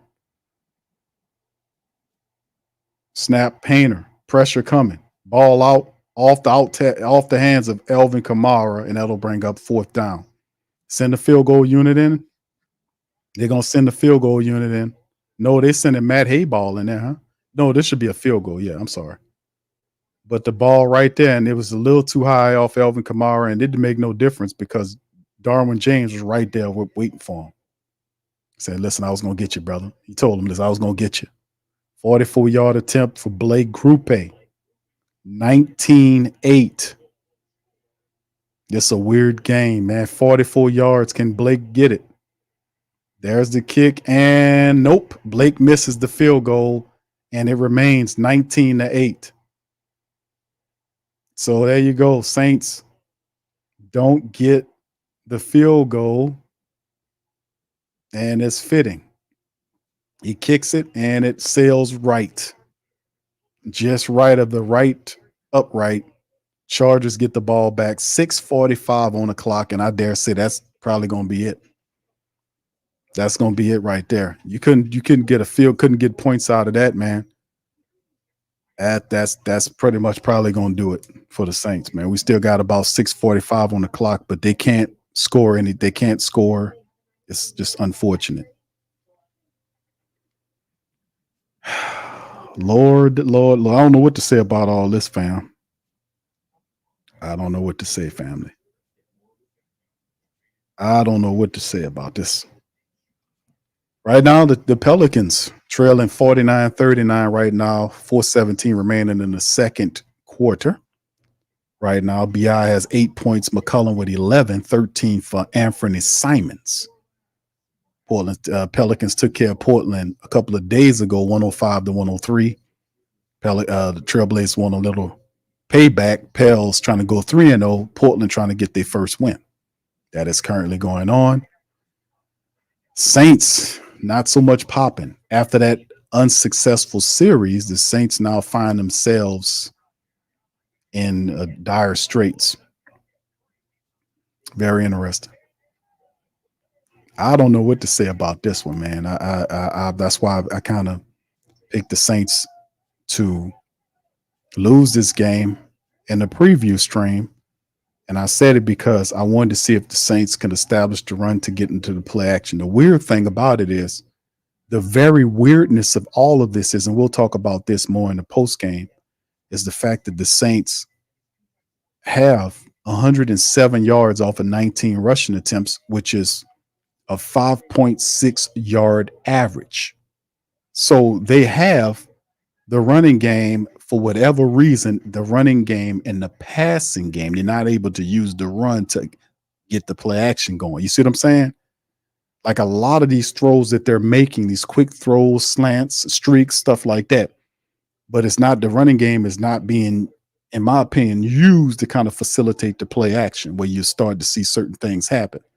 So it's not generating into the type of success where it leads to you getting a touchdown. The Saints they ran the ball for 107 yards, but ain't much else going on. All right, here go the Chargers with the ball, picking it up at their own 33-yard line. Man in motion is the big guy. Play action. Ball back to number 44, and he gets pushed out of bounds, but he's like a yard shy. Matlock is doing it all. Matlock he got a sack. He made a catch. He's making blocks. And Matlock is doing a hell of a job out there, man. Matlock is something else, man. Do we have a Matlock on our team? I don't think so. We use Bink Saunders as a fullback every now and again. But that's what we need. We need a guy like a big guy like Matlock, a guy that can catch and block and do stuff like that. Give him the ball on the goal line. Old school throwback player. All right, they set up in the power eye formation, the Chargers. Hand off. And he run right behind Matlock and pick up a good chunk of yardage on the play. He ran right behind Matlock, and Matlock opened, got him the first down. All right, 5:50, and the Chargers is going to try to the Saints going to have to try to get him. They want another shot at this thing. Harbaugh is just going to run on the clock. He's going to let that clock run all the way down and eat as much of that clock as he can. They're going to play the keep away game now. And they basically, the Chargers basically met their average today. They met their average. They average 18, 19 points a game. They put 19 points right now.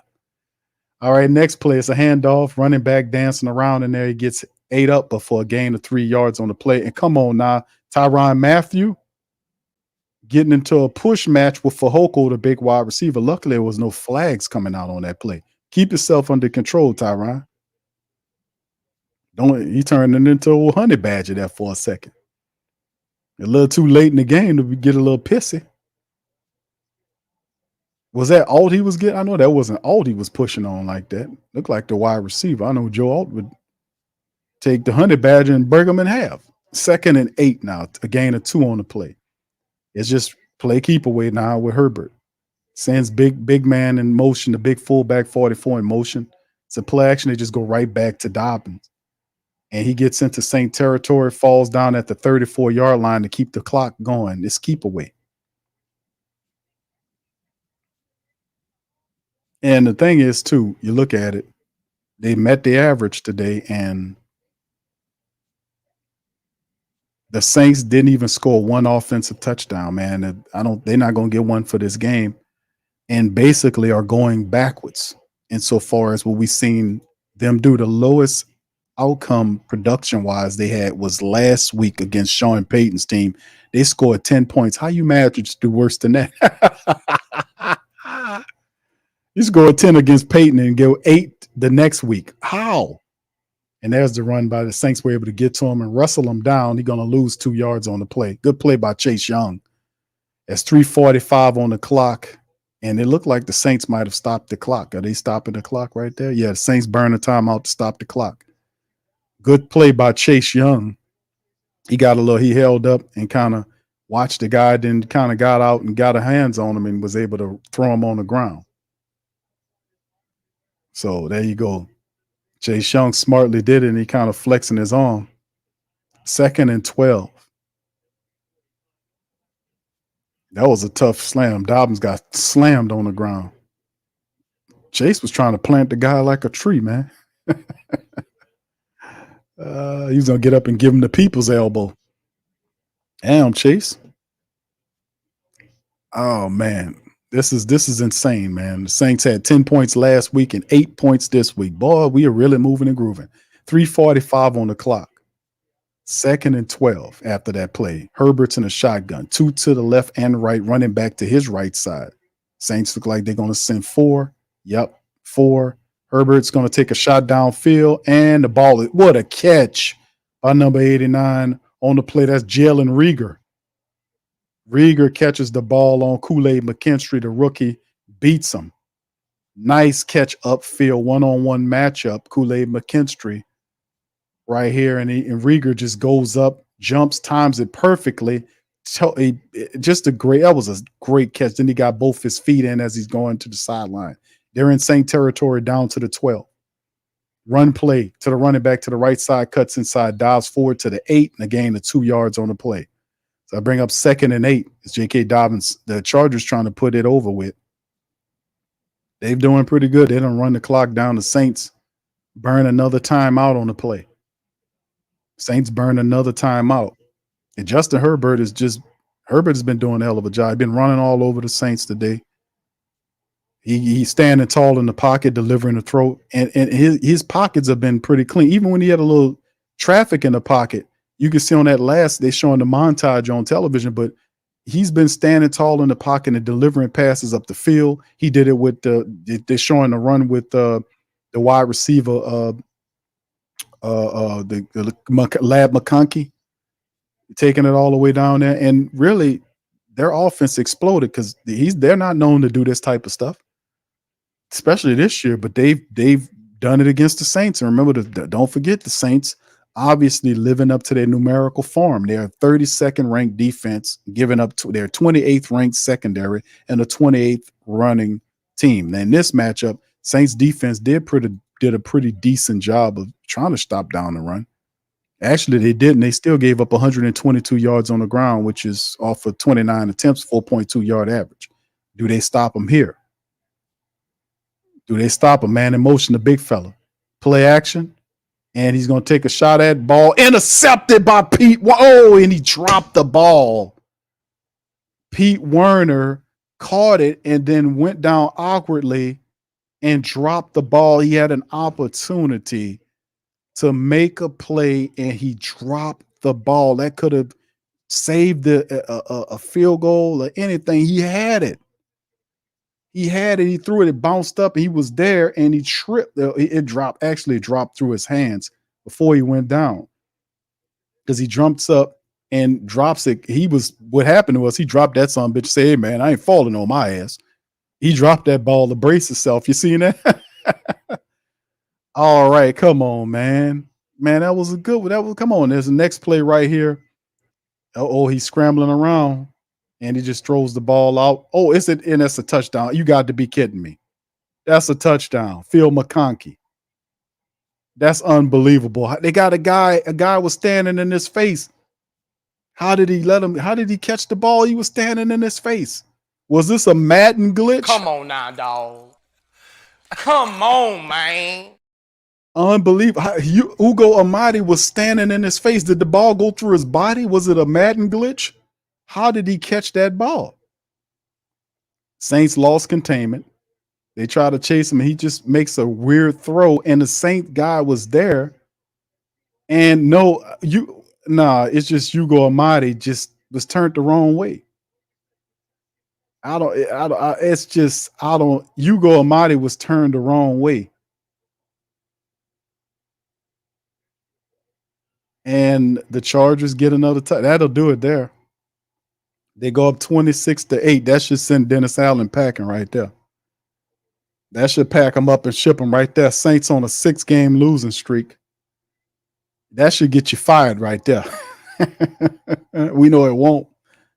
But that should get you fired right here. Your defense, Ugo Amadi ain't even playing the ball. He playing the guy.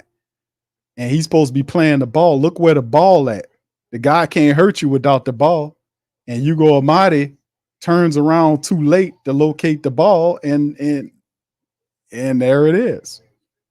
So the Chargers get the touchdown, 26-8. They're ahead. Phil McConkey been killing them. 6 catches, $111, and 2 touchdowns. Lad McConkey. Lad is doing this thing out there, man. Laddie. He doing this thing. Laddie McConkey, he doing it, man. Hootman. Man.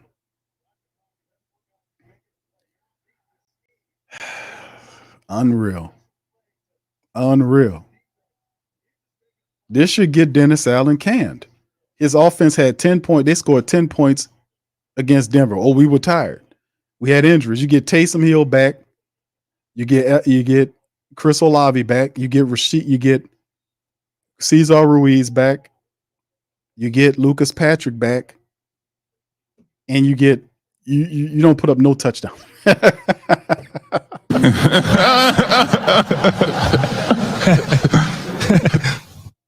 Make it make sense.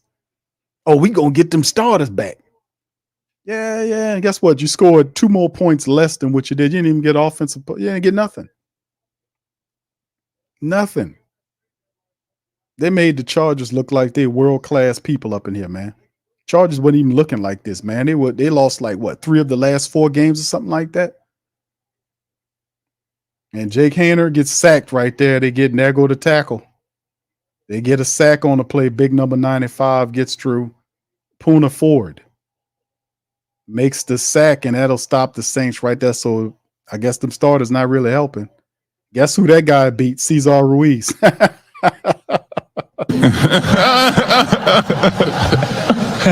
beat Cesar Ruiz.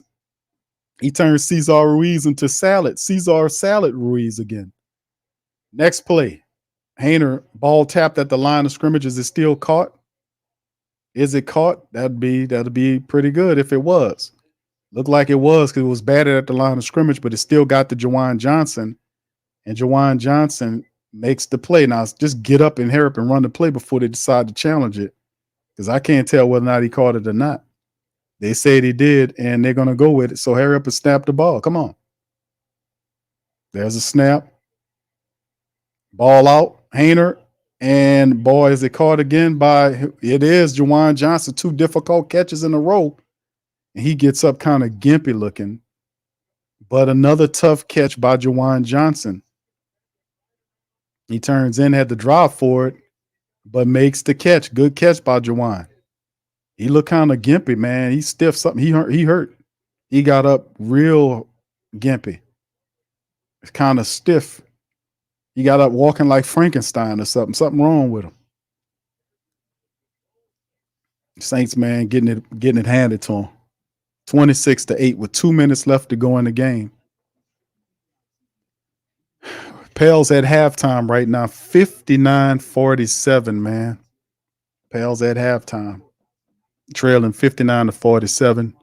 Zion 8 points, 3 boards. Ingram 12 points, 5 boards, 3 assists. CJ McCollum 15 points, 8 from Jayhawk in the game, 15 from Simons, 10 from Jeremy Grant.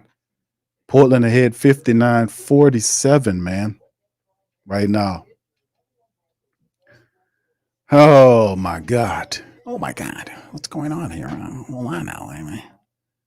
We're going to beat you guys. We're going to win. Yeah, guys, hold on. Look past the results. Yeah, you got to look beyond the results. You got to look beyond the results.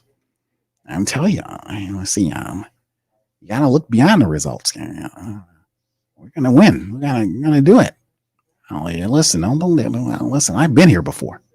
I'm telling you, Sean Payton, 9-7, 8-8, 10-6. Bill Walsh, 9-8, 7-7. Bill Belichick, 9-8, 9-9. Bill Walton, 9-8, 7-7. Bill Russell, 9-8, 7-7. Crazy. Oh yeah, well, guys, superstar coaches. Oh my goodness, I don't know what to say about this one. 26-8. The Saints have 8 points. That's 2 points less than what they did against Denver, and they had an extended week. And this is what you do?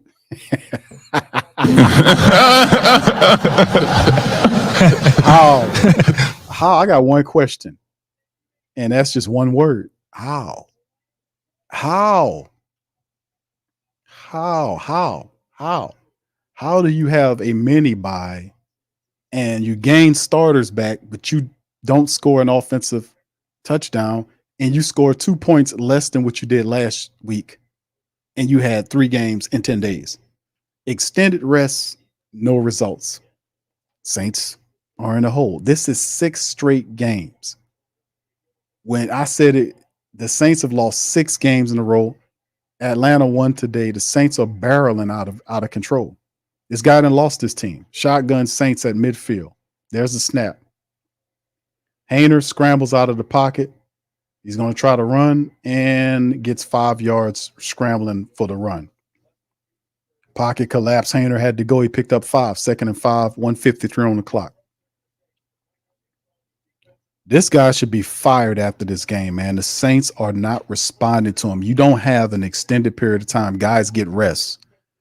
And then you have all that extra time, and then you come back and the team does worse than what it did the last game. He doesn't have control of his team. 2nd and 5 shotgun, 3 wide receivers, left, 1 right, running back next to him. And boy, he goes down, sack, spins his way into a sack, and it's on him. And the Chargers are dancing. They sack dancing on the Saints. They're sack dancing on the Saints. Offense so bad. And Spencer Rattler spent himself into a sack. That shouldn't be on Fuaga. Spencer Rattler was supposed to go inside. He spent himself out of protection and right into the opening arms of the blitzing defender. And a loss of yardage. Third and 16. Now that's 2 times he's been sacked on 3 hits, 5 hurries, according to the graphic. He got time this time. He's scrambling around trying to make a play. He's going to just keep it and slide at the 48-yard line or the 50-yard line. It'll bring up 4th down. And of course, the Saints have to go for it on 4th down. Ain't nothing happening here. They have nothing for us. The Saints scored 8 points, a safety, and 2 field goals. The offense was not there. Wasn't home. The Saints offense did not show up again. Unbelievable. Unreal, man. The Chargers going to improve to 4-3. The Saints are going to go to 2-6. It's time to get Dennis Allen out of here. You got to get him out of here, man. This guy in your 3rd year, you shouldn't be able to survive a 6-game losing streak and still keep your job. Where's the line? Where's the line? You mean to tell me you can lose 6 games in a row and still keep your job? And this is a playoff year? How is that even possible? This guy should be fired after this game, man. His offense did worse than the previous game. They scored 10. They had 8 this game. And Hayner on the final play, a wounded duck ball, and it's actually caught upfield by Bub Means. So, and Bub Means is hurt. So he landed on the back of his legs. The Saints don't have any timeouts left, and Bub's trying to get off the field. Bub's trying to run a play. He's shook up, and he's trying to, I don't know what they're doing. Just line up and snap the ball to stop the clock, then get him off the field. What are you doing? Snap the ball, and you gonna try to run a play? He bobbles it, drops it, and then throws the ball to the sideline is out of bounds. And what a terribly ran situation. Because Bub Means was hurt. And it was just set up poorly. And he threw it was an ugly wounded duck ball he threw, but Bub Means was able to kind of get back to it and make a play, and his legs got caught up on the tackle, and he goes into the tent.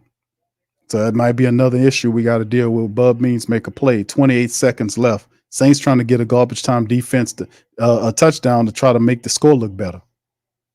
There's the pressure coming, the ball's out. It's caught by Chris Olave, twisted down around the 8-yard line. So he got 18 seconds remaining. Well, he got 30 seconds remaining, but 11 on the clock. Saints trying to get it in the end zone. Ball's out through the end zone. That stops the clock with 5 seconds, or actually 5 seconds remaining in the game. So they're down for it. Saints trying to sneak in the garbage time and a touchdown to make the league look better, to make it look better. They're trying to sneak in. You see what they're trying to do? They're trying to hurry up and score a touchdown to try to Make the league look better so we don't go hardcore on Dennis Allen like they ain't score anything. You see what they're trying to do there, huh, baby? You see what they're trying to do, a little sneakiness. We gotta get a touchdown in there so they don't be mad at us. You don't look so bad. Final play of the game. Pressure coming. Jake Haener in trouble. He's gonna throw it up and it's intercepted, and that'll kill the play. That was the end of it. And this should spell the end of Dennis an interception. And there's a flag down on the play. They got a flag at the end of the play. They got a flag at the last play of the game. Was it hitting Haener? Oh wow. Yeah, it's a personal foul. This dummy head-butted Haener, hit him with his helmet. Some of these guys are just brainless, man. That was a dumb play.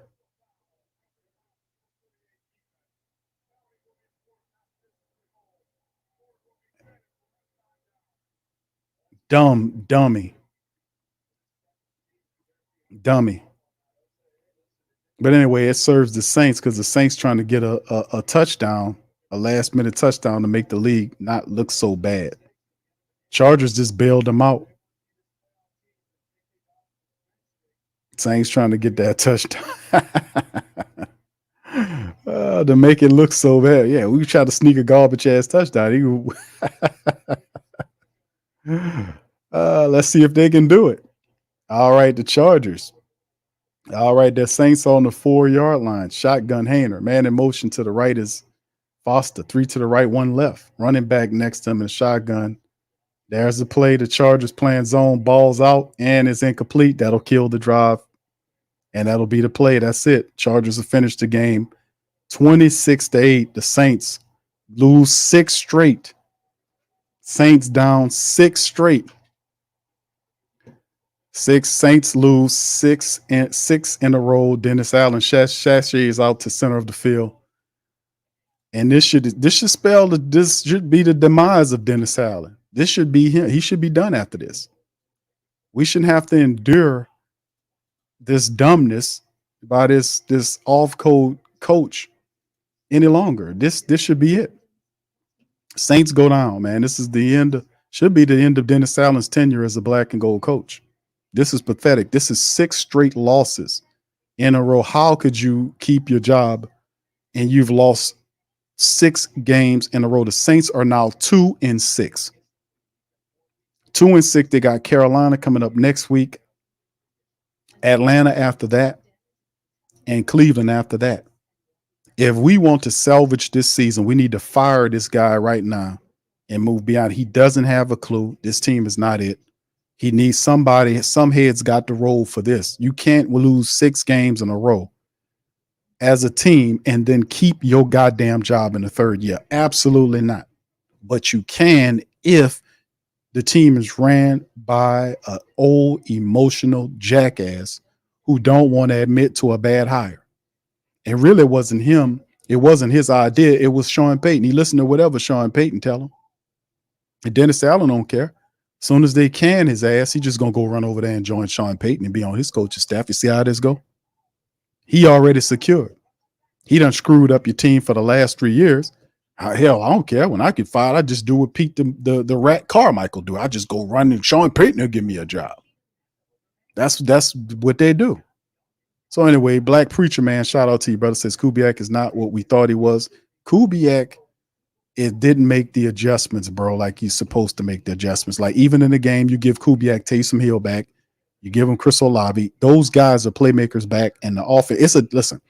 It's a different thing when nobody knows what you're doing. That's why I was saying in weeks 1 and week 2, the Saints look fantastic. But 2 things: people didn't know what they were going to look like during preseason. They hit a lot of that.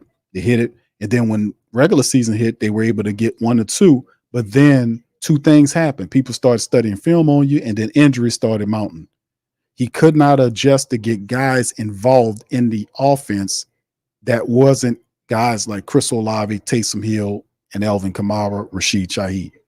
Couldn't do it. And when those guys started getting hurt, The guys behind him he needed to rely on, he didn't know how to do it impactfully where you can keep things going. Now he has those guys back. What's the excuse now?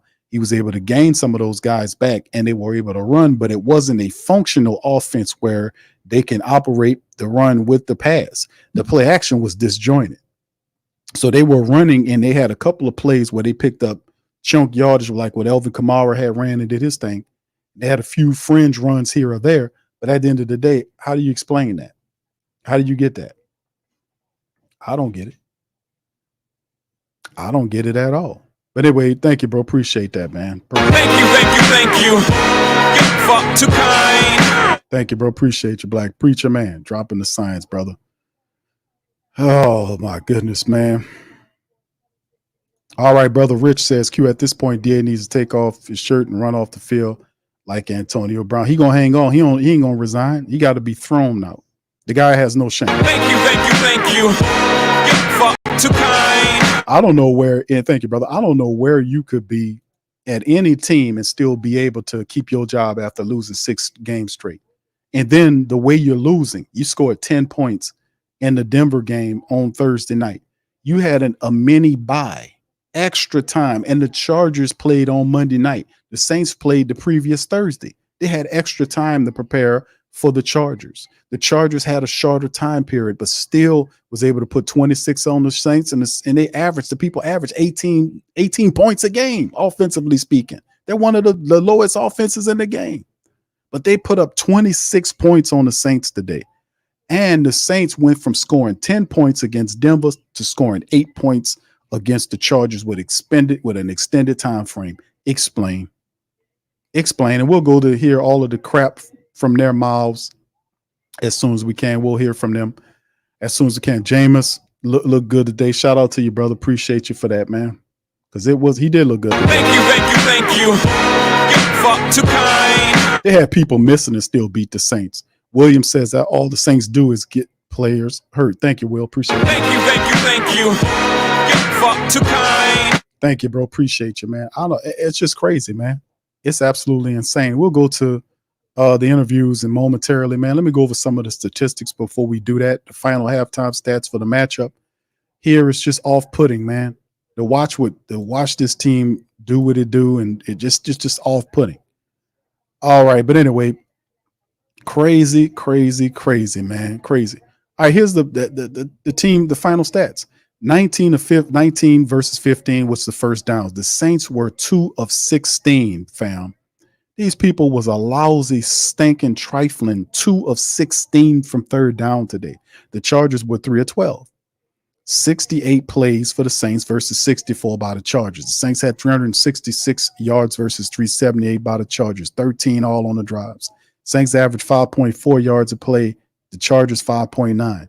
Passing yards, Saints 249 versus 256. Took 2 quarterbacks to get that, by the way.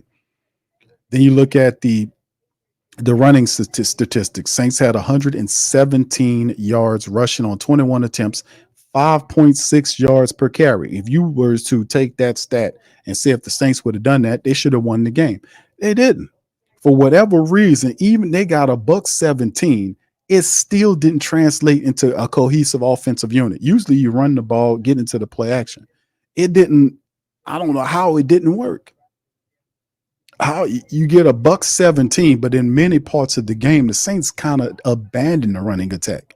If you thought about it, like in some of the game, they didn't even have to really do that. They didn't have to really abandon the running attack like that. That's, during the third quarter, stuff like that, because they were trailing. But it wasn't that vast of amount of a trailing where they couldn't be able to put the play action with it to kind of do some stuff. But in the end, for whatever weird reason, the Saints gave $117, but they still was not able to get. I don't know. It's weird. They averaged 5.6 yards a carry. And still it didn't work. They were 0-1. They went to the red zone. They were 0-1 in the red zone. The Chargers were 2-3. The Chargers had 122 yards rushing on 29 carries, over 4 yards per carry. 2-3 in the red zone. Saints had 7 penalties for 66 yards. It's just crazy, man. It's repugnant. To be honest with you, the type of stuff that we had to watch this crap these people do. It's repugnant. I don't know what to say about the Saints offense, fam. I'm gonna just be honest with you, man. I really don't know. From what I was seeing, from what I seen from these people, man, it's just not what it hit me for. I'm just gonna be honest with you. It ain't hitting right. All right, then we go into the rest of the game. The possessions. You can see the time of possession 31:08 for the Chargers, 28:52 for the Saints. And the players, the plays just wasn't made. Spencer finished the game. He was 12 of 24 for a buck 56. Jake Hayner had 9 for 17 for 122. Each one of these quarterbacks, one was sacked 3 times, the other one 2 times. Elvin Kamara, 10 carries for 67 yards. He averaged almost 7 yards a run. Taysom had 4 for 20 for 5 yards. Kendra, 3 for 16 for 5.3. So, I mean, they were running the ball effectively. We just decided to do something else. The Saints had 20. They basically doubled their attempts in terms of what they were doing. Like, you talk about what the Saints were doing in passing the ball. We doubled the attempts. We kind of went into the passing game. So we kind of abandoned the run, even though the run was kind of working for us. So at the end of the day, it just really, I don't know. I don't know. I don't know what to say about this, man. I really don't know what to say about this one, man. This one here got me. It's kind of weird, to be honest with me. To just be honest with your fam. This one kind of got a little weird for me. I don't know what to say about it, man, to be honest with you. So at the end of the day, man, the Saints lose this matchup, man. Chris Olave, 8 catches for a $107, 3.4 yards average right there. Elvin Kamara, 6 catches for a 55. Juwan, 3 for 48. Taysom Hill came back, 2 catches for 21 yards, 4 carries for 20 yards. Taysom was not as impactful as we thought he was going to be. Pete Werner had 9 tackles. He had a dropped interception in there that could have stopped that last drive. DeMario, 9 tackles. Tyron had 5 sacks in the game. Colin Sanders got 1. Hugo Amadi got 1, half a sack for Alante Taylor and Chase Young, 3 altogether. It just turned into what it was.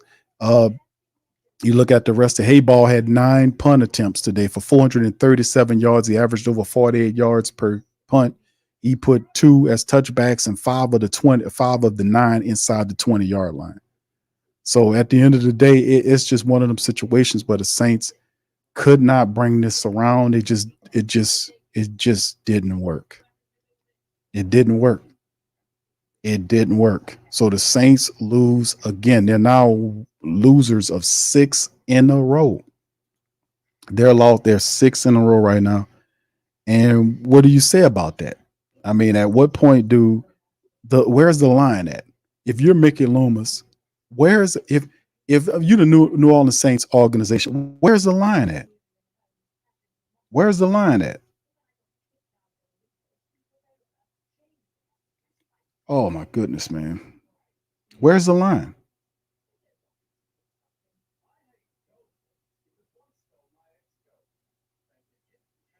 Where's the line? I don't get it, man.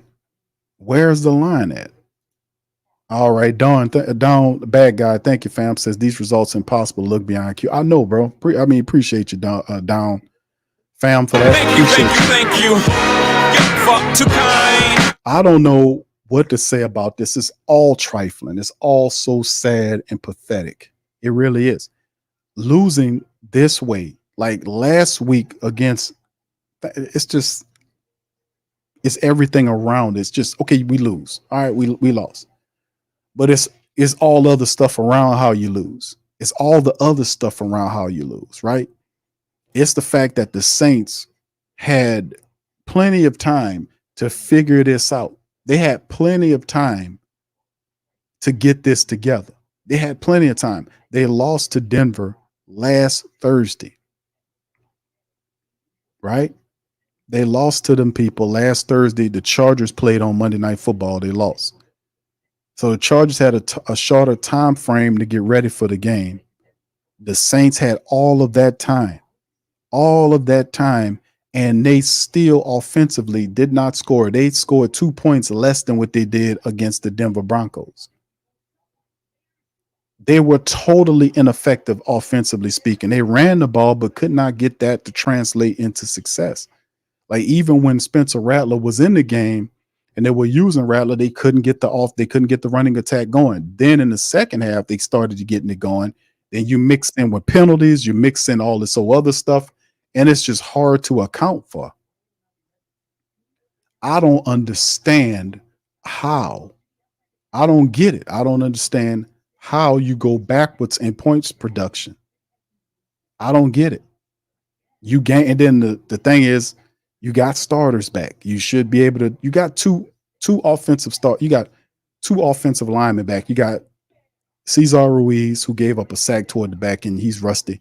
You got Lucas Patrick, who's in there. They weren't as crisp as you would like them to be, and we expect that because these guys just came back from injury, so it ain't gonna be an instant thing. They missed multiple games. We understand it'll be a rust factor. I said that that's why I picked them to lose in the preview stream. We did the preview stream a couple of days ago. I think it was on Thursday. I said, no, I ain't picking the Saints to win. I think they're going to lose, despite the fact I knew that they would gain some of these guys back. But I also knew that the Saints would have to prove to me that they can run the ball effectively enough to get into the play action so it have an impact against the Chargers. Now, I knew the Chargers wasn't going to make it a big game because they couldn't score any points. I mean, they averaged like 18 points a game or 19 points a game. So 26 today from the Chargers is like, bam, that's something big. I don't understand, man. But at the end of the day, I'll tell you one thing. I do understand there is no way Dennis Allen should be able to keep his job going up against the Carolina Panthers after losing 6 games in a row. That hadn't been seen since 05. Since 05, almost 20 years ago, we have not suffered through a 6-game losing streak. And we're suffering through this because of Mickey Lomas not want to admit to making a mistake and pull the trigger and fire this man and move beyond him, and so we can repair the team. It doesn't fix everything. It doesn't fix everything, but firing Dennis Allen is a start because we then have to go over the healing process of what we need to do moving forward so we can still be competitive this season. His control or his leadership is no leadership, is nothing. He's not a motivator. And I told y'all, when he gets in a hole, he's not going to be able to coach himself out of no hole. He's not going to be able to do it. He's not made from that. He's not no motivational dude. That possum is not going to be able to get out of no hole. Black Preacher Man says it is what it is. The Saints are a poor coaching team. Thank you, brother. Appreciate you on that. Thank you. You fuck too kind. Thank you, bro. Appreciate you, man. All right, we got. I'm pretty sure they about to bring. We'll bring in Pops Q into the broadcast. Pops, how you doing, man? Oh, I'm doing fine, son. I'm doing fine. All right, Pops. You see all this craziness that's been happening. We're about to Dennis Allen to pop up there momentarily. This is the stream, but listen,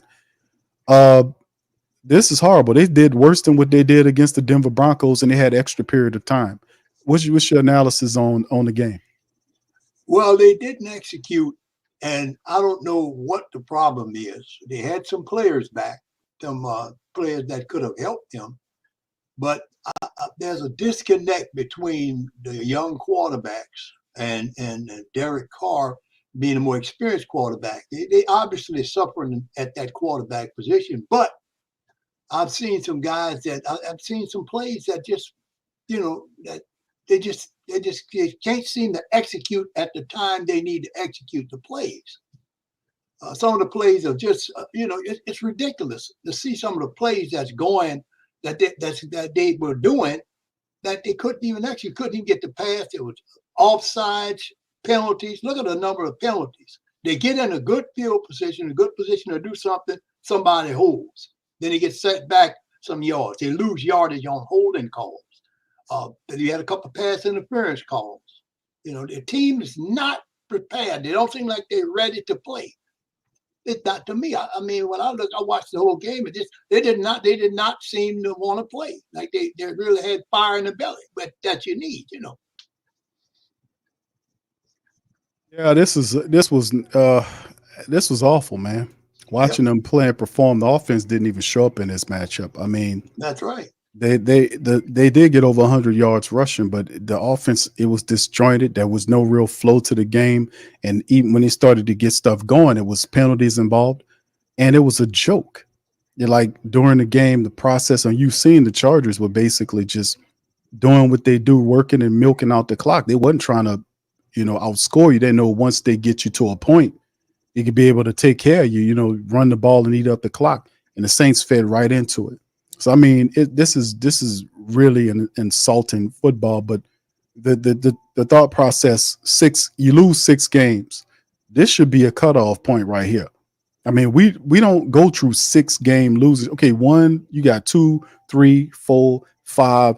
Now you're on a 6 game slide. Your team is sitting up here. What does the Saints sit up here at now? They're sitting up here at 2-6. The Saints are 2-6, and they 1-3 away. They're 2-6 right now. The Falcons won right now, and it's crazy because you look at the Saints are only 1 game. I want to say they're 1 game better than the Carolina Panthers. I want because the Panthers won. No disrespect to the Panthers are 1-7. The Saints 2-6. They're 1 game better. Yep. They won. The Panthers are 1-7. We play them next week. The Panthers are 1-7. The Saints are 2-6 on a 2-game losing streak. Unreal, unbelievable. Thank you, KB. Appreciate you. Thank you. You fuck too kind. Crazy, man. Crazy, underhanded. But yeah, go ahead, Pops. Kind of talk to us about the philosophy going forward. Does Mickey, and I know the answer, but let me hear what you think. What you think about Mickey Loomis and his decision making right now? What should he do, or what do you think he's going to do? He's not going to do anything. Only thing that he's going to do is sit back and draw his paycheck. And he's keeping Miss Gale out of the loop. And Miss Gale need to look into what's going on with this team. The Saints was her husband, Tom Benson's. Hold on just a second, Pops. Okay. Here you go. All right. Their guy, made the play. We weren't able to make it. Offensively, we just really couldn't get, anything going offensively.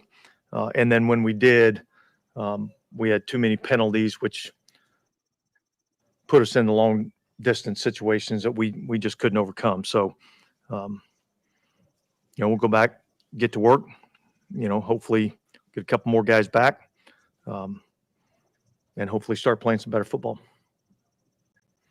Dennis, y'all were saying that you felt like the return of a lot of these injured starters would kind of provide a spark for the team. Why do you think, even though they came back, the offense wasn't able to? Yeah, look, it's hard to say. I mean, I think we got to go back and evaluate exactly, what was going on there. But obviously, we really couldn't get, much going offensively. And then we made some big plays. We made some explosive plays, and then we followed it up with, penalties, which put us into long distance situations. And, right now we're not overcoming those. And so we've got to play a cleaner game to give ourselves a chance. Penalties I thought hurt us. What made you decide to switch quarterbacks? I just felt like we needed to do something to try to get something going offensively. We weren't able to move the football, and I felt like we needed to do something to try to create some sort of spark. What did you think Spencer Rattler was having trouble doing today? Yeah, I think there was a couple of reads that probably could have been better on. And look, we certainly didn't help him with a couple of drops and things of that nature. I think just the margin for error right now is small, and so when we have opportunities to make plays, I think we have to be able to make the plays. Rattler didn't have many passes beyond 10 yards. Did y'all go in? We had a couple that were dialed up to try to get the ball down the field, and for whatever reason, whether it was the pressure, or the coverage took it away, and we had to go and put the ball underneath. Did y'all go into that with a more conservative game plan in terms of going downfield? No, I think we had some shot plays up there that we just didn't, for multiple reasons, whether it was pressure or covered, where we had to get the ball down rather than get the ball down the field. Is it fair to say the offensive penalties have been like an ongoing issue? Well, it's certainly something that we still need to work to clean up. I don't know that I'm saying that that's an ongoing issue. I mean, obviously, anytime you have them, it's a problem, and so we've got to work to get those cleaned up. Was the hamstring injury for Kendra Miller the same one that sideline? Was it the same hamstring? No, I think it's a different hamstring. I think it's opposite side. Same with Marshawn, or how about Marshawn? I think it's the same one that was, kind of pulled him out of the game last week. So aggravated. Yeah. 2 more hamstring injuries. Is that just maddening? That's the continued theme. Yeah. It's unfortunate, for those two players, because they kind of had a little bit of that in their history. And so we've got to, try to figure out how we can eliminate that. Yeah, what's kind of the message at this point? Six losses in a row now. Yeah, the message is it's the people in the room in there that are going to have to change it. Nobody's coming from outside the building. It's going to have to be the guys that are in that locker room, coaches, to fix it. That's what it is, and we have to pay better attention to all the details, and we have to do a better job of coaching all the details, because details matter in our league, and we don't get to pick and choose which ones do and which ones don't. Is there a chance Derek plays next week? Is that I think there's a possibility. Yeah.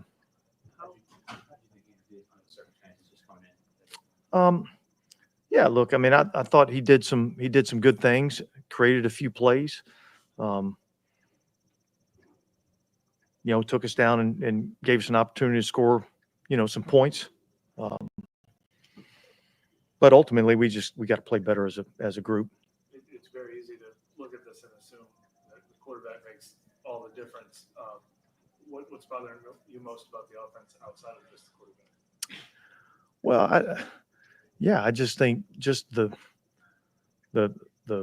fundamentals of getting in and out of the huddle, get lined up, let's get a ball play called, let's get moving here. I just thought it was sloppy today, and so I think we got to work hard to clean those things up, and then I think we got to be able to rely on our better players to to make some plays for us, and so I think that's that's where we've got to improve. Obviously, we got two young quarterbacks, both of which I like a lot, but both are young quarterbacks, and so you got to deal with some of the challenges that go along with that. It's frustrating just the explosives defensively, especially on a day like today when you kind of clean some of this stuff up. Yeah, look, we did a good job on a lot of things. The one play there in the fourth quarter down our left sideline or their right sideline, I think that's a young player not fully understanding how that coverage is being played. The one on Alante, I thought he was in great position, and I really thought when the ball went up, I thought that was going to be an interception. They made the play, we didn't.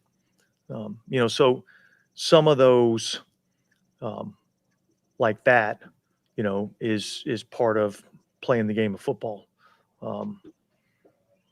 We gotta limit the ones that we can control a little bit.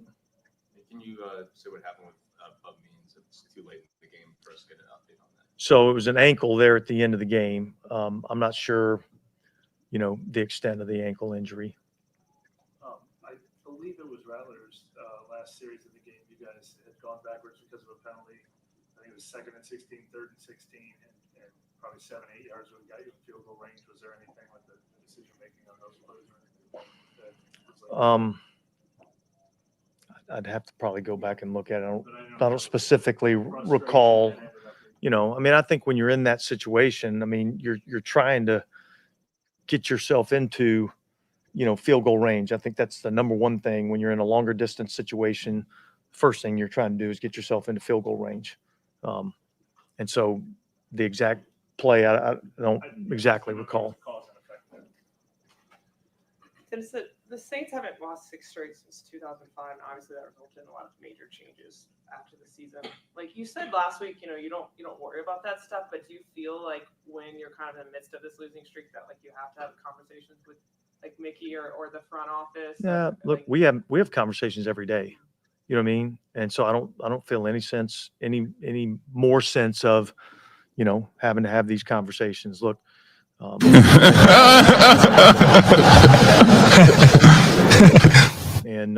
we need to play better football. I think we all understand that. All right, thanks. Go on, you take care of the cake. You possum puss, get that punch out there or you'll get one from me. Go on. The problem is you trying to talk with your shit and you don't know nothing instead of listening. Huh? I'm listening. Okay? No. I get $40,000 in there and I dare motherfucker to Say it one more time.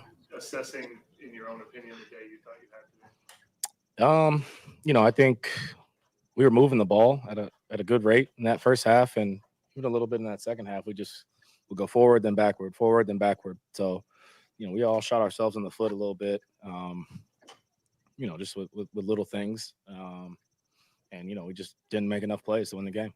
Do you think, frustrating? Was it fair to make the change in quarterback? What was your opinion on that? Look, I control the controllables, I'm just a team guy. I'm going to want us to win either way. So, it is what it is. Spencer, just was there the expectation for you all to get back on track, just considering who you were getting back today, and with all those guys out and still not having production? Yeah, it's not a given that you're going to go out there and shred it all over the field and win the game. It's not a given. We got to go out there and earn it. So it starts with me. It starts with our QB room, and we got to set a better standard to go out there and play at a higher level, and just collectively as a group got to be better. I know it felt like you were in third and long, third and 14, third and 15 much of the day, but I guess maybe the plays leading up to that, is there anything, when you look back that you wish you'd done differently? Try to run around and make more stuff happen. I think it's a good defense. They took away that top part of the field. It's a good sound defense with good players, and good at tackling. Made some plays here and there, in the half, got some points, which was good. Wanted to come out and do the same, but we didn't, and just got to be better. They were then trying to take away some of the vertical stuff in this game. Yeah. They try to take away that deep part of the field, and it's that's their go-to, and they want make you play dink and dunk ball and drive it down the field, and we did a few times, but we just we protected the ball. We had no turnovers, but we just gotta just make more plays and convert and not shoot ourselves in the foot. Derek obviously could be back soon. What's your assessment of what you're able to do with this opportunity? Obviously, the circumstances aren't ideal, but when you add the 3 weeks together. Yeah, obviously, we didn't get any wins, so that's very unfortunate. We want to win. Our goal is to come in here and win to get some momentum going into another divisional game next week. But just control the controllables, all of us. So got to get back to work and figure it out. Thank you very much. Thank you. She might call me Santa friend, but I'm the cleanup man. The cleanup man.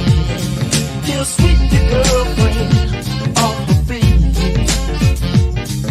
The reason I know so much about him is because he's moved up an old girl of mine. Swept her right off her feet and into the jag. Oh yeah, they got a lot of.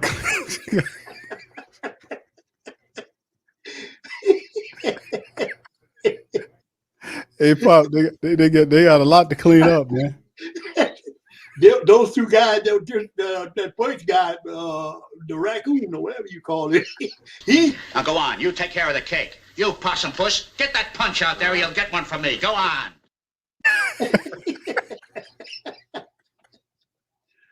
It's a sad day. I'll tell you what, I just don't like the fact that these people stay up here and every loss we had. Get a little close to your screen, Pops. I can't hear you that way. Yeah. Look, every loss we had so far, all 6 of them, he says the same thing. What they got to clean up, and nothing's happening. The man did. I don't know.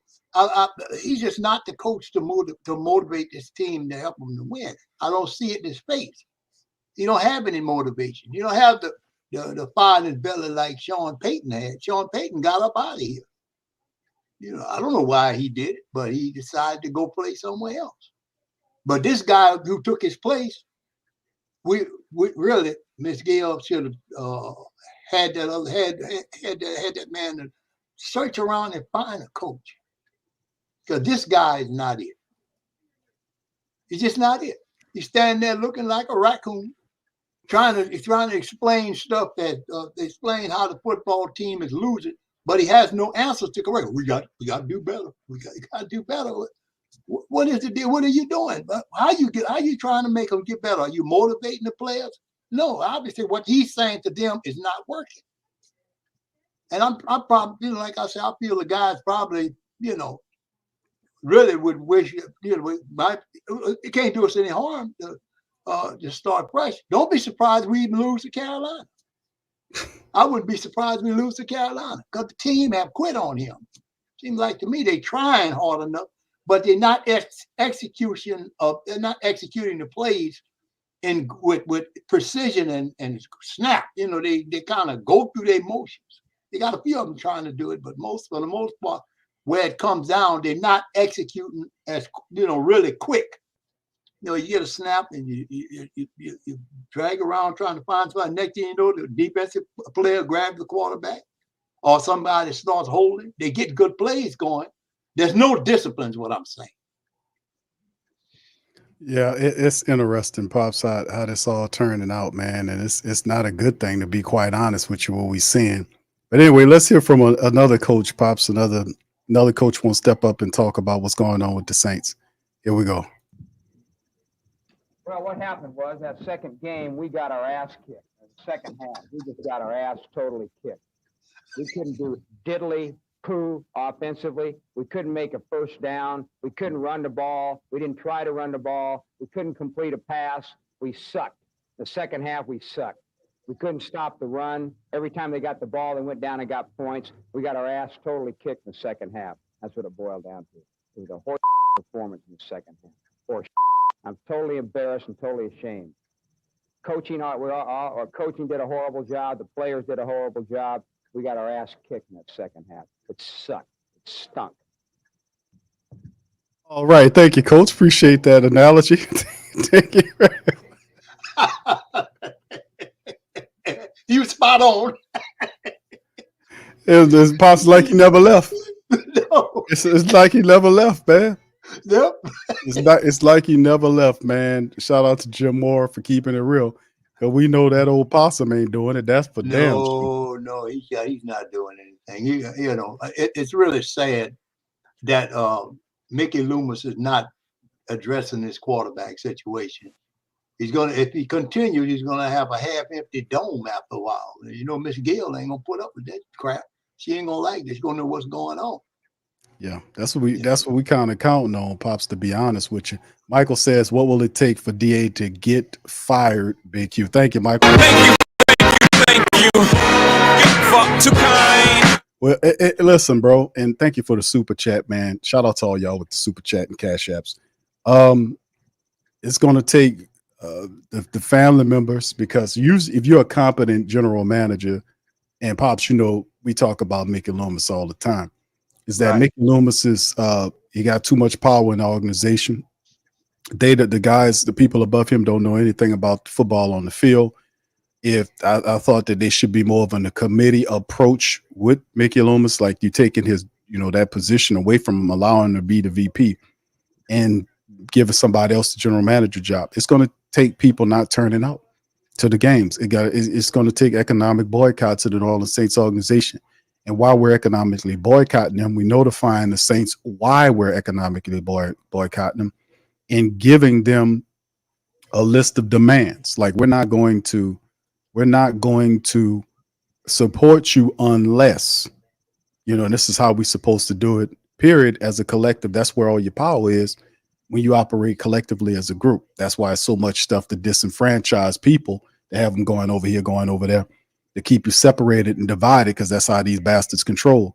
But at the end of the day, we have to stay on code. We can't support the Saints organization. I've been saying this for weeks now. I've been saying it for a while. This is outright disrespect. We known, and even a reporter, Cat Terrell, asked me, said, you thought that getting your players back would be in? I was like, man, listen, you can't count on that, because these guys are still banged up. Even though they list Taysom Hill as fully practiced, Taysom Hill's still dealing with broken ribs, and Elvin Kamara's dealing with broken ribs. These guys are banged up. So they have to be a point of emphasis for the Saints to be able to get other guys involved. And if you have guys that not run block, and if you don't run block, you're not going to win. No. So so we weren't able to do that in these other matchups. The Saints offense is so up and down and so out of balance in this matchup. We couldn't even use the 100 yards that we gained in any positive fashion to give us anything that we could be proud of and utilize to even get a touchdown this game. It was awful. But it takes economic boycott to the Saints. People not going down there to the building. People not buying the merchandise at their store. People not, anything. By you not going down there, there's no concession money. A bunch of no trips mean a lot of money not being spent. If you don't go down there, that's not tickets. You don't go down there, that's not merch. You don't go down there, that's not concessions. You don't go down there, it's not parking revenue. That's 4 things that they count on that one person, if you don't go down there, is taken away. So we understand that, but doing this while we're saying we're dissatisfied with this and we're not taking this no more. So, I mean, that's my take on it. And enough people got to do it. Not everybody going to do it because you're still going to have people that's going to be off code. It's just what it is. But if enough of us do it, we should make an impact. We should have an impact on changing the dynamic and at least forcing the people at the top that worship the money, like Gail and Dennis Lauscher, who's nothing but a glorified treasurer, to be able to pay attention to the bottom line. And the bottom line is if it's a lack in money, that means that they'll do whatever it takes to rectify the situation, even fire Dennis Allen, because nobody to them is more important than the money. They're not going to try to save face with that. They all about the money. So that's my measurement. Right. Don't go down there. Pops, what you think? What's your thoughts on that? Well, I feel the same way. I mean, obviously nothing's being done. I mean, I see this guy stand up here at the podium every week for the past 6 weeks, and even though the team is in a spiral, going down, getting their butts kicked. I mean, Tampa waxed their butts, waxed their ass. Tampa waxed them, and he's standing on the sideline with his arms folded. He don't know what to do. If you got a coach that doesn't know what to do for the pick his team up, he shouldn't be coaching. He should not be coaching that team. And Dennis Allen seems to have lost his ability to coach the team. It's just obvious. I've been watching this. I've been watching these games now for quite a few years, and since Dennis Allen been the head coach, and he's losing. I mean, he's losing these games, and then this 6-game losing streak. Well, we got to do better. We just got to do better. What are they paying him for? What are they paying him for? And the team is going through that exercise. You need to call the guys together and find out what can we do better. I don't know, unless they just don't respect what he say, or they don't. I see half tackles. I see guys making elementary school mistakes. Holding a lot of stuff that they should have cleaned up in the preseason. They only have one. You got to clean that kind of stuff up. You got a couple of good drives going in this game. Holding. Guy got called for holding. That's a 10-yard penalty. So you instead of 1st and 5 or 1st and 10, you got what, 2nd and 15. Mm-hmm. It just doesn't make sense. These kind of penalties will hurt your offense. They'll cause problems for you. This is what's going on with this team. And there was a lot. 61 yards, I think I heard you say, with the total yardage that they had charged to them for penalties. This feels we had cut that one time in half. You know what I'm saying? We just cut half of that. Half of them penalties. I think we might have had a better chance of winning the game. And they wasn't hitting the holes like you figure they would. They run Alvin Kamara. They're only running him. You're running him into the ground. You got to have somebody else to pick up the load for him until he give him a chance to catch his breath. You know what I'm saying? But he just run the Kamara, and people are figuring their offensive schemes out. That's what I'm saying. If all the teams in the league teams that you're playing against start figuring out your running, or figuring out your offensive scheme, they'll beat you every time because they know what you're gonna do. I get so frustrated watching them run, pass, and they only pass when they have to pass. So you have to mix the things up. They're not mixing them up very well to fool these teams. Yeah, it's a lot going on here, Pops, because they can't score offensively. They're not even competitive. And we can't use the time to say that they tired and all this stuff. These people had an extended week, and they actually look worse than what they looked in the Denver game, which is even hard to even fathom. But that was what was the case. I just don't understand, what's going on, and it's definitely time for them to change and move beyond this current coach. I mean, the guy doesn't have any answers. You see the answers the reporters was asking. He didn't have any answers at all, man. No answers at all. None.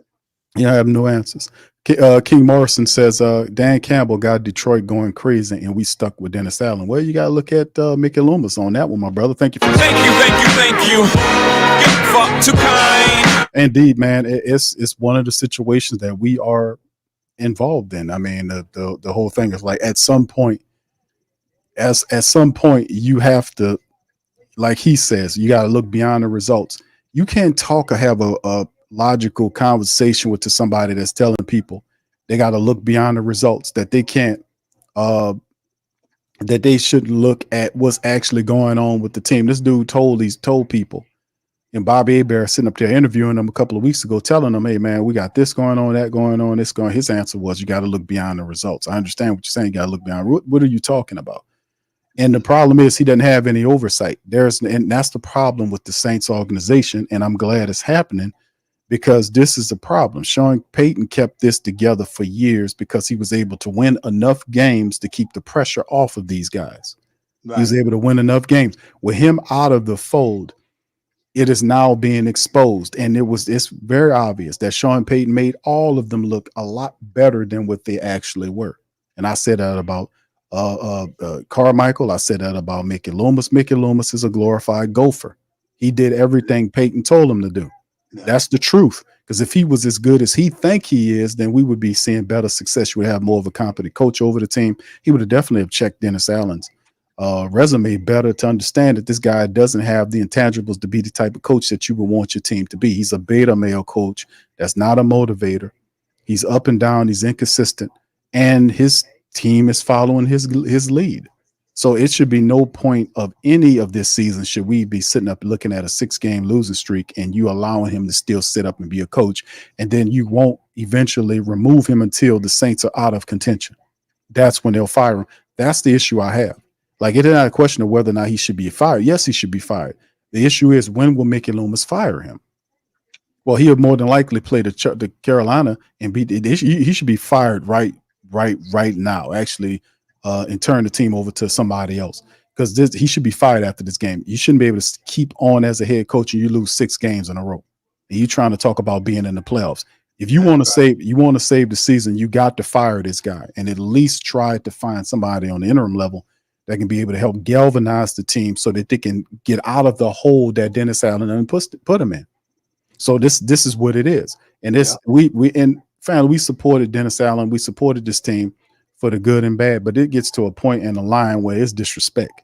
This is disrespectful, man. And this is not what it's supposed to be. And these people don't care about nothing but the money. If they really wanted to win, they wouldn't be sitting up here allowing 6-game losing streaks to happen. They would fire coaches when they do that. Dennis Allen just told the people that he's not worried about. They're not focusing on that. We talk to them all the time.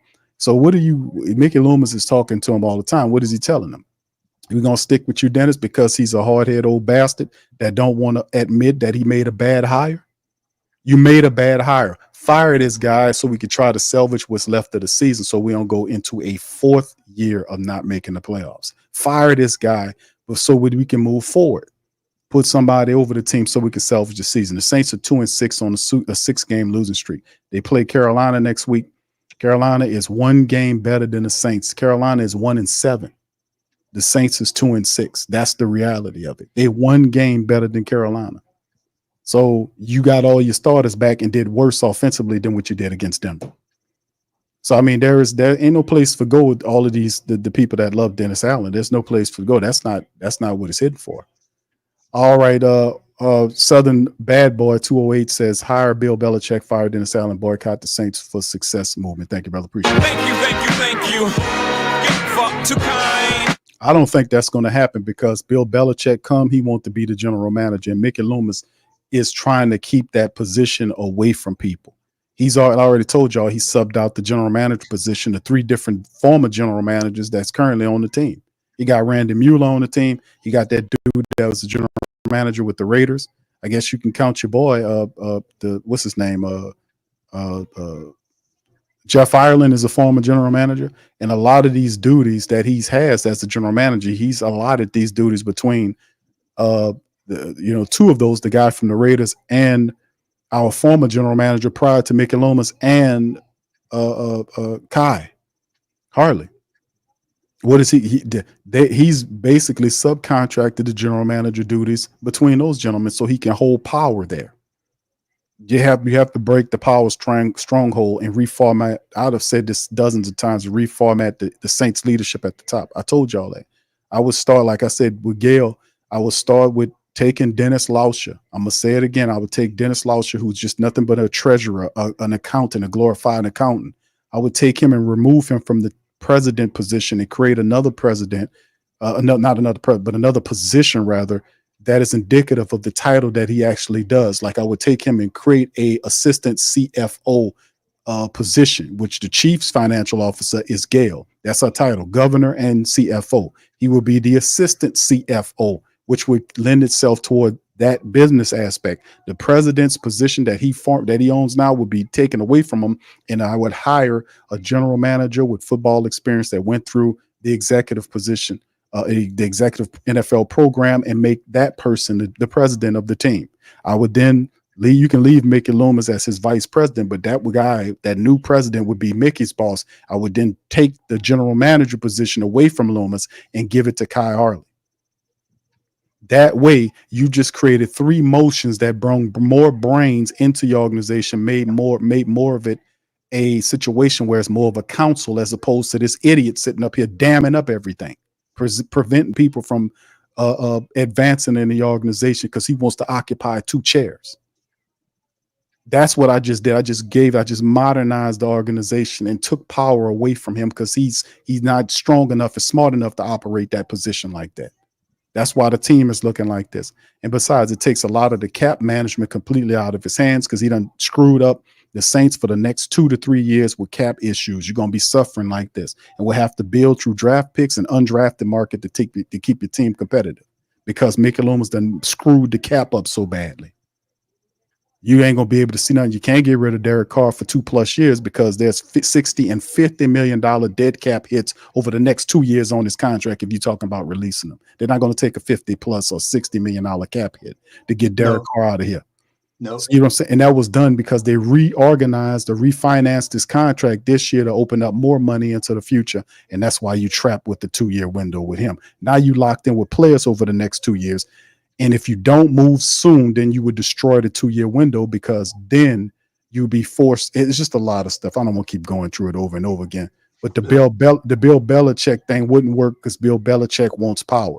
He wants to be able to have the general manager position to be able to bring in the type of talent that he wants. And Mickey Loomis is sitting up there hogging that up. He won't give him that. He didn't even give Sean Payton that. They keep Payton. Think about that. With Payton, one thing Payton wanted that he has with Denver in part is the ability to have power over the personnel decisions. He wouldn't even get at to Sean Payton. That was his job. And he that's what's going on. And that needs to stop, man. That needs to stop right now.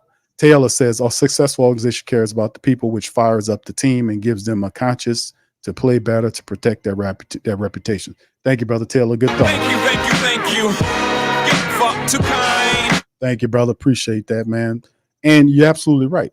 But this organization has gotten to the fact that to the point, Pops, where they are a big, fat, lazy, degenerate team that only care about money.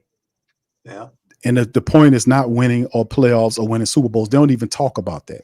When the last time you heard the Saints organization say in the near future they want to win a Super Bowl? When the last time you heard Dennis Allen talk about winning a Super Bowl? Did he ever say we're going to win a Super Bowl? He never said nothing about that. They said playoffs. There's a difference between playoffs and Super Bowls. These people don't even say it out of their mouths. They don't even say it out of their mouths, which means it's all about collecting cash. They're not trying to compete for that position. They're just trying to get to the playoffs to justify keeping him here so that they can keep the shit going over and over again. Enough of that. That's over with. This all needs to change. Go ahead, Pops. Let me hear from you on that. What you think? Yeah, well, I agree. That this has been going on ever since Dennis Allen been the coach. Really, that when Peyton left, I suspect that it's not going to change until they at least start by moving him. Then searching for an offensive-minded coach, somebody who can execute what these players can do, how they can handle what they do best. And then also with the defense. The defense didn't play that bad. The problem with the defense was that it just was on the field too much. Just similar to what happened to LSU. Saturday.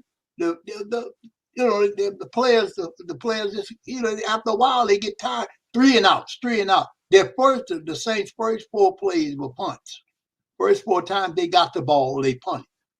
If I can remember that right. First 4 plays that they made, when they were 3 and out. That wears a defense down. And the other team coming back and hitting you with runs and hitting you with passes, and these guys they're human like us, and they eventually will get tired. Yep.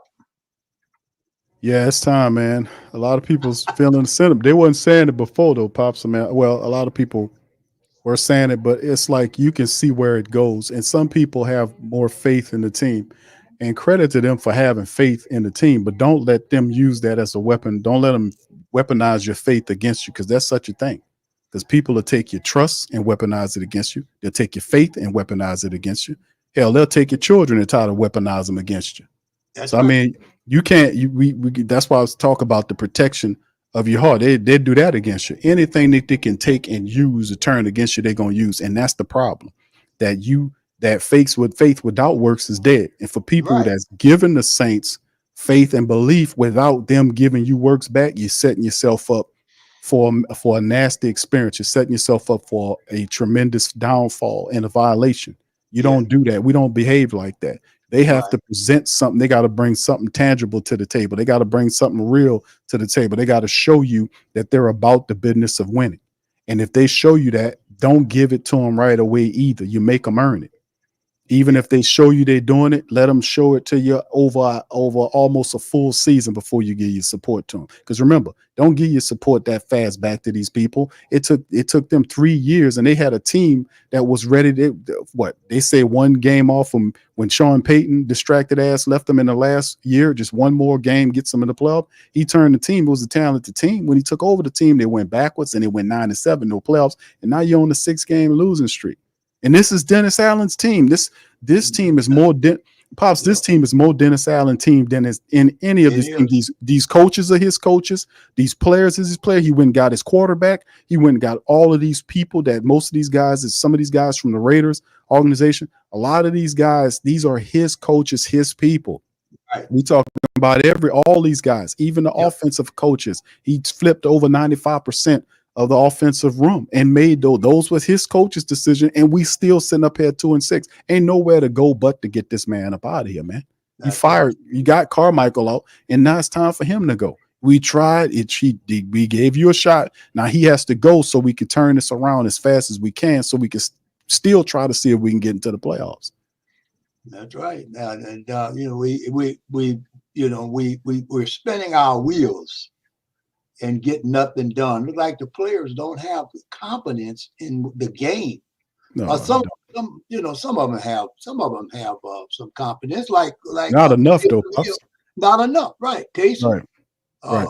Kamara, but those guys they got enough. But if the other fellows don't, the rest of the team don't have the faith in what Dennis Allen is wanting to do, they can't, they won't perform like he wants them to do. If they don't have any respect for him, I sense there's some lack of respect for whatever he decides to do, because he's so predictable. It's easy to predict what the Saints offensive plays are and what their defensive plays. It's so easy to do that. And the defense is reactive. Yep. They're not too bad, but they're reactive. And then some of the younger guys, they need to know how to make certain plays. Are they being taught? It don't seem like. And you got rookies, you got young rookies, and a couple of rookies in the backfield. They didn't play that bad. One of the last pass, the last touchdown, was just an outstanding thrown ball. It wasn't not too much. Kool-Aid McKenzie, I think, was the player. I don't think there was too much he can do. That ball was placed spot on. That's what caused it to be a touchdown. But I agree with you, son. I would like to see them make a mid-season move. Don't wait until 2 or 3 weeks down the road after Atlanta beats the star out of us, and we might even lose. Hell, I ain't putting no faith in them beating Carolina. I'm not. These people are losing games that they shouldn't be losing. That's just the way it seems to me. I'm just one person, but that's the way it seems to me. I've been watching them for years. Yeah, I wouldn't put it past them either, Pops. I mean, the only team that they probably will win out of the next 3 games would probably be Carolina, because you got Atlanta. Atlanta leading the NFC South right now. They beat the Tampa Bay Buccaneers. They go up 5. I think they're 5-3 right now. Mm-hmm. So they lead. They take possession of the NFC South at middle of the year. The Saints have 3 games before the bye. Carolina, in Carolina, and then they must then come home for matchups against the Falcons, and then Cleveland. And Jameis looks good. Jameis had a pretty good performance against Cleveland with Deshaun Watson out there, so he's going to be motivated to beat the Saints when he gets here. So if you're a New Orleans Saint, and like I said, I predict this, Pops. I would be surprised if Mickey Loomis came to his senses and fired Dennis Allen, because he knows that the Saints are going to be able to beat Carolina, and that'll be able to extend his tenure. But then, more than likely, if Atlanta sweeps you, then probably around there he'll fire him. But there's no way that he should be fired right now. Like after this game, he should be out of here. He's saying, according to what the press conference says, he talks to Mickey Loomis. They talk all the time, and I'm pretty sure Mickey Loomis is assuring him that he'll be here. We've had people like some of the insider reporters saying that they've been around the people they feel pretty comfortable. If they feeling like that about him, and I know Mickey Loomis is stubborn and a dumbass, what end up happening is they'll try to play games with you. That's why I said that you got to show these people who the boss is. Mickey Loomis don't pay for them tickets in there. You do. He don't pay for that merchandise. They get that shit for free. None of them guys walking around there with them hats on paid nothing for them hats. You pay for all that. They don't pay for none of that. They don't pay for the hats. They don't pay for none of that up in there. You do. He can't pay for them tickets. He can't pay for that merch. He can't pay for that parking. He can't do it. He's just an employee. Yep. So what you got to do is show him, because I'm talking about him. Show him your power, which will ultimately show her and Lausha when that money start falling out. Then they'll be forced to make a move because they worship the money more than winning. That's the truth. That's the God honest truth. That's why they got an old, antiquated team at the top with Mickey Loomis, who 20 years shouldn't even be a general manager at this point. Shouldn't be a one, because he's out of touch with what's going on in today's NFL, trying to hold power. That shouldn't even be a thing. Right. That shouldn't be his sit up here trying to tell these people that, Pops. Yep. But this is the point. This is the thing. So I don't think he gets. I'll be surprised if he gets rid of him this week. It probably will be after you lose to Atlanta. That's when the people will be in an uproar and want him out of here, because they'll sneak around and beat Carolina barely, and then turn around and lose to Atlanta. And then people, they get swept by Atlanta, then they're going to want to put his ass in the street, because people at that point would be so upset and mad about that game that you got swept by Atlanta would be the tipping point for them to put him in the street. By that time frame, the Saints could potentially be 3-7. Yeah. So you would have to basically win. You got 6 games after that? After you come out the bye week against the Rams, the Packers, you still got Tampa Bay at the end of the year. You got a few other teams in there. You got 6 games, I want to say, coming out of that thing. And you're going to be 1-2, because you got Cleveland too. But at that point, you'll be 1-7. I mean, 3-7. 3-7 in 2 weeks. basically your season is over with at that point. You know, It's right. So that's what I'm saying. That's the point is move on it. But if, like I said, man, it's not just that, but something has to be done about Mickey Loomis. Seriously. right? And that's the Mhm. point. Because it ain't no guarantee that even if Mickey Loomis fires Dennis Allen is here because of Mickey Loomis. He's the problem. Dennis Allen didn't tear up the cap. Mickey Loomis did. Yeah, he Dennis did. Allen didn't hire himself. Mickey hired him. The problem is Mickey Loomis. So even if he finally fires Dennis Allen, do you have faith, Pops, that he will hire a competent coach to replace him? Yeah, that's another thing. I don't think he does. I don't think he does. So what we basically stuck. I've been trying to tell the people, I was like, man, it's the figurehead effect. Like we have focused on who the figurehead is. The figurehead ain't running nothing. The figurehead is designed to take the aggression of the people. That's what it Right. is. That's how it is. We got the figurehead syndrome bad. It's never the figurehead. It's the dude that put the figurehead there. To go, and you aim your aggression at that bastard, then you're doing something. And that dude is Mickey Loomis. We need to remove Mickey Loomis off the general manager position and give it to somebody else. That has to be one of the demands that we make to the New Orleans Saints organization. Not just firing Dennis Allen, but forcing Mickey Loomis off the general manager position. Forcing the reorganization of the team at the top to be more modernized, to have more of a committee approach, of decision makers when it come down to the business of football on the field. More of a committee approach and not dammed up and jammed up with this dinosaur guy at the top of the team. Yeah. So that's my thoughts. What's your thoughts? Hold on just a second. M. Dot says, Q, we're not doing Stockholm Syndrome. All right. Thank you, brother. Appreciate it. Thank you. Fuck too kind. Thank you. All right. Appreciate you, M. Dot. Pops, final thoughts before we leave. Well, it's not, it's not going to change. I mean, we have Carolina coming up.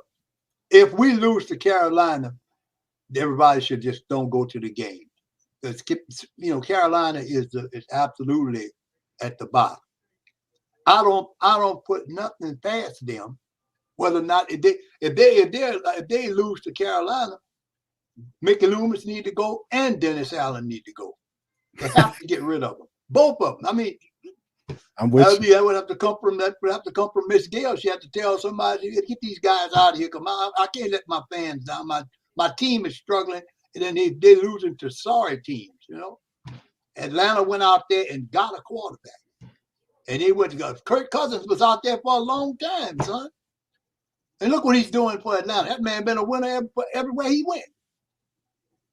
Yeah. And I'm looking, like I said, in my opinion, I think both him and Dennis Allen need to go. Because Dennis Allen he has the same, we got to do this. I hear that every time they have when they have the press conference. That's all he says. What do you mean you ain't? What are you gonna do? You're not doing what you say you're gonna do. Because every time you look around, every game is the same result. And they just constant mistakes. There's no discipline. If he can't bring no discipline to the team, he need to be gone. Because they're not executing because they don't believe in his philosophy. Yeah, you're right, Pops. I mean, man, listen, man, you're absolutely right. It's going to take something, man. I assure you. It's the last thing before we go. This is the hierarchy of the Saints organization. You're absolutely right. Soul, vision, history. The proper term, I guess, to do it would be assistant chief financial officer. I guess that with the chief executive officer. Yeah, CEO. Yeah, it's assistant chief executive officer, or a title befitting of that, because this is the hierarchy according to the Saints website. Gail is the owner and chief executive officer. Well, Lauscher would be like a assistant to the chief. You see what I'm saying? Mm-hmm. And because Tom Benson, they got him as the owner and chairman. Of course, he's transitioned. We know that. And then you see the top the executives is Dennis Lauscher, the right hand to the throne. Then is Mickey, and then these other guys that just these are not football guys. These are businessmen. These are these are businessmen. All these other guys up here. You're right. Ed Lang is the senior vice president, chief financial officer. I'm thinking Lauscher would be like, I'm saying you take Lauscher, remove him from this president title. This is the president of football operations, right? Mm-hmm. Or create, because this is the thing. He doesn't know anything about football. He's a treasurer. And I'm not being disrespectful. It's in his damn bio. That's how he got the job. He's basic. Look, he first joined the Saints 98 as a treasurer. Right. He was a businessman. This guy is business. He oversees club financial operations, government affairs, marketing, ticket and suite league sales, legal, stadium, community affairs, human resources, business intelligence, and information technology. None of that shit says anything about football on the field. That's right. None of that's football on the field. It's in his bio. He's a glorified treasurer. He doesn't need to be the president of football operations. Rebrand him, like I was saying. Give him a title befitting of what he does. You know, we need a football president at the top of the team, a guy that knows about football on the field. This is a business guy, a treasurer. He needs to be like, he got chief financial officer. I would make him like the assistant chief financial officer, assistant to her. He still got power and he's along with her, but he's removed from the duties of football on the field because the next dude is this character. And this character, as you can see, is the VP of football operations, and he's the general manager. He got 2 jobs, man. He don't need 2 jobs. You don't need the one he got. He can't do 2 jobs. He sourced out the general manager job to hold power. He suffocates anybody trying to get close to that VP job. You had guys like Fontenot, you had guys like Kai Hartley. These are young guys that know that came up through the ranks that are good enough to be general managers at somebody's football team. This dude been here for 20 something odd years, sitting up here hogging up 2 jobs. He don't need 2 jobs. And he tore up the cap. And there's nobody challenging his power. They're letting him reign free because this dude here don't know nothing about football. That's why he defers to Mickey Loomis. And none of these other guys up here are football guys. This guy by himself, that's a problem. They showing you from a business standpoint that this goddamn team is all about money. Where's the football brains outside of Mickey? So you got Gail, who's an ambassador. You got Tom, he's gone. Dennis Lausch is a businessman. Mickey knows about football. He got 2 jobs. And these dudes right here are all businessmen. Where any of these dudes, these top guys don't know nothing about football. Why is Mickey the only one of these 6 guys that's up here that know about football? A football experience. Right. Yep. All these other guys don't know nothing. They are business. They're set up to show you that they're all about the money. Because if this dude had any sense, he would take that job away from Mickey Loomis and give it to somebody else. None of these other people up here know nothing about no football, man. None of them do. Then you go down, it goes down, it goes down. Then you get here, and then Kai is here. Then it gets into the rest of their guys after you get through all of the money guys. The money running the team. Without any money, that there's no football on the field. But Mickey Loomis doesn't need to have 2 jobs. You need to take this job away from him and give it to Kai Hartley. Get that job to Kai. Let him be the general manager of the team. He's younger, more equipped to deal with today's NFL. Get that man the general manager job, replace and take away Dennis Lausch's president's job and create a position next to Gail where he's like the chief, the chief executive officer assistant or something like that. That's right, where he don't have nothing to do with football on the field, and get a president's job to a guy with executive experience who went through the NFL executive program like a John Lynch type.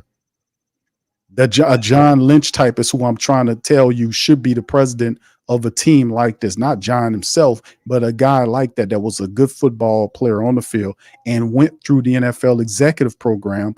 And that's what John Lynch did. And they have those guys that's out there that can do that. All this needs to be reformatted. All of it, because this is funky. All these guys sit up here making tens of billions. It's like 300 something odd people, 400 people work for the Saints. You go look at all these people, man. You scroll it, man. These tons of people work for the Saints. We talk about going all the way down to the equipment manager and marketers and social media people calling you. Go and look at all the lists of these people. There's hundreds of people that work for the Saints. A couple hundred people work for the team. But at the top of the day, man, this dude is the main problem. This is the main culprit right here. This is the one responsible for your effed up cap and your tore up ass situation and Dennis Allen still being here. It's this clown. So since they love Mickey so much, we're going to make them choose between the money. We're going to make you choose. We're going to make you choose. Since you set up you can't survive without the money. We already know that's the lifeblood. Our money is the lifeblood of your organization. Yeah. But if you think it's a struggle, you won't play with us, I'm good for it. All I have to do is not do nothing. And I'm good with not doing nothing because you doing the same shit. You ain't doing nothing either. So we are twin. We out here twins right now. Big Q and the Saints are twins right now because we both, I ain't doing nothing and you ain't doing nothing, so we match. All right, so anyway, Pops, listen, man, I'm going to let you go ahead on. Say the last word. I'll say what I got to say. We're going to get on up out of here. Well, I can say go Saints. I know we got a team that's as bad or worse than ours, but I'd like to get a win, regardless of how the cut go. But I'm not, my hopes ain't all that good about it happening. So with that being said, good night, son, and we'll be hooking up next week. All right, thank you, Pops, and a shout out to you, man. And the Pelicans lost tonight, 125-103. They get their first loss. The Trailblazers played a much better game, man. On that Pelican post-game report will be at tonight at 8:00 for the family members. DC and Lex will be on there representing the Flocking Nation. I didn't get a chance to watch the game. I was doing my Saint coverage. I was able to catch bits and pieces, so they'll cover that. But anyway, with that being said, we're gonna get out on that. Please, y'all do me a favor. Please feel free to hit the like button. Hit the subscribe button. Feel free to share the show on your social media feed. Also, the sponsors of our platform, Mint Mobile. Mint Mobile, shout out if you're looking for some inexpensive cell phone service with great coverage, check out Mint Mobile. The link is in the description section. Also, Teach Henley for the gentlemen skincare products, stuff like that, all natural. Y'all feel free to check that out. And Bet Online. All those the show sponsor for the platform is listed. Shout out to them guys. They are listed. Their links are in the chat. With Teach, you can get 20 to 40% off. Mint Mobile, great deals as well.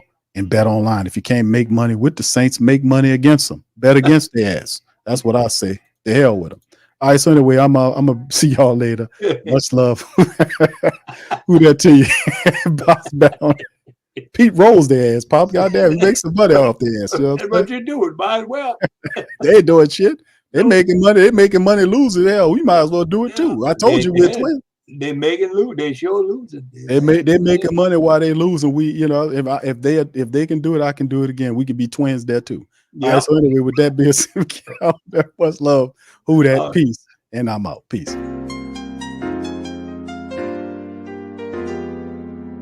Yeah. Boogie like Benson, I'm a who that. I'm a who that. Long as I'm living, I'm a who that. Lose or winning, I'm a who that.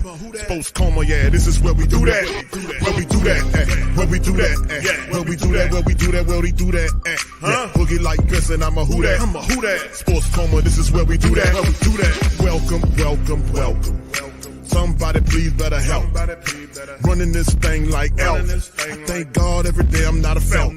Go to YouTube live with Big Q and the guys. If you ain't ride or die, the bandwagon get flipped. Been marching in, that was way for the ring. I was yelling out your shame for the championship. Fucking on town, duck down.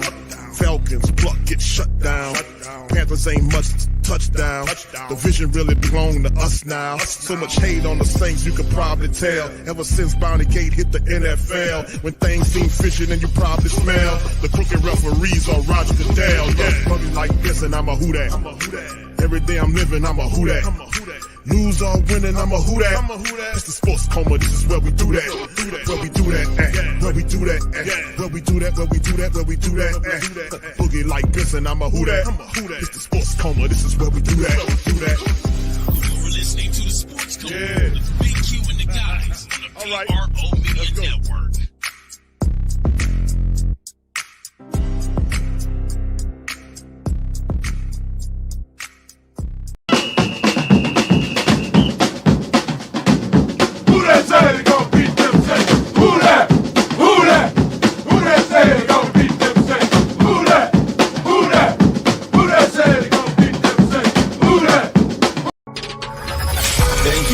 Saints Central, your black and gold home for the New Orleans Saints. Bet Online. BetOnline is the world's most trusted betting platform and your number one source for everything sports betting. Every stat, matchup, breakdown, even live odds and spreads to bet on during games. With the largest catalog of odds on everything from football, MLB playoffs, NHL, NBA to political props. When the game's over, head on over to our online casino and get in on a game of blackjack or poker or unwind with over 150 slot games. Head to the website today to get on the action with America's most trusted site for online wagering. Bet online. The game starts here.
WhoThatDaily.com. That's right, WhoThatDaily.com. Your one-stop shop for everything New Orleans Saints, New Orleans Pelicans, LSU Tigers, even the top flight boxing news. So if you're a Who That and you're looking for a place to stay up on your team, WhoThatDaily.com is your site. WhoThatDaily.com for the sport Who That in all of us. That's right, the Pro Shop is the platform store where you can go and buy all the latest merch to support the platform. Available at the Pro Shops, we have dozens of hundreds of products available for you and your family. Unisex tees for men and women, hoodies and sweatshirts, tank tops, kids and baby items, long sleeve tees, mugs, pillows, wall art, bath bedding, face masks, phone cases, stickers, bags, fanny packs, socks, hats, and many other items. Please feel free to check out the Pro Shops. The link is in the description section below. And remember, it helps the platform continue to grow. Check out the Pro Shop and Who That too.